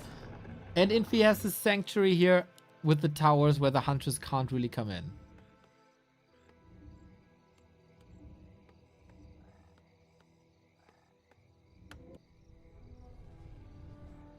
A player's forces are under attack. The straight up hunters versus footman fights should belong to the hunt, especially if you throw in Fan of Knives. Here we go. Oh, Infy's footman control, though, is one of the best in history. Only 40 can compete. If we have another Fan of Knives, that's mass murder. And it's a lot of militia call. So, tech, very much delayed. We got double racks. Oh, that's a great response. That was for a long time a Todd response. But for that, we, I think, also need a blacksmith.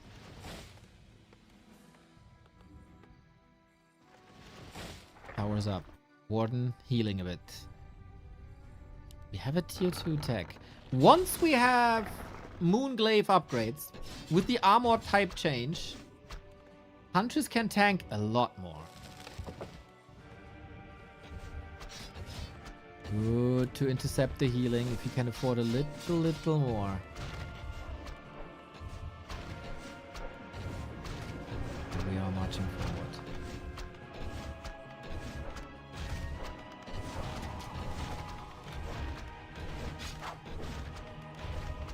You gotta be so careful. You gotta be so careful with your mana as well. Even a glaive might do a wonderful job here. The shop is doing wonders. The Mountain King is not. But the Mountain King went to the shop for heal scroll, protection scroll. He's preparing like a breakout. At the moment, though, he's not mining from 2 bases. He's actually losing resources due to all that repair. But the towers might just be enough. The shop might be too late. It's also coming up at the base. Colorful has mentally giving up on that push already. He doesn't want to end the game here. He's not all in anymore, thanks to the tech. He has a second coming prepared. Just with how many losses?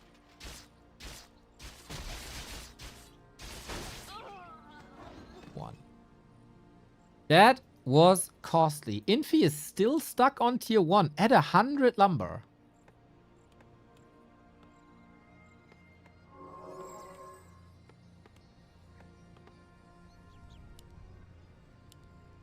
Players' forces are under attack. There might still be a timing for Colorful here. It's not... You don't have to give this up. There's a second chance for sure. Warden levels are looking alright. Mountain King is catching up now, though. Infy has a lot of throwable footmen. And you know that he loves to throw his footmen away. In a good way.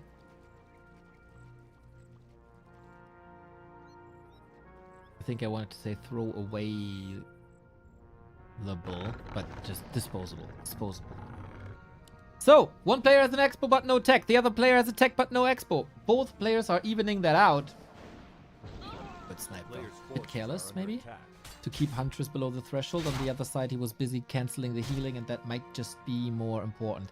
It is 13 footmen.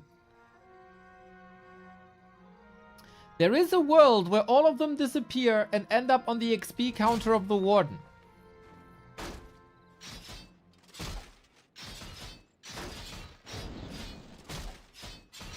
Or we see a Mountain King pretty much single-handedly control that Warden. Actually, the setup for both players is kinda even. One carry hero and a lot of units that are nice to have now but will not matter in the end. Heal scroll, massive against all that AoE. The right answer, the #1 answer. And Infy, 2 squads. A little bit of a decoy on the right-hand side to keep the Huntress busy, and then the more important squad to the left-hand side to deal a fatal blow to that Expo. Cancelled super late. There was not many resources that he got back there. And actually not too many losses that he's taken here. 3 footmen down. That's about it. I don't think that was enough.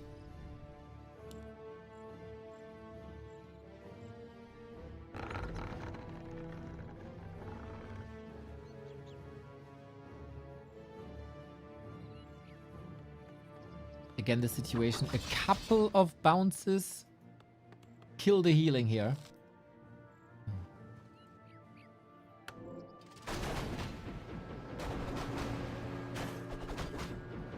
Infy playing the smart. Also investing so heavily into footmen against the warden is... What's this rifle position here? But was smart. Very, very smart. Would love to see a world where you can still use the hunts and drop into bases. I feel like these traits are not efficient enough for Colorful. The Stormbolt is too powerful. He gets so many kills and he doesn't get anything in return. It's so good. He can keep on trading, man. The hunts don't do enough damage on their own to deal with them. Very, very, very effective way to use the footman for Infy. Solo Warden still gets good XP. Mamma mia, that Alchemist came right at the perfect time. Only 6 footmen remaining though, so it's not that Colorful doesn't get the kills. But he's on the way to castle. On 2 bases. With 1500 gold. And 5... Oh, Colorful flexing. Colorful flexing big, you know? Oh my god, he's not moving whatsoever. Sick. That was really well done. Mamma mia. Mountain King in for the snipe. He got the mana. Does he have the time? Ends up going for the hunches.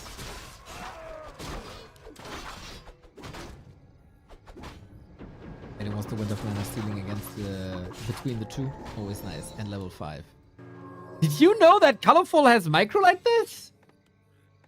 Look at that! Little late, I guess, but... he kept his block up for a long time.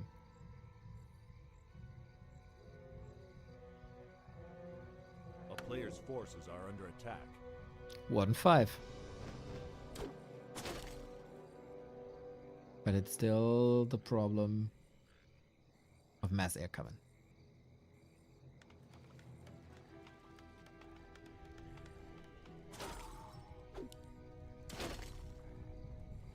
How do you deal with that?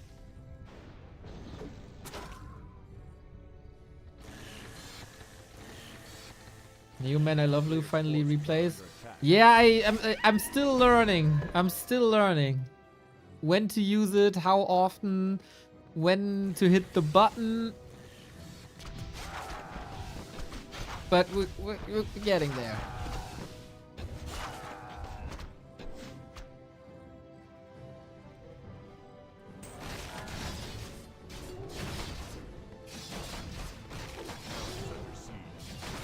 So, we grind towards level 6 with the Fan of Knives. You've seen that before in Terra Last Stand. Different timings, though.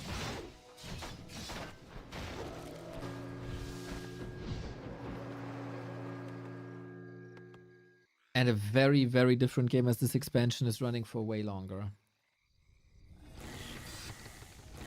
Player's forces are under attack.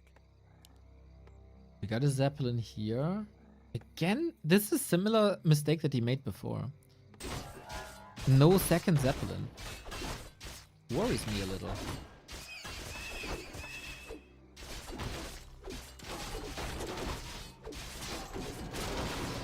MK dominates the hunts. He can't do the same with Dryads as they are magic immune. Warden blinks in. Invo Potion. Nice hide here by Colorful. Warden is kind of stuck there as well. Invo Potion on the Alchemist still running. Not for much longer. We have another fan. Blink out. Mountain King no mana. And Mountain King only level 3. That's not too much actually. Realizing can't be controlled, but that changes soon. Gotta need a precise blink, and he did get it.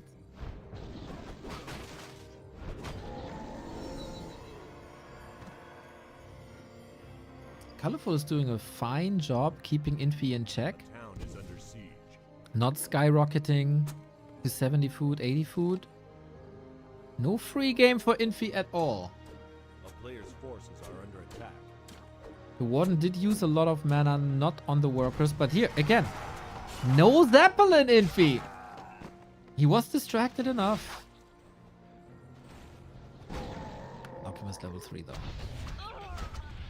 Okay.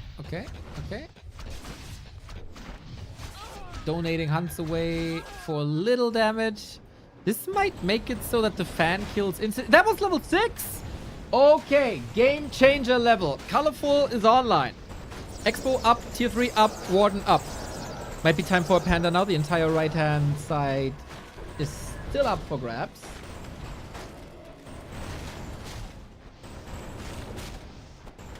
And Warden is back.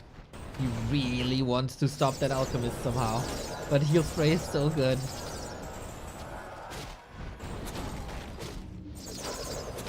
Andale. Couple of corpses from the creep camp. Yeah, nice usage here to be fair. Good damage done. Colorful. I start to believe. Yesterday I was so sure that Infy would have an almost flawless run into the grand final. I gotta say, Colorful is a real threat. Alchemist has a mana stone. Infy has 2 heal scrolls. I'm not saying he's in like a wonderful winning position, but he's doing way better than the night else before. A player's forces are under attack. Here are the Dryads and some spirits. We have a Zeppelin now. Okay.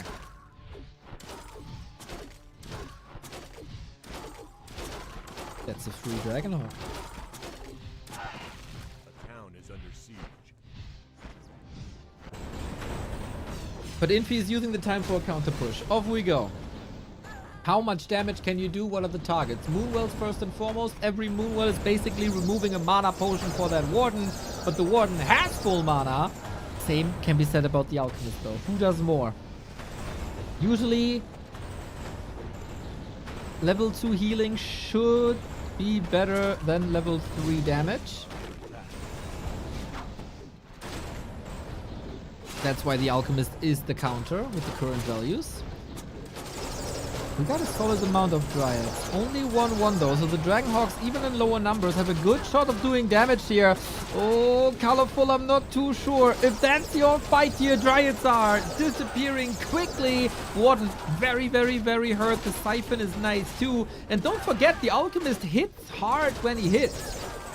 65 max damage. He's basically a bear. But also the Dragonhawks disappearing.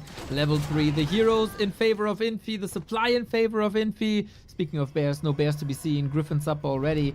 And Colorful, the defender, is forced out. He doesn't have an orb, that's true, on 1,000 gold. He did rebuild the Moonwells here though, kind of cool. Now we got an anti-magic, doesn't use it.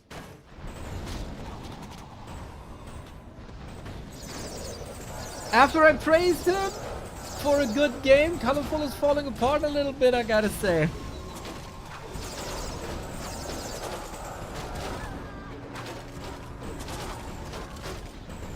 Any chance to stay alive? Infy's pressure is remarkable. Mountain King with Bash level 3, by the way. That's a rare sight, but why not?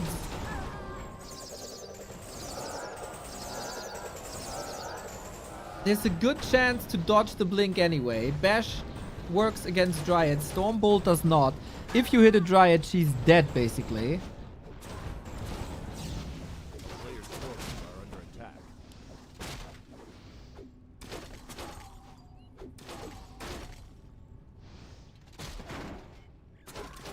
It's a smart choice. Both no lumber.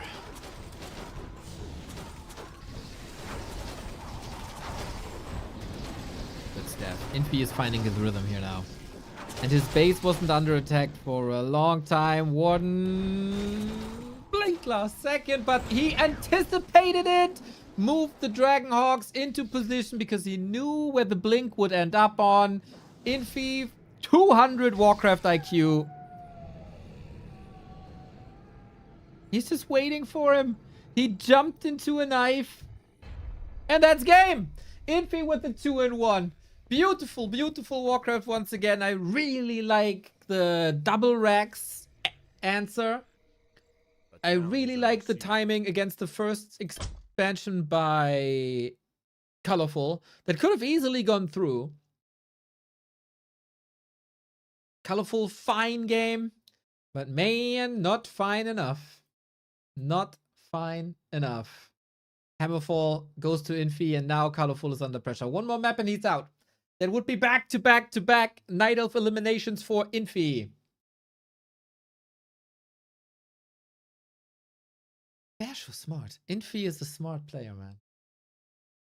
He might not be the most stylish player there ever was, but he's goddamn enjoyable if you're into Warcraft IQ.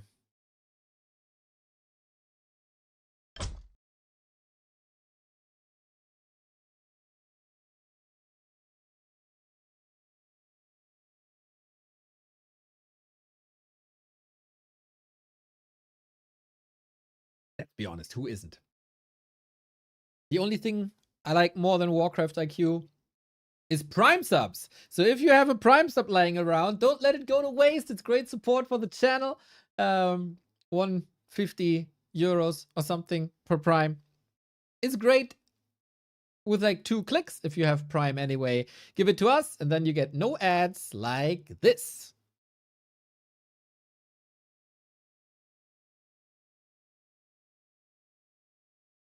We also get ads on the Chinese stream for some juice boxes. Yummy, yummy, yummy juice boxes.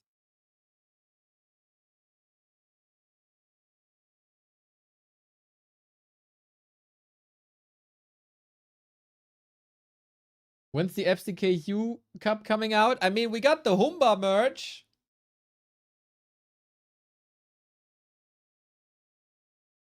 That's basically the same.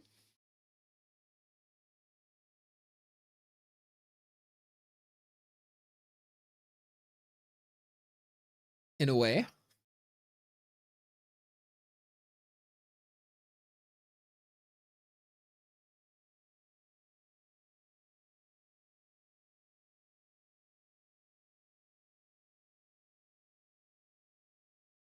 You the ad DJ, gotta do what you gotta do. Trying to not interfere gameplay with ads, but that doesn't always work.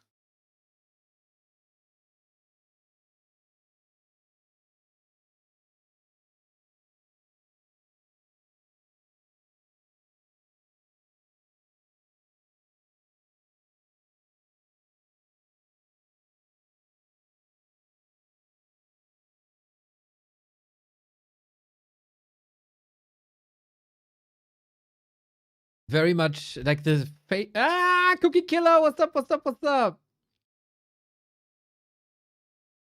We all love Warcraft. THX for the endless amount of work that you put into this. It is my pleasure. It is my pleasure.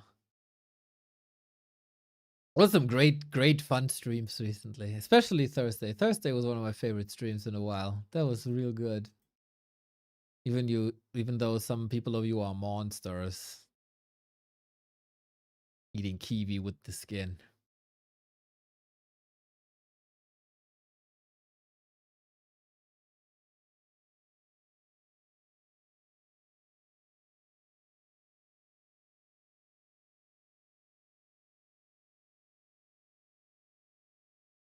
So what did Cookie Killer say before?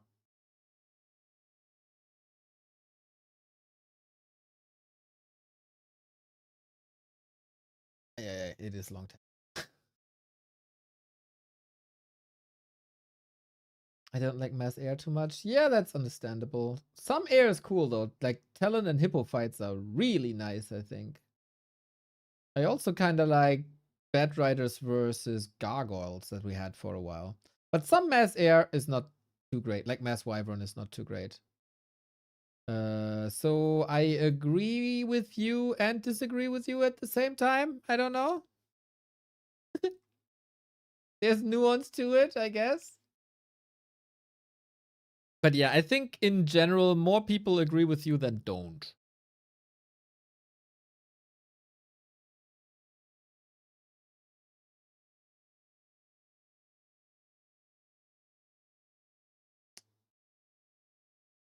To join the game? Yes. Colorful fighting for survival on Autumn Leaves.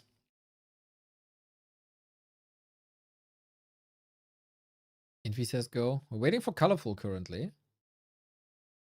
Just as I'm waiting for that 1800 sub to be broken. We're close. We're close. 27 away. Hope we can do that. Make my Saturday even better than it already is.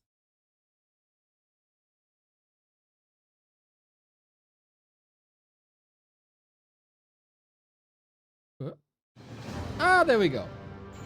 Well, well, well. Match points, Infy. Do we have another strat than the Warden? Feels like Infy's Mountain King has figured out the Warden. Is there a chance now to play Dark Ranger here? Is there a chance to play Keeper? There is a chance for a Joinbug. Yeah, the lobby was up for quite some time, and the longer the lobby is up, the higher the chances that someone causes the Joinbug.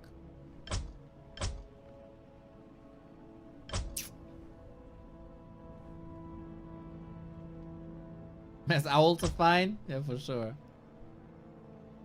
They are pretty. They're very pretty. Later tonight on Sparta stream, you can watch the Donkey Invitational. Tomorrow we are, of course, back with the lower bracket in B Cup. Another day where we fight for survival.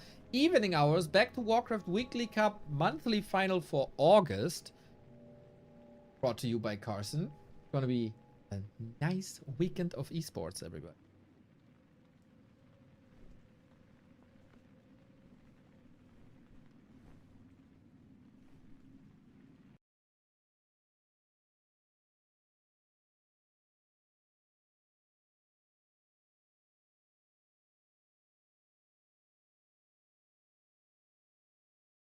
Get another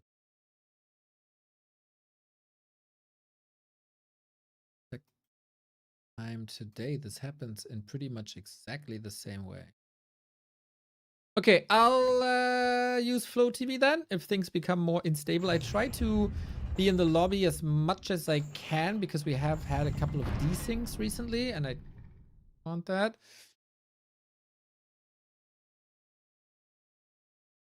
But hey, when lobbies get unstable, I'm the first one to leave because I also got the highest ping.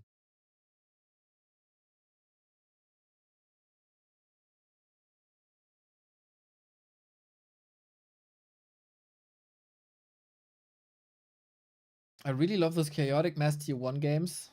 Oh.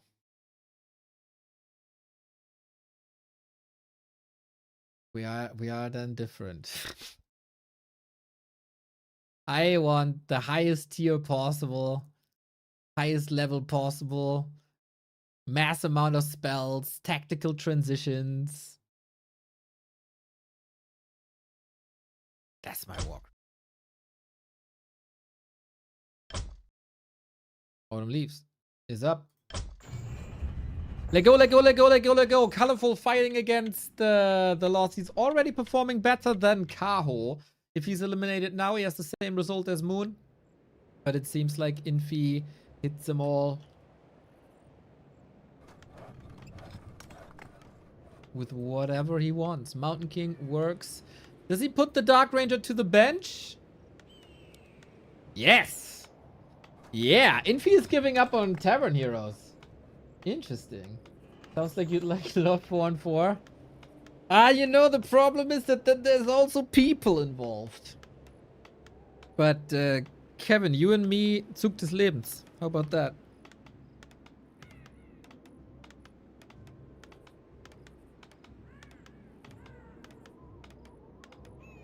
How about that? Autumn Leaves Bit different in a way that it's so close together. I always say when we jump into this game, very brawly.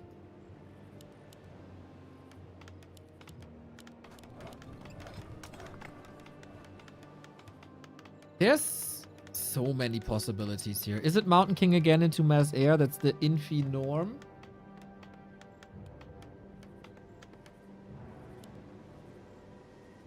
Now we're in the same bucket. You see how much MR I lost playing Dark Ranger, bro? Oh, that wasn't pretty, man. Next time Patu sees me, you can insult me with you're a 1200 MMR caster.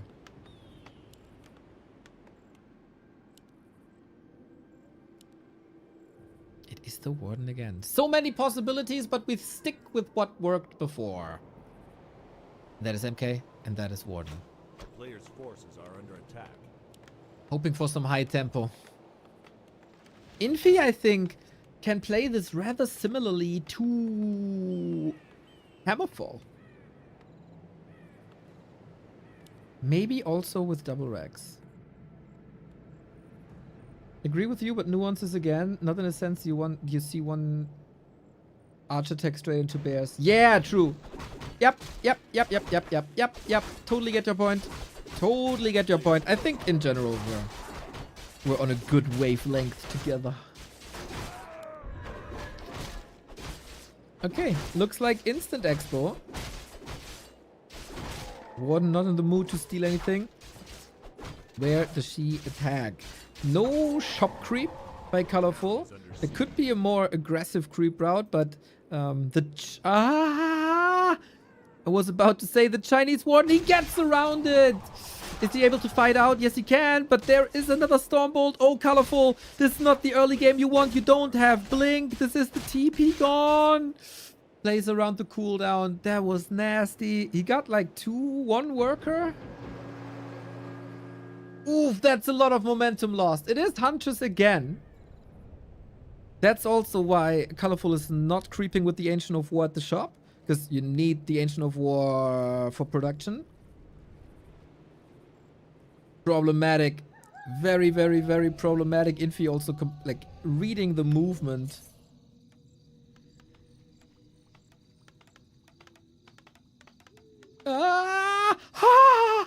She could have been dead here.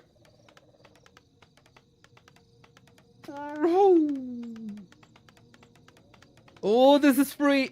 This is a free game for Infy, it seems. The Hunt's gotta carry.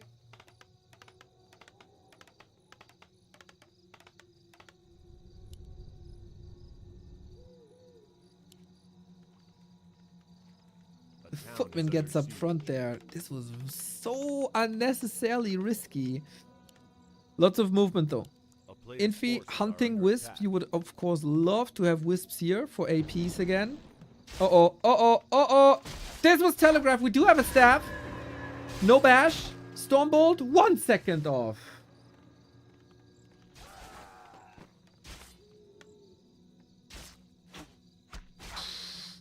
Oh, Colorful. Colorful needs the lifeguard. David Hasselhoff needs to get him out of the wild sea. That's another Hunter's down. Dude, this is just Happy verse 1-0 all over again.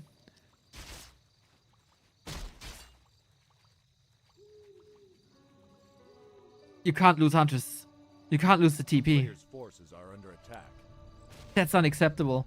Infy is rock solid. That's why they call him the Iceman. In pressure situations, he always performs. Hunt number 2. GG. Go next. That's it. There's no next. There's only elimination. There's death. Oh, big blunder. Infy is miles ahead.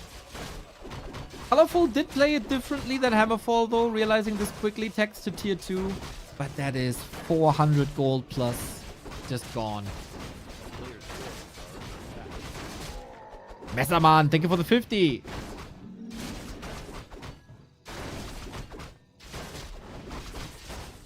Yeah, you know, Warden thrives on levels. YouTube chat says it as well. Like level 1, not great. Hey, lots of room for improvement, boys. I think if this is a ladder game. Oh my god, oh my god, why? Free, free, totally free.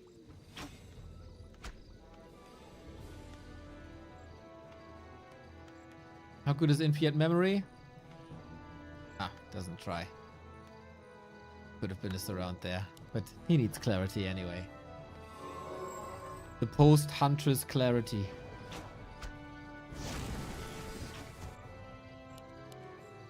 Yeah, the Night Elves will be represented by life in this tournament after today.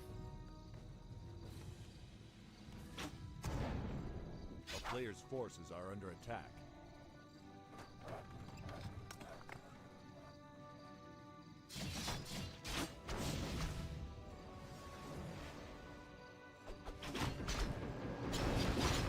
Infy can play pure dominance. Like this level 1 fan of knives. It's not doing anything. We got mercs. We got healing. We got an absurd amount of footmen. The staff was on cooldown, dude. This could have been GG again. Infy could have brutalized Colorful a bit more. A player's forces are under attack. Bash at the perfect time. Mountain King also got boots. He can chase this down easy. Gets a dry... Dude, Infy is just terrorizing him now. Stormbolt to the face. Colorful. That wasn't it, man. That wasn't it.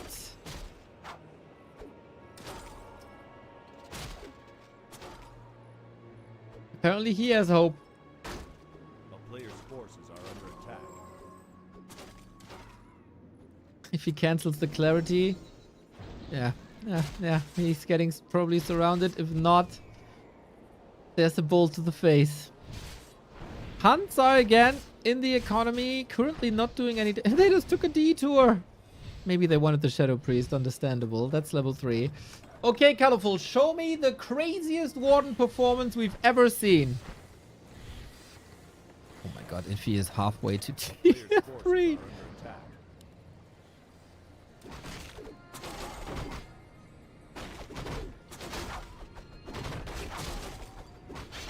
We've seen the wildest things in Warcraft 3, okay? A Paladin Ultimate decided the winner bracket semifinal today. There's...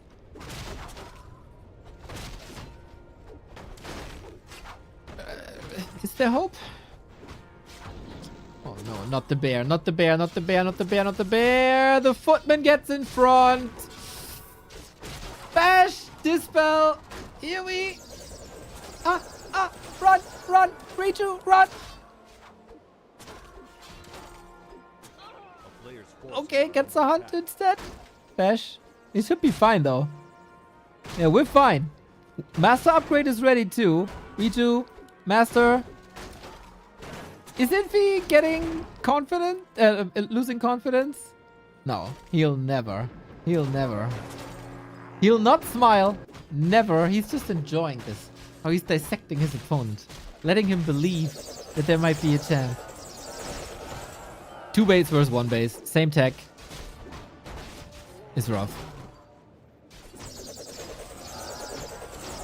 Oh, he moved out of that heal spray a bit. And you know what? No need to risk anything.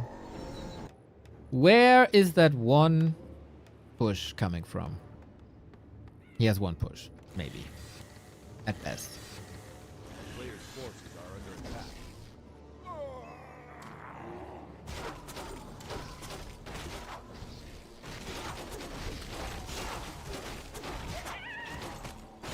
Again, dare I say, is there a chance for a Zeppelin drop against Dragonhawk? That's so hard.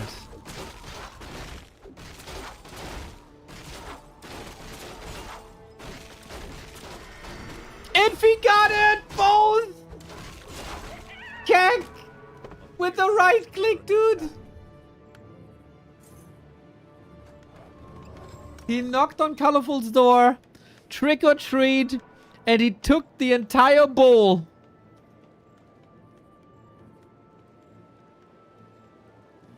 Ding, ding, ding. Boink. Both.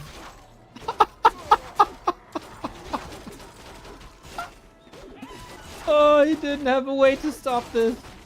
He didn't even try. Player's forces are under attack. Jesus.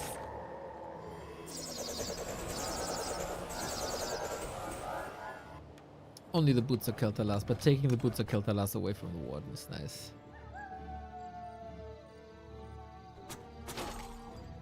The only drop that could save Colorful is Infy dropping from the game. Fair. Fair. Infy is in no rush. As long as he's playing, he's also streaming, it's all content. Why rush anything? As long as you can style on your opponent a little bit. It's like toming in FFA. Why kill your opponent when he's giving you XP? That's like the caster equivalent. Caster, streamer, player, streamer.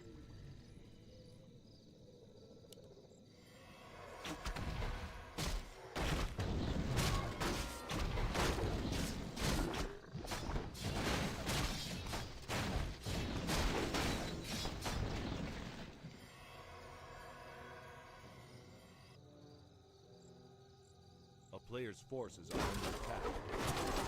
Keep pushing now, though. Warden somehow made it almost to level 5.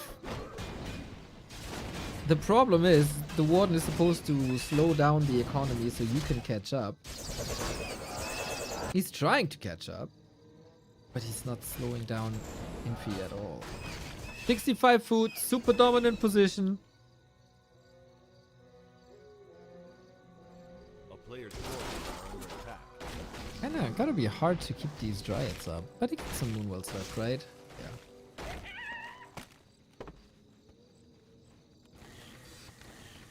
For everybody who got Infy in the prediction game, looking good. Looking real good. I think I might have a perfect day today in my predictions. Currently, Sharky, Vesti, Neo, and Lord Helmi on top. Okay, we're farming. We got a big mana potion once again. But we also got a creep deck here. Okay, can the golems and the night elves work together a little bit? Maybe a little bit. Warden in. Maybe a fan. Here we go. But Infy just turned it around. Does he not? Alchemist is here. Blood Mage is here. Suck, suck, suck, suck, suck, suck, suck. Mountain King jumped in on this as well. Infy might have decided that it is enough. That we move on. That we jump into a direct strike game or some show matches. Who knows? The fans are strong. Ay, ay, ay, ay, ay, ay. Nice save with the banish. You gotta give him credit for that.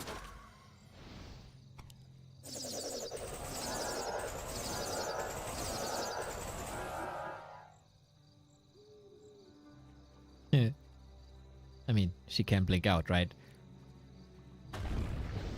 Is Colorful trying to steal the bounty here? Not allowed at all. Bash that kill over. GG. GG. Man, first you're not lucky, and then the bad luck hits you. Ouch. Infy demolishes Colorful on map 3. Was super far ahead. Mamma mia. Oink. That's how the cookie crumbles, everybody. Infy was ultimately far ahead, man. This was hard to sell that there's a comeback possible. Let's be honest here. Let's be honest here. 3-1. 3-1. Infy lives on. His opponent tomorrow, FoCuS. And that's the rest of our bracket. Who's owning the predictions? Still, the 4 of us, man. Lord Helmi, Vesti, Sharky, And Neo with the perfect prediction on day 1. Hopefully that stays this.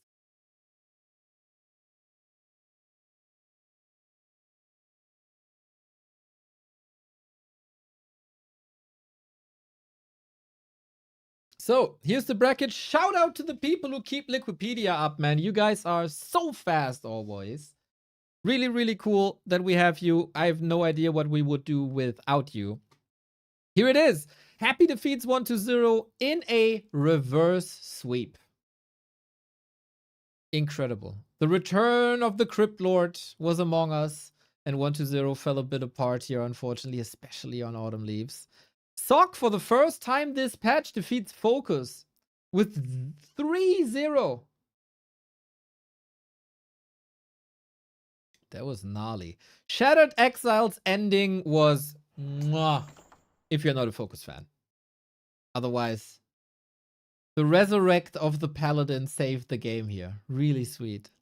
Infy colorful. Colorful, definitely competitive, but there's something missing. He shut down the Dark Ranger ultimately hard, but then Infy just switches back to the strategy from before and owns with the Mountain King. He can choose his weapon and own the elves, while it was Mountain King, Dark Ranger versus Kaho, and also here a broader mix. Seems like Colorful really did good homeworks versus Dark Ranger, not so much against Mountain King, and that's what it is. Tomorrow, the next day, where we fight for survival, all lower bracket tomorrow. Kicking things off with Soen and Life, the defeater of Lawlight. Soen crushed Pink, was super close to making it to the winner bracket semis. And now they clash, and then the winner of that versus 1-0. 2 undeads alive, 2 orcs alive, 2 humans alive, and a night elf alive. We had to say goodbye to Colorful today. And then a bit atypical winner bracket on Monday alongside the lower bracket. And then the final day on Classic Tuesday when you play Grand Final Tuesday. But that is, I think, because Colorful's tournament is starting on Wednesday. So a lot of content. Lots of content here on the channel. Man, those were a lot of people here today. Appreciate you all. We have I might have like an hour if you guys want to stay and we watch some replays together, but I do need some food. I'm incredibly hungry. Do we have something we can watch while I eat?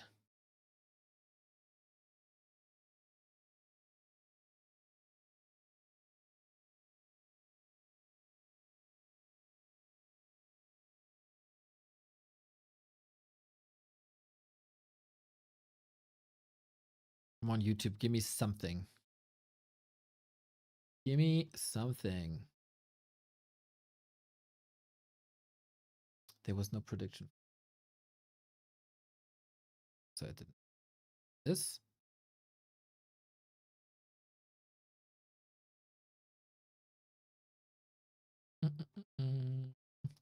Let's see a funny war. With funny Warcraft, I have to explain.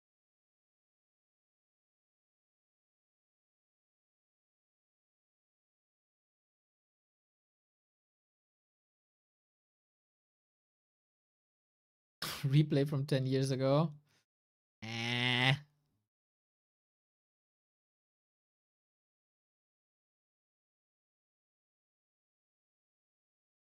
Dude, I miss the time of like fail compilations. That's still a thing.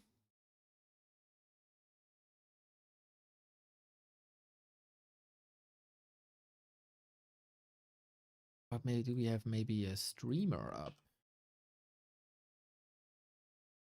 We can watch it.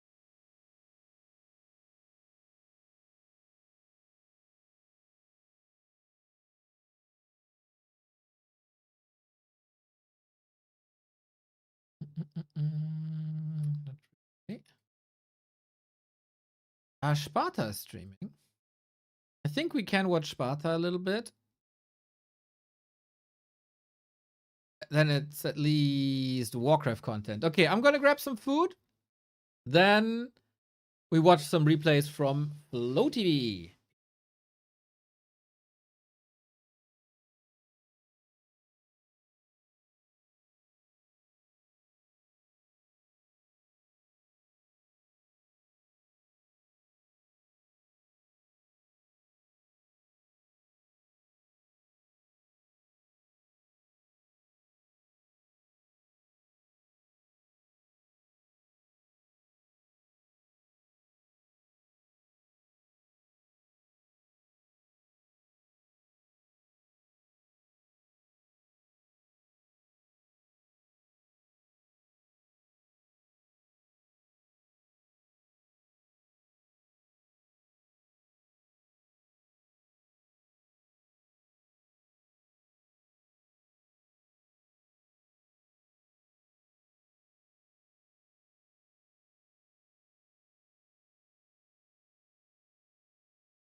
Cheers, you got me back into dub C3 less than 3.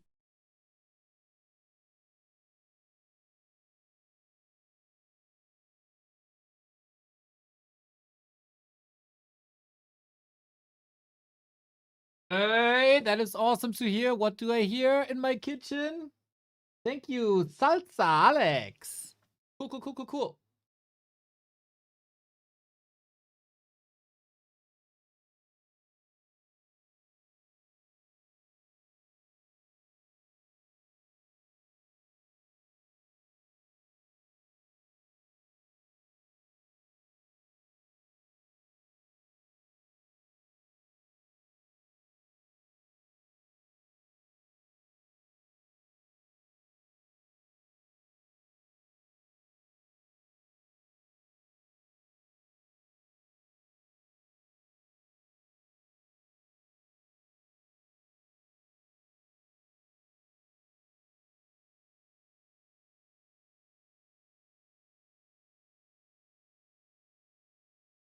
Oh, Sparta has the makeup again.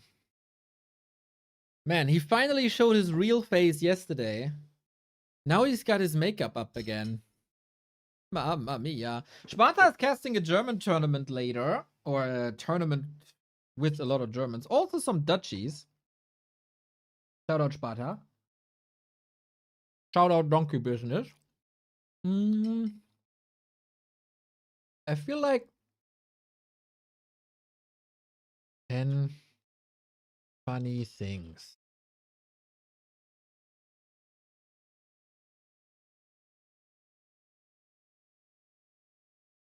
Try not to laugh. Let's see. Don't laugh, not even a smirk. This is your ultimate test of self-control. If you laugh even... That's just stupid AI crap.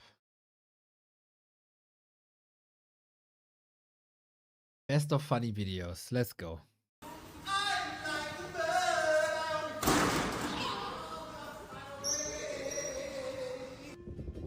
Yeah. Casting.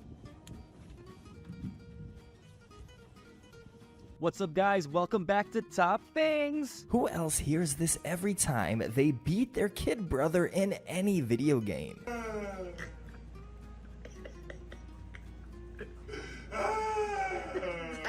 Pretty accurate. That's how little kids be crying too.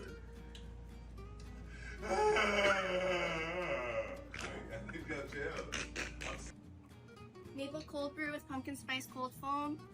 Did you drink out of this? No. Dad, did you drink out of this?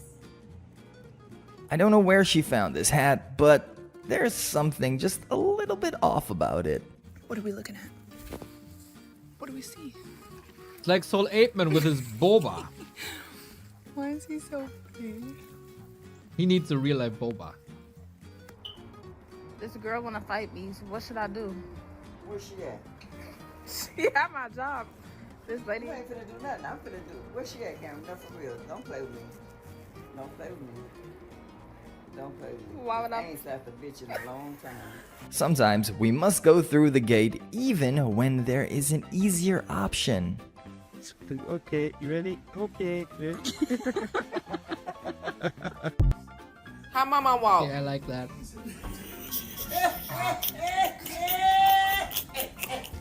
You better stop it, girl. You better come get my hand and hold my hand so you can help me. Respect the elders. Where you want me to go? Where? Come on, how y'all walk? I have never seen so many people get this scared of getting a kiss from someone. Where's the last one? Has to kiss me. That's me. Izzy has to kiss me. Izzy has to kiss me. Okay.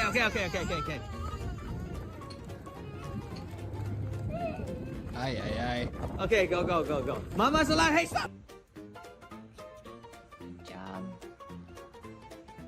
Baby videos not that funny.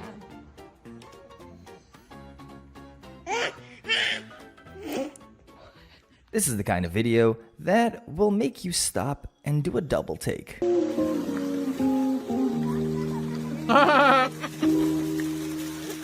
That's funny. Babe, you gonna do a video?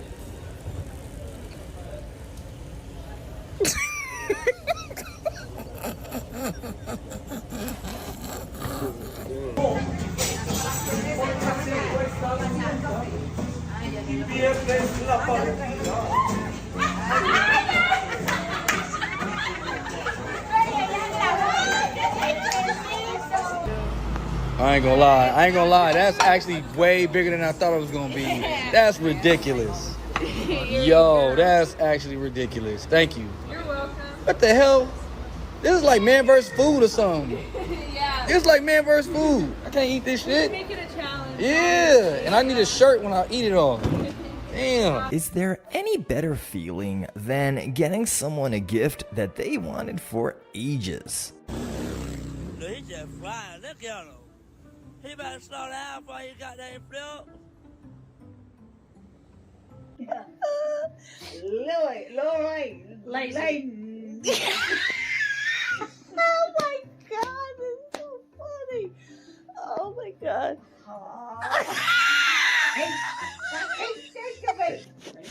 Man, this is all not funny. What? I didn't say that.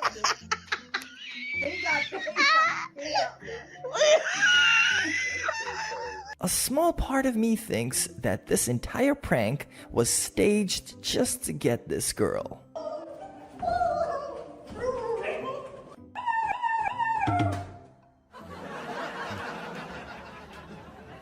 Man, videos were funnier back in the day. Back in my day, the funny video compilations were actually funny. But I needed some moments to eat. That was horrible.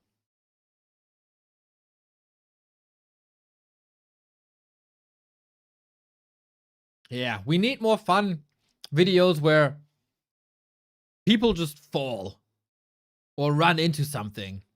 You know, one of the funniest videos is this jackass video with the giant hand. That will never not be funny to me. It's so simple.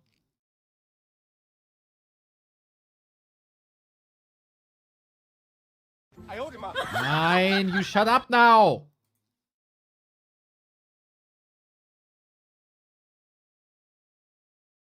It's just so hilarious. It will never not be funny, man. What's up, school? What's up, nerds?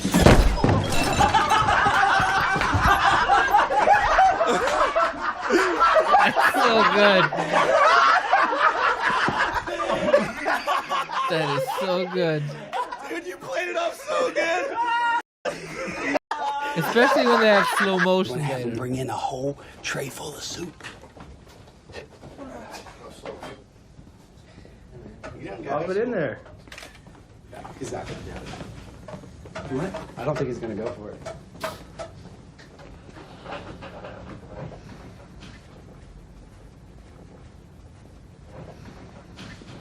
What up, Aaron? What's up, dude? Yeah, dude. Help us the crowd, brother.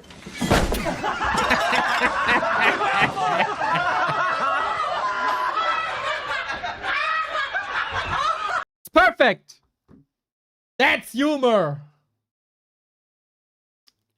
That's humor. So good. It's so good. What games we got that we can go for? Original Jackass was goated. One of the first videos I ever got burned onto a CD was Jackass the Cup Test. Mm-hmm.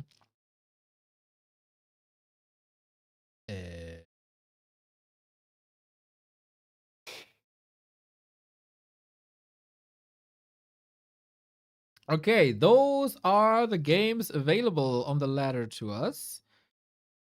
I scanned already. No cars. Yumi versus Dorani. There was a Biko versus Jens game that a lot of people told me to watch. I feel like today is the day where we watch this.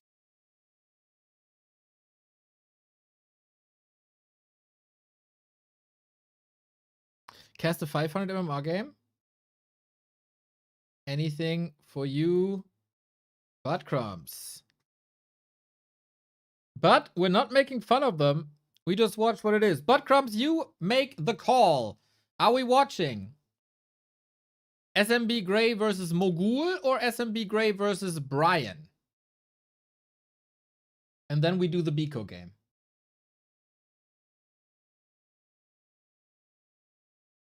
Butt Crumbs TV is such a wonderful name for a telly station, by the way. Mogul. All right.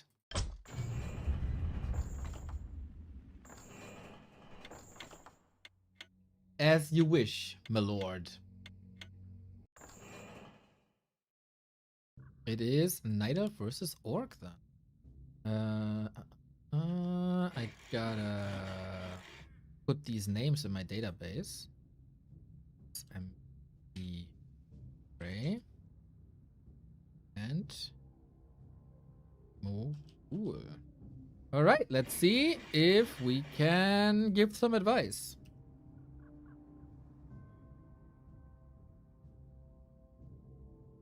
To be honest, if you've seen my letter games,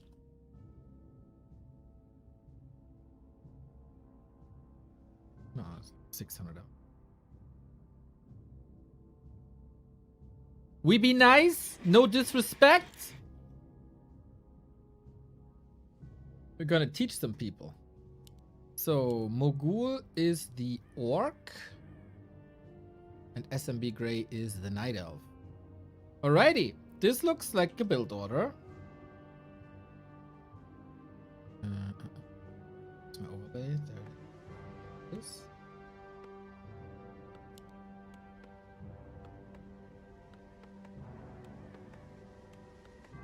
So this looks like a grunt or build order so far. On the other side, we have a Demon Hunter with an Ancient in the base.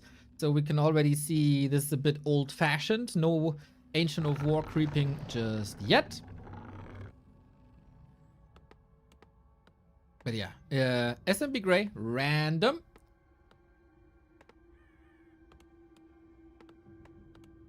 And then we'll see. I wonder if these guys read like builds already. They seem to have a general idea what they're going for, right? So they're not getting supply blocked early. Didn't forget a burrow. I think if you're on War 3 Champions, then you're already like top 10% that you would be on Battle.net.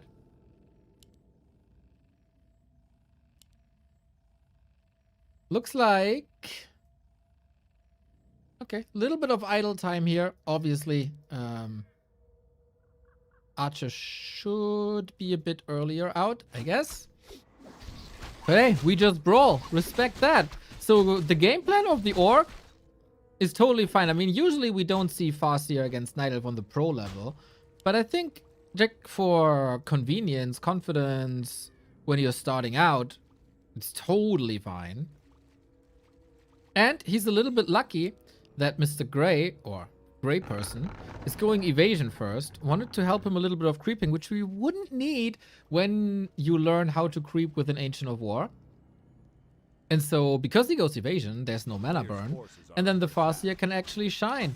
He's waiting in the wings. That's actually some clever movement here by Mogul, I gotta say. He knew the creep route.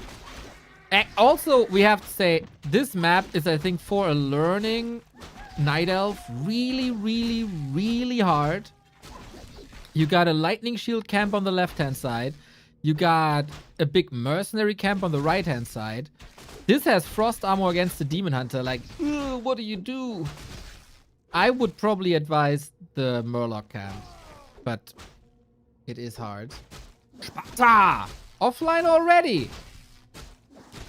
I thought you're gonna grind until Donkey Cup. I appreciate the raid a lot, of course.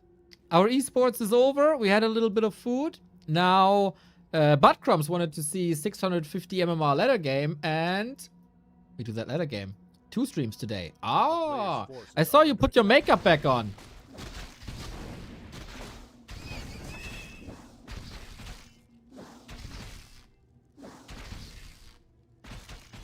Tech timings, fine. Pretty much the same. Also, let's take a look. Huntress Hall, actually pre-tech. Nice. This is oftentimes the case. Like, you give a command, then there's a bit of idle time. That's the best advice you can get, I guess. Always get something. Don't start a war. Hey, isn't that what you said yourself? When I tuned into your stream yesterday, Sparta, you said this is the first time on stream that I'm not in makeup or something.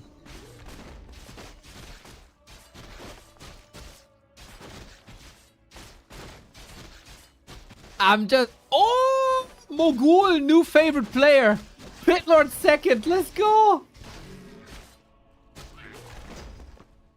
I like that a lot. As we said it many times, Pitlord is a perfect low MMR hero. I think he is the low MMR hero because you don't need to micro him. Actually, if you micro him, you're probably doing worse than the Pitlord would do on his own. Just let him cleave. Let him go.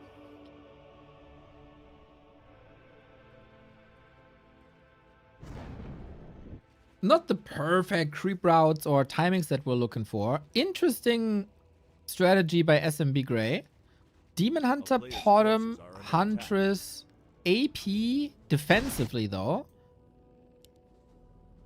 And then Dryads, I guess.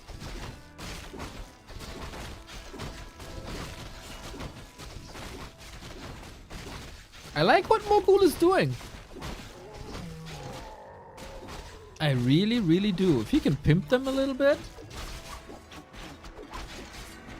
Again, SMB Gray goes head to head with the Frost Armor. This does take time. But he didn't engage without level 2. Took Immolation. Probably not ideal. If you go Immolation first.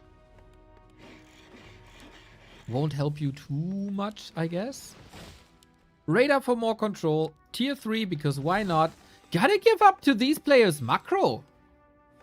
They're not floating 1,000 gold. They're hitting their tech timings. They are not supply blocked. I expected this to be way worse, to be fair.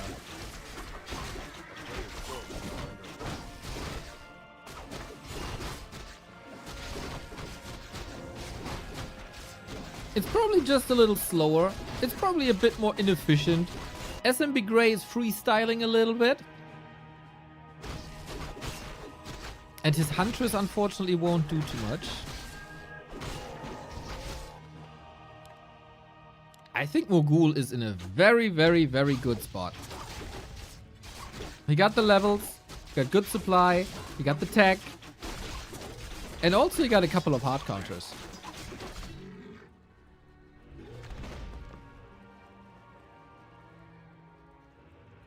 Very curious for a fight.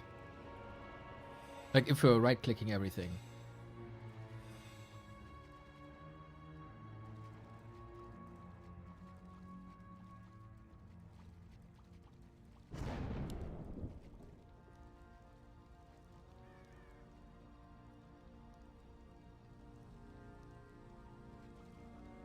Oftentimes with these low MR games, we play a lot of PvE. You know, I'm just waiting for my tech. I'm just waiting for level 3. I'm just waiting for that upgrade to finish. And that is why Warcraft 3 is such an amazing game. You have stuff to do on the map, even though you're not confident for a push yet.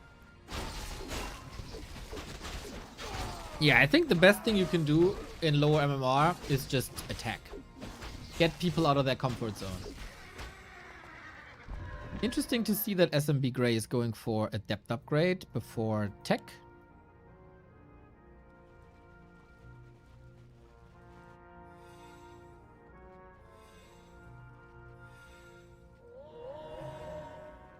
But I think for Mogul, Player's forces are under actually interesting how he ended up on 650.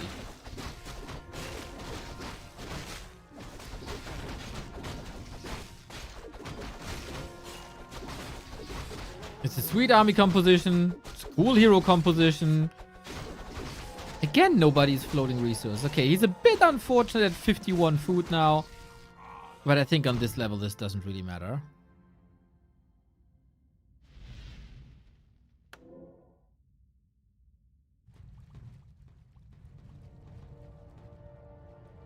Pit Lord levels are a bit under-leveled. Does he? I hope he realizes the strength of Claws +8 on a Pit Lord.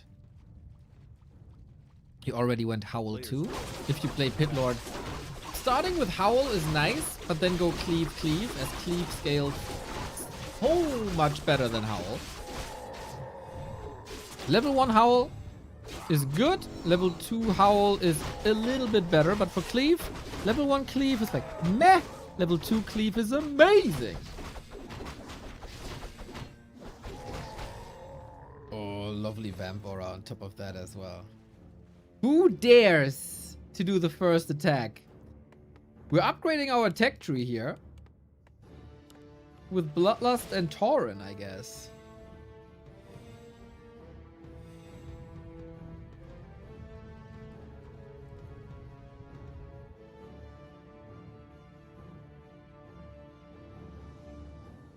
Here we go. It looks like SMB Grey is the first one. With Huntress, with double level 3, just when the bottom got level 3. And about those Bloodlusted Tauren, they are cancelled. At least the Tauren part. TP pretty aggressively. Are we using our end snares? Not just yet. Not just yet. There we go. Okay, how much damage can we do? Only level 1 Chain Lightning, but damage is damage. And First Blood plus level 4. Pit Lord missed the TP. Oh yeah, the Grunt there as well. Oops. But Grey, already a bit scared. Running away here. And that gives, of course, Mogul more time. The late game army composition. It's not about timings. We can say that much. But I'm also not afraid that Grey is not giving him the time.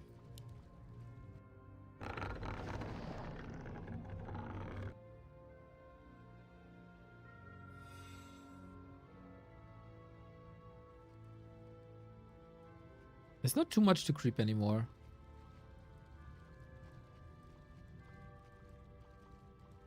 Evasion 2.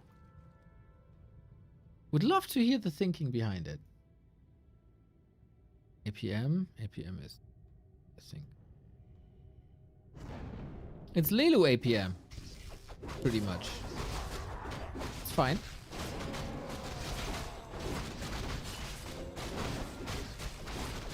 Would love to see the heal ward drop during creeping. Oh, Ancient Django on the ground. No. But Pit Lord to the front. That's exactly what you should do. Trying to move the Kodos away. There we got the heal ward. Pretty good. Still busy with the creep here. Creep jacks are nasty because A-click isn't necessarily working. We don't have the what? Oh, Brutilis. Damn, that micro, bro. Okay, full attention to the pit lord. Love to see it. Now they're sharing this creep spot here.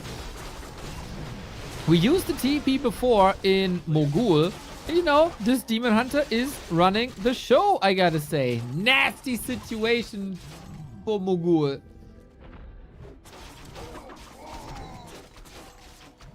He found a nice opportunity here, and he seized it.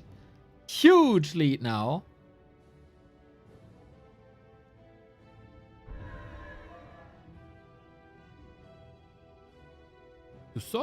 Solid fight. Gray might not have the perfect tech tree lined up, or a creep route or whatever, even though I say this map is very, very hard for beginners to creep. But the fighting opportunity was very nice. We do get Bloodlust soon. Once again, Mogul's resource management is top. On SMB side, he might need like a wisp or two more.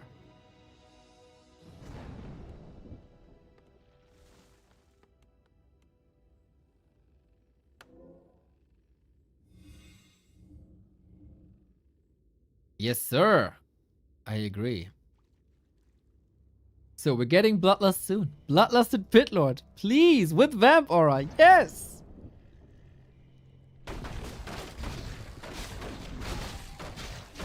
We have to teach him about the power of Cleave on level 2. I hope he realizes the value. Okay, Gray is coming in again. Feels like Mogul is also a bit more active. Oh, he's dropping owls. Okay, this is your expansion spot. There you go. Army positioning, of course, due to that last engagement being a creep jack, is hopefully, probably not the standard for Mogul. And SMB, man, smelling blood in the water. He will be fighting against Bloodlust soon, and this time he's the one being backstabbed. And now look at the pit. Let's look at the pit lord. When is he attacking? We get the howl. Yeah, he's moving. He's moving. Use the pit lord. A click and let him go. Let him rip. Like Beyblades back then. He saved the shaman in the base. He might have forgotten the rally point. And it's actually the lumber that might lose SMB the game. Building more moonwells. He can't really ascend into a higher level army. We're close to the level 2 cleave.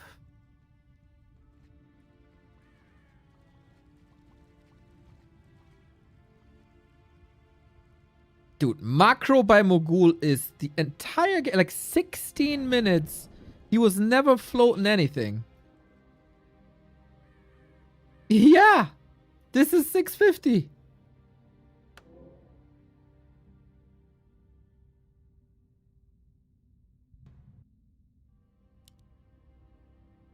Yeah, I'm impressed too, Armin. I gotta say. Using town portals, using items, never floating.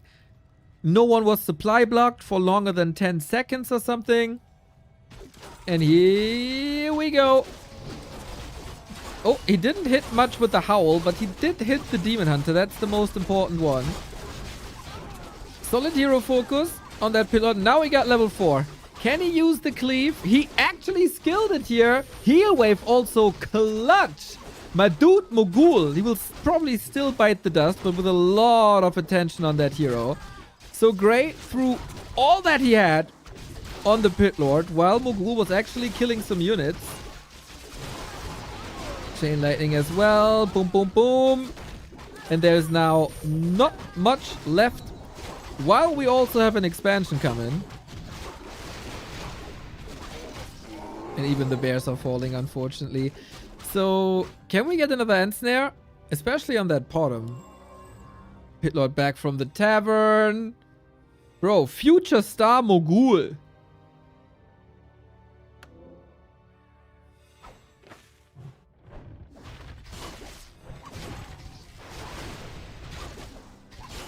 He also goes double orb. I like that a lot.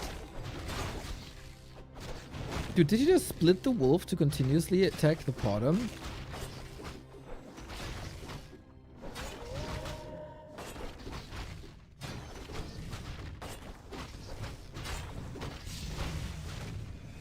Okay, we got the expo now up. We get the Tauren coming. I doubt there's much of a chance, to be fair.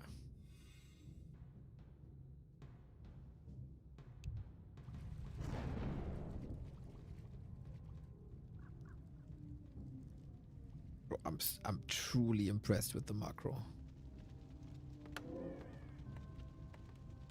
Shouldn't be allowed on this MMR level.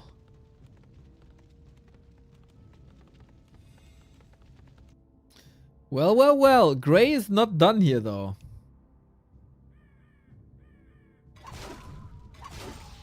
We don't have a TP, so there's a little bit of time. He continued to build Huntress, right? Yeah, he does.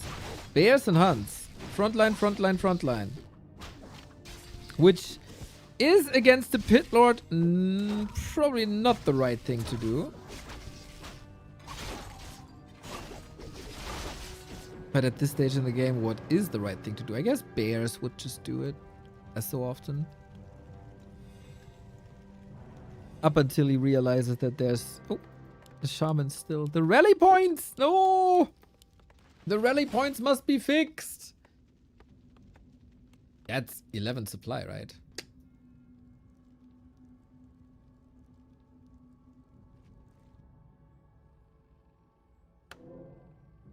Hmm. 600 gold still. Chimeras. Chimeras coming. You know what? He fixed his lumber. We're going late game. There's only a bit of anti-air. Oh, but Mogul got his Shaman and his Tauren. Yep. Alrighty, let's see then. Priority. A-click in. Dude, this Pit Lord. How is he melting this quickly? Damn it. Isn't that Potom and the 2 orbs of venom? Yeah, right? That's what it is. We got Bloodlust. Demon has nothing to save himself. Oh no. Also, unfortunately, not utilizing the power of his staff, but I think that's probably too much to ask. And now heroes are dead as well. I feel like Mogul was the better player here. Invo potion on the Pit Lord was to be advised, I think. Because there was a lot of hero focus by Gray. But overall, man, Mogul. If he speeds up a little bit, and that's just repeated practice, right? If he speeds things up a little bit, easy 1200 MMR. Gifts up for Mogul. Let's go. Yeah, nice. Cool game. Cool game.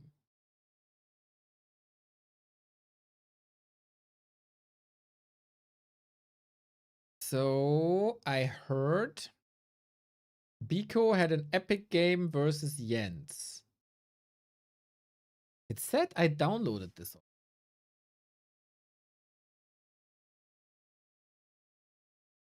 I can't remember. It's on Scrimmage. Maybe I downloaded it, but we never watched it. So, Biko on the rise, and Jens almost defeating Colorful yesterday. This is the last one for today, everybody. Sometimes these games are fun. Bro, I have so much fun, especially with Sheik. With Say So games. On her shoulder. Whoops. With Say So games. I have so much fun with Tier 2 Warcraft right now. It's the best.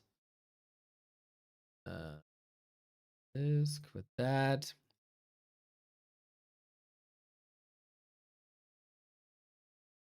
I definitely neglected this part of the scene for too long. For sure. Alrighty. We have seen the Biko game versus Sonic. That was a sick game. That was just when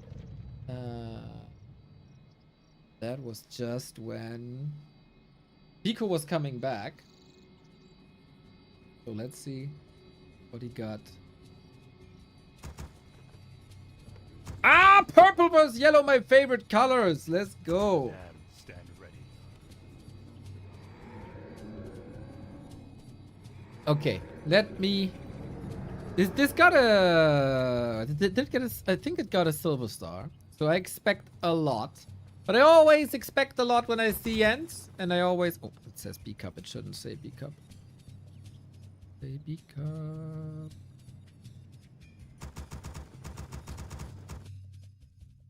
Biko always has his very own way to play. Jens always has his very own way to play.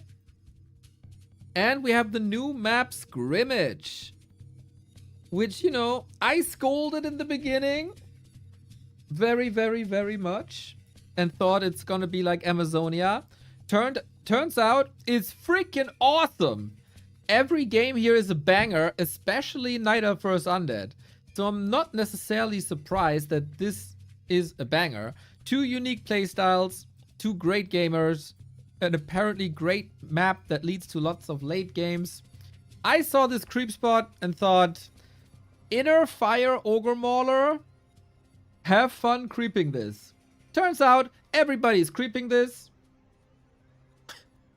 Nobody has any problems creeping this. And yeah. Everybody's expanding here. And then we get a lot of good games. But Jens so casual with the Demon Hunter.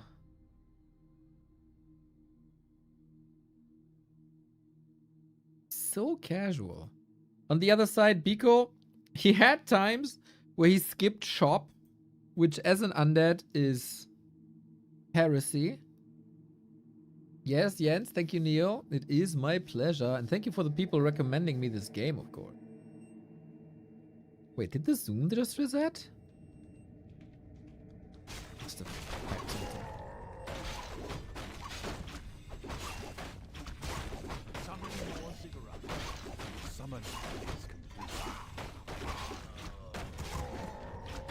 Okay, Jens with Demon Hunter, huh? No keeper. Especially on this map. This should always be an expo.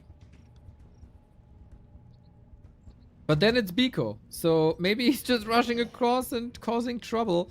And maybe buy time for gargoyles. It's an interesting base build with the crypt in the back. You don't see that too often. Yeah, I really, really, really loved how we all cheered for Jens together.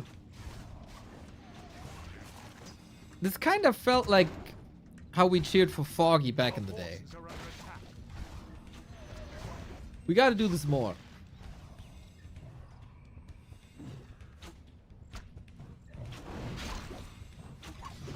Smart decision by Jens.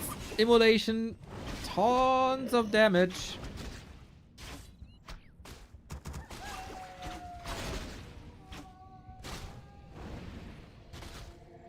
Good micro by Biko as well.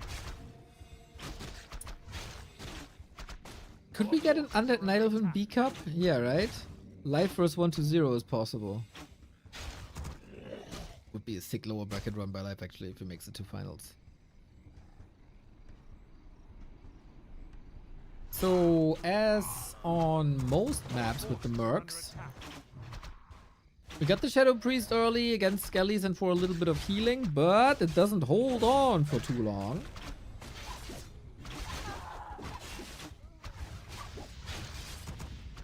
But also, sweet defense, like nothing critical is falling here.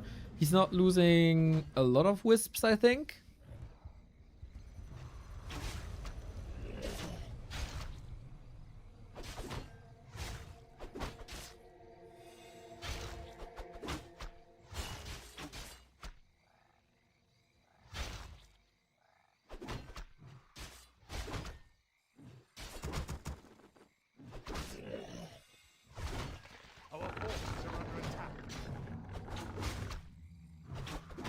Pearly Hunter.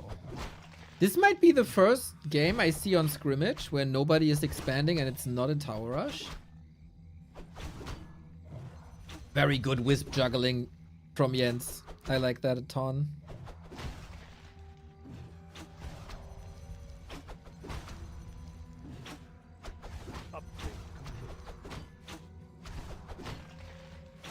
Dude, he's so busy moving the wisp constantly, but it must be frustrating for Biko as well. Like, he didn't get that much. But to be fair, for not creeping, he's close to level 2, but he's also a bit out-leveled here. 1-1-1 build by Jens, as he's probably slowly abandoning Immolation and really wants mana burn. Do you guys have an opinion on Scrimmage already? Did you play yourself on this map?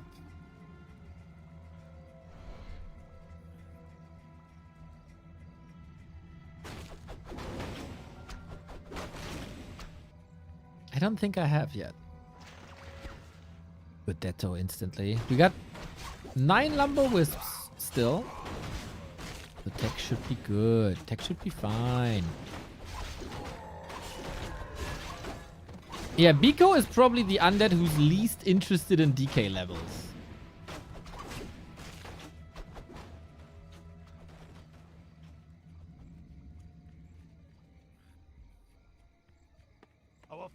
We got Slaughterhouse Lich. That's very classic. Still lots of ghouls. Waiting for the tier 3 as well. Great Damana. Okay. Knowing Jens, he's probably looking for an expansion at some point. Knowing Biko, he probably hates the fact that he has to creep. He just likes to be in people's faces. And it's paying off for him more often than not. Still a bit sad that he missed check-in for the wildcard qualifier of War 3 Champions by like 5 minutes. The concept of signing up and checking in for Biko is not as easy as one might think for some reason. Hello, Mr. Sharky. I hope you are perfectly hydrated. And I hope you heard that we are on perfect track for a perfect prediction in B-Cup. You, me, Westy, and Lord Helmy. Perfect predictions.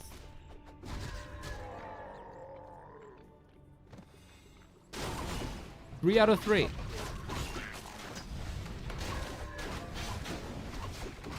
We're better than everybody else already. I might just stop looking at the prediction altogether. What do I have to win?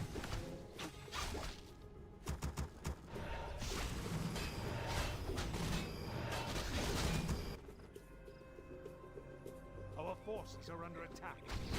This is so far a relatively slow game, I gotta say.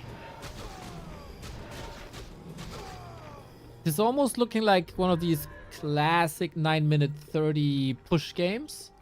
And looking at the Destro timing, that might very well be.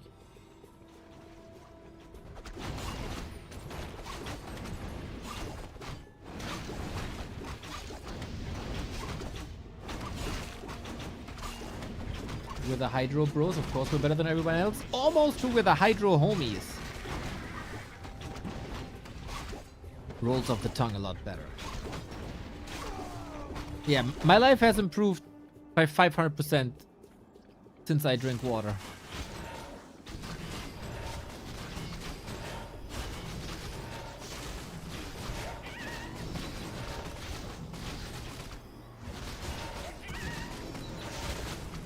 That Demon Hunter is a beast, man.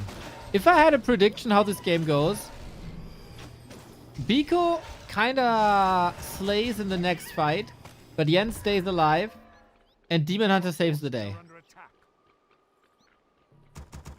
Later. The sleeper awakes. Jens always so much emphasis on Naga. I like it. More people should do that. Naga power spike level 1, 3. Oh, demon has no staff. Ah, rip. Okay, that was not necessarily in my prediction. This Demon Hunter will not do too much. So the Naga's gotta carry now. Crazy how that prediction backfired. Mamma mia. Hey, you know, half of my prediction was right. Biko is slaying in the fight. Biko slays big time. And that's even without destroyers. Oof. Jens falling apart like this is pretty atypical, no? But Demon Hunter is back from the tavern.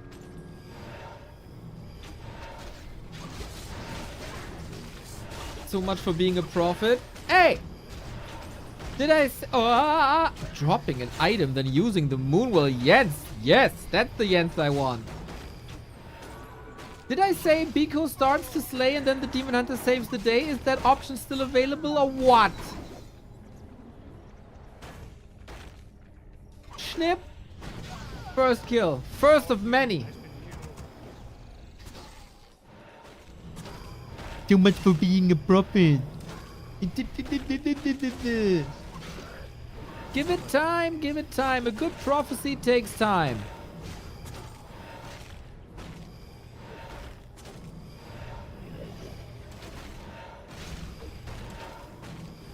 He's playing this on the edge though. Can't you just click on the Demon Hunter with the Lich? The big evacuation. Well, looks like Biko has no plans to leave. Needs some statue revive. Regen time. But Demon Hunter got the rejuve. Very unpleasant to have the Naga from the altar though.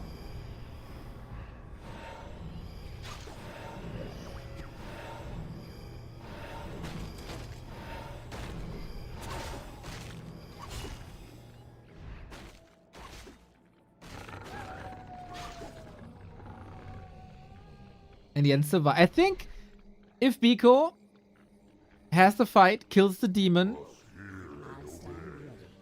leaves and expands, he's in a million times better spot. Now, unfortunately, he lost a bit. But we go A-bombs. We pull more ghouls. Instead of recovering, no, we go ahead with no mana. Well, then at least the Demon Hunter can't burn. Pipette.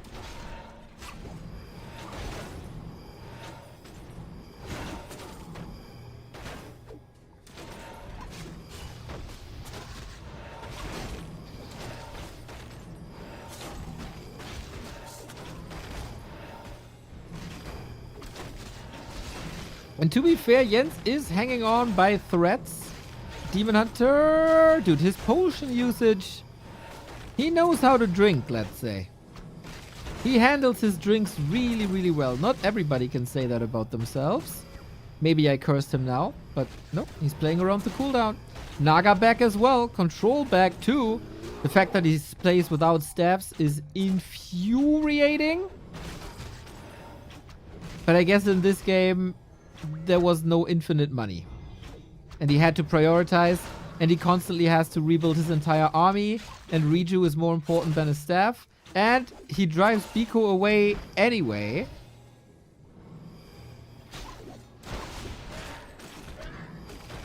And he kind of owns him, I gotta say. Jens, such a beautiful gamer to watch. There's the staff we were looking for. Pew! Okay. Jens, dude, he was born next to a tree of eternity. Can we say that by now? So often that he has this defensive position. He's never shying away of maneuvering like here.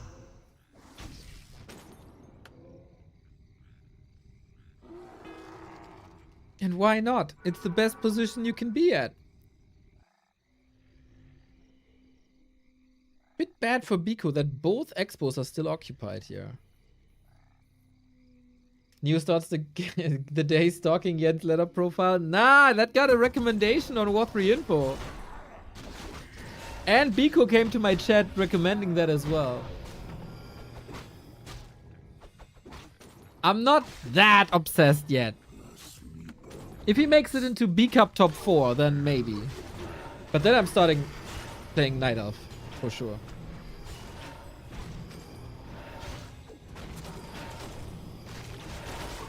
"50-50 fight almost.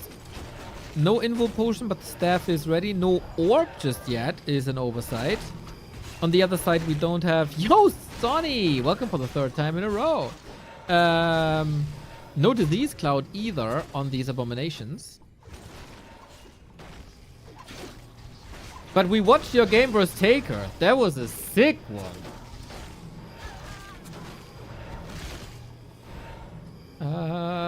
Bears on right click. The Dryad shot. Oof. Nice maneuver. The coil ready, but the orb as well. So we do have the resource now for an orb. This must be an orb. Oh no, he moved the Naga back in. Oversight. Hit. There was no chance. No way. Oh, got it. One shot, one kill. Actually, Dryad, there was a lot of shots.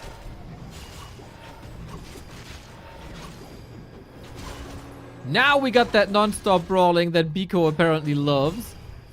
He is not macroing though. Where are the units? He's too hectic with his heroes. Frost Armor Lifesaver though. That was one of the smartest things that Undeads did in 2025. Discovering how good Frost Armor is against melee heroes. Sometimes it even takes Undeads a little while to come up with good solutions. Shout out to 120 for implementing this first, I think. If I'm not mistaken. Oh, he just coils her to death. Oh no, long distance. Almost needs a revenge kill here. What the hell was a potion? Bro, how long are these guys brawling for? 6 minutes?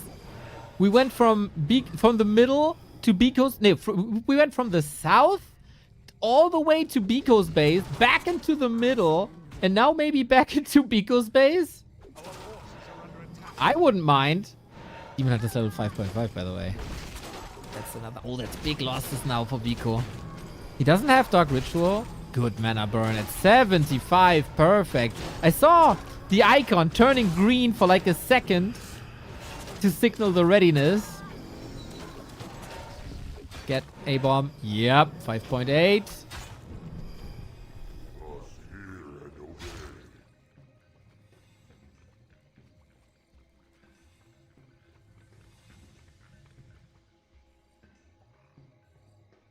And we gotta rebuild, I guess. Okay, in a situation like this, it's kind of cool that Biko didn't produce too much during the fight. Naga, where are those? Oh my god. Oh no. Jens, tranquilo.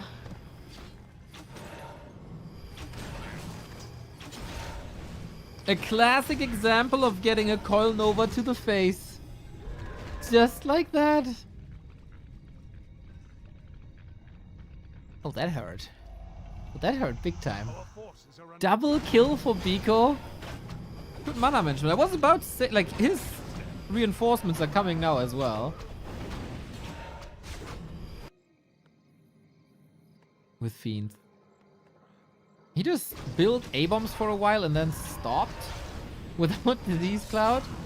Biko has a fascinating style, I gotta say. He is very unique in a way. If you like action-packed games, his games are often very fun to watch.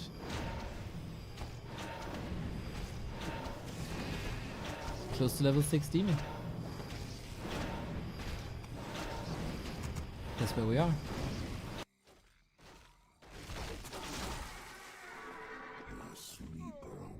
Burn?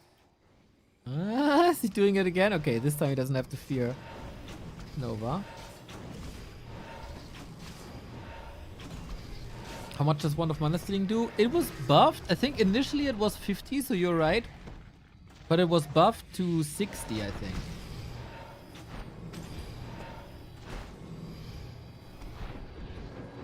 So Biko is working at that expo here on the right hand side.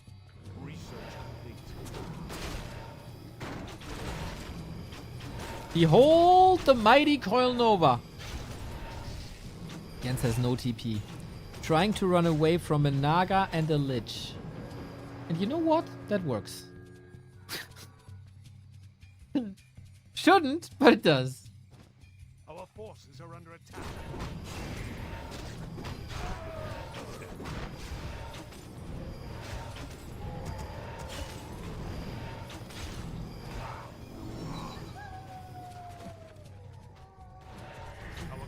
No, Jens! Oh, there was an illusion. Lol, lol, lol, lol, lol, lol, lol, lol, lol. I got trolled by an illusion. Didn't expect that. I thought he's giving another hero away. Ugh. The damned stand ready. Where do we see Tunaga? We need player vision. And I thought if we... Okay, both can hide, right? We got Burrow. And we got Shadow Melt. And will Jens figure this out? Stand ready. Still no orb. It's ridiculous. At this point, he must have had the gold for it. Man, we might actually see the attack animation of a Demon Hunter level 6 without an Orb of Venom. Which is arguably a lot cooler than the Orb of Venom.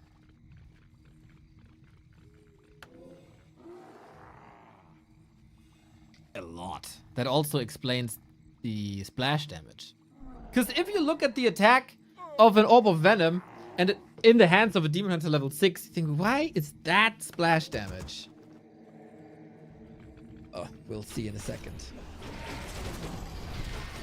Coil Nova to the face, but Invul to the rescue with the Reju up top. Elfsgard quite good at that, actually.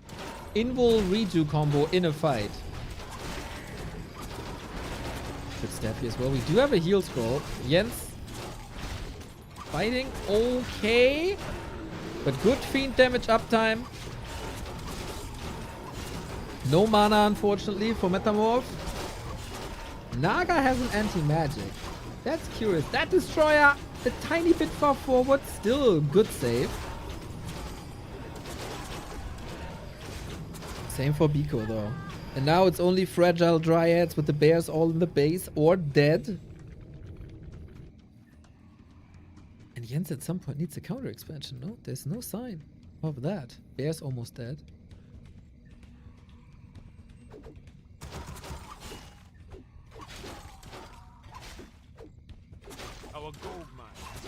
Oh, okay. No more income in the north or in that base. So, Jens. Oh no, Jens gets level 6. Oh, snap.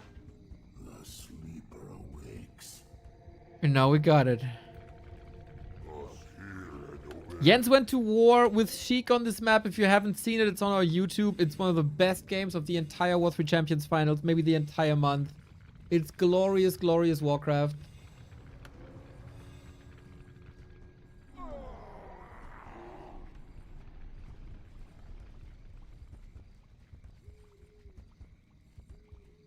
But it's a Demon Hunter now.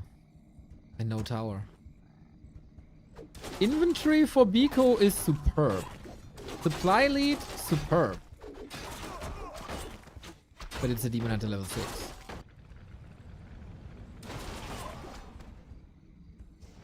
Meta morph! Let's go! Mana burn, everything is clumped up, and enjoy the AoE of a level 6 Demon Hunter. Oh, that's the perfect situation. Jens realizing this well, like everything will be on one spot. Of course, you're coming in with the TP. That's the worst spot to see a Demon Hunter. Naga saved. Oh, Naga on the other side staffed. Double staff, no orb, man. Is fascinating. All the damage. Demon Hunter's at 16,000. Mana burn for 150, leading into the kill. He's just running the show. He can't contest this. Lich level 5, okay, maybe. And Jens is losing a lot of supply. Maybe Biko, knowing that if he holds here, he got income.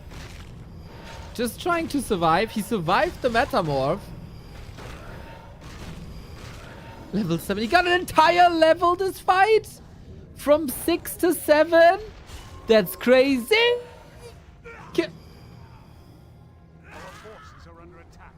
You know what to do. You know what to do. There's 6 letters and 5 letters and a number that you gotta put into the chat. You can guess them now.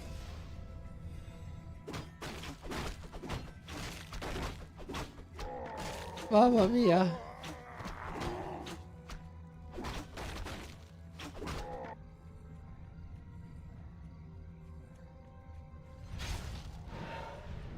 Jens has income. There we go. Estelian knows. Estelian knows.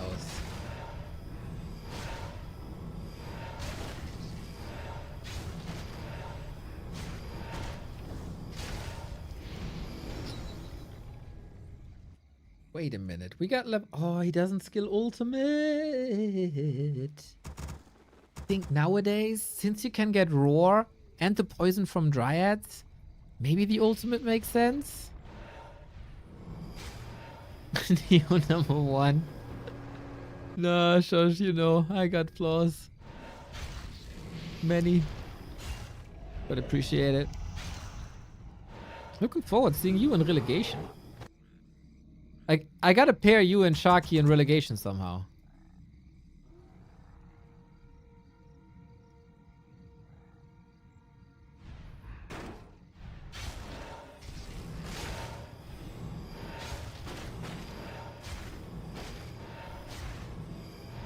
Sharky is not my league. What if I don't sign up? Then we were Hydro homies for the longest time.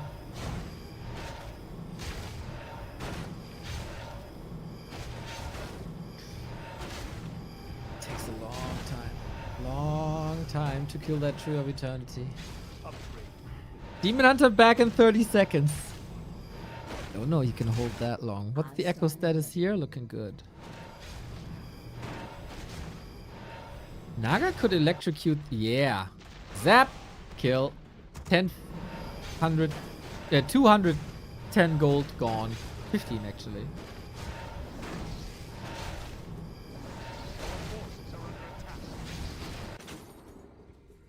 Naga on Naga violence.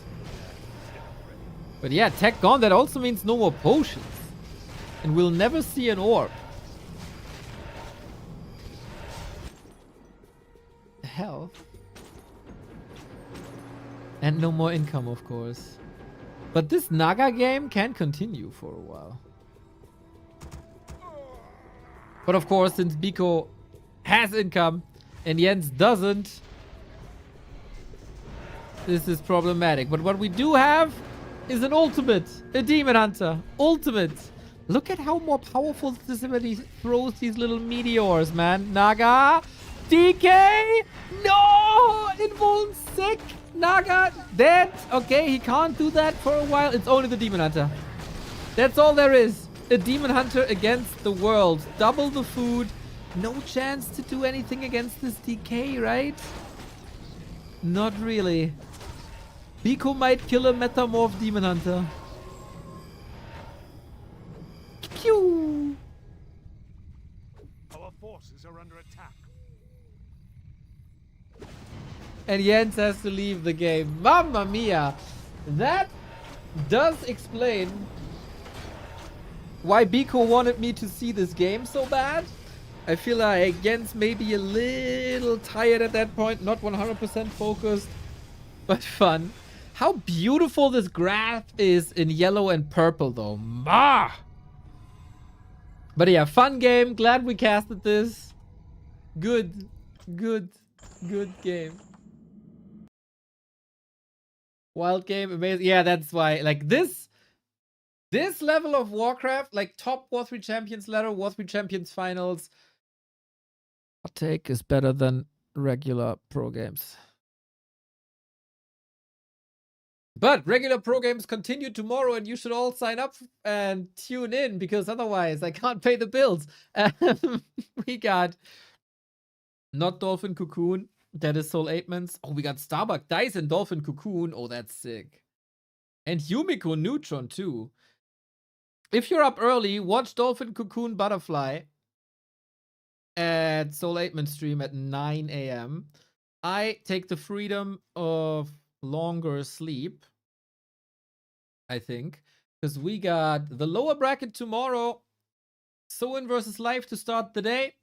FoCuS versus Infy for survival, and 1-0 against the winner of Soin and Life as well. That's it for today. It was great games. And later tonight, Sparta is starting his stream for the Donkey Warcraft Invitational. I very much recommend you watching that. But for once, the raid will not go to a Warcraft person because there's a LAN, a StarCraft LAN in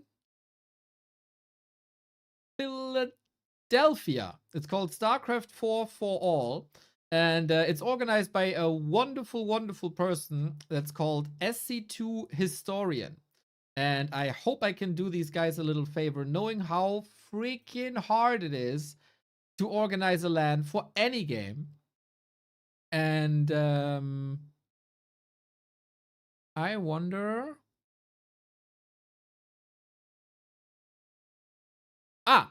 Artosis is streaming it. No text-to-speech for that. So have fun with some StarCraft. Shout out to SC Historian, who's doing great content. And I think it's not even Artosis casting. Here. Yeah, so the Protoss, when they tech, they need time. Yeah. So shout out to everybody who's doing RTS LAN events. You gotta support what you gotta support. And hopefully that helps the numbers a little bit and you enjoy some StarCraft. Take care, everybody. We see each other tomorrow.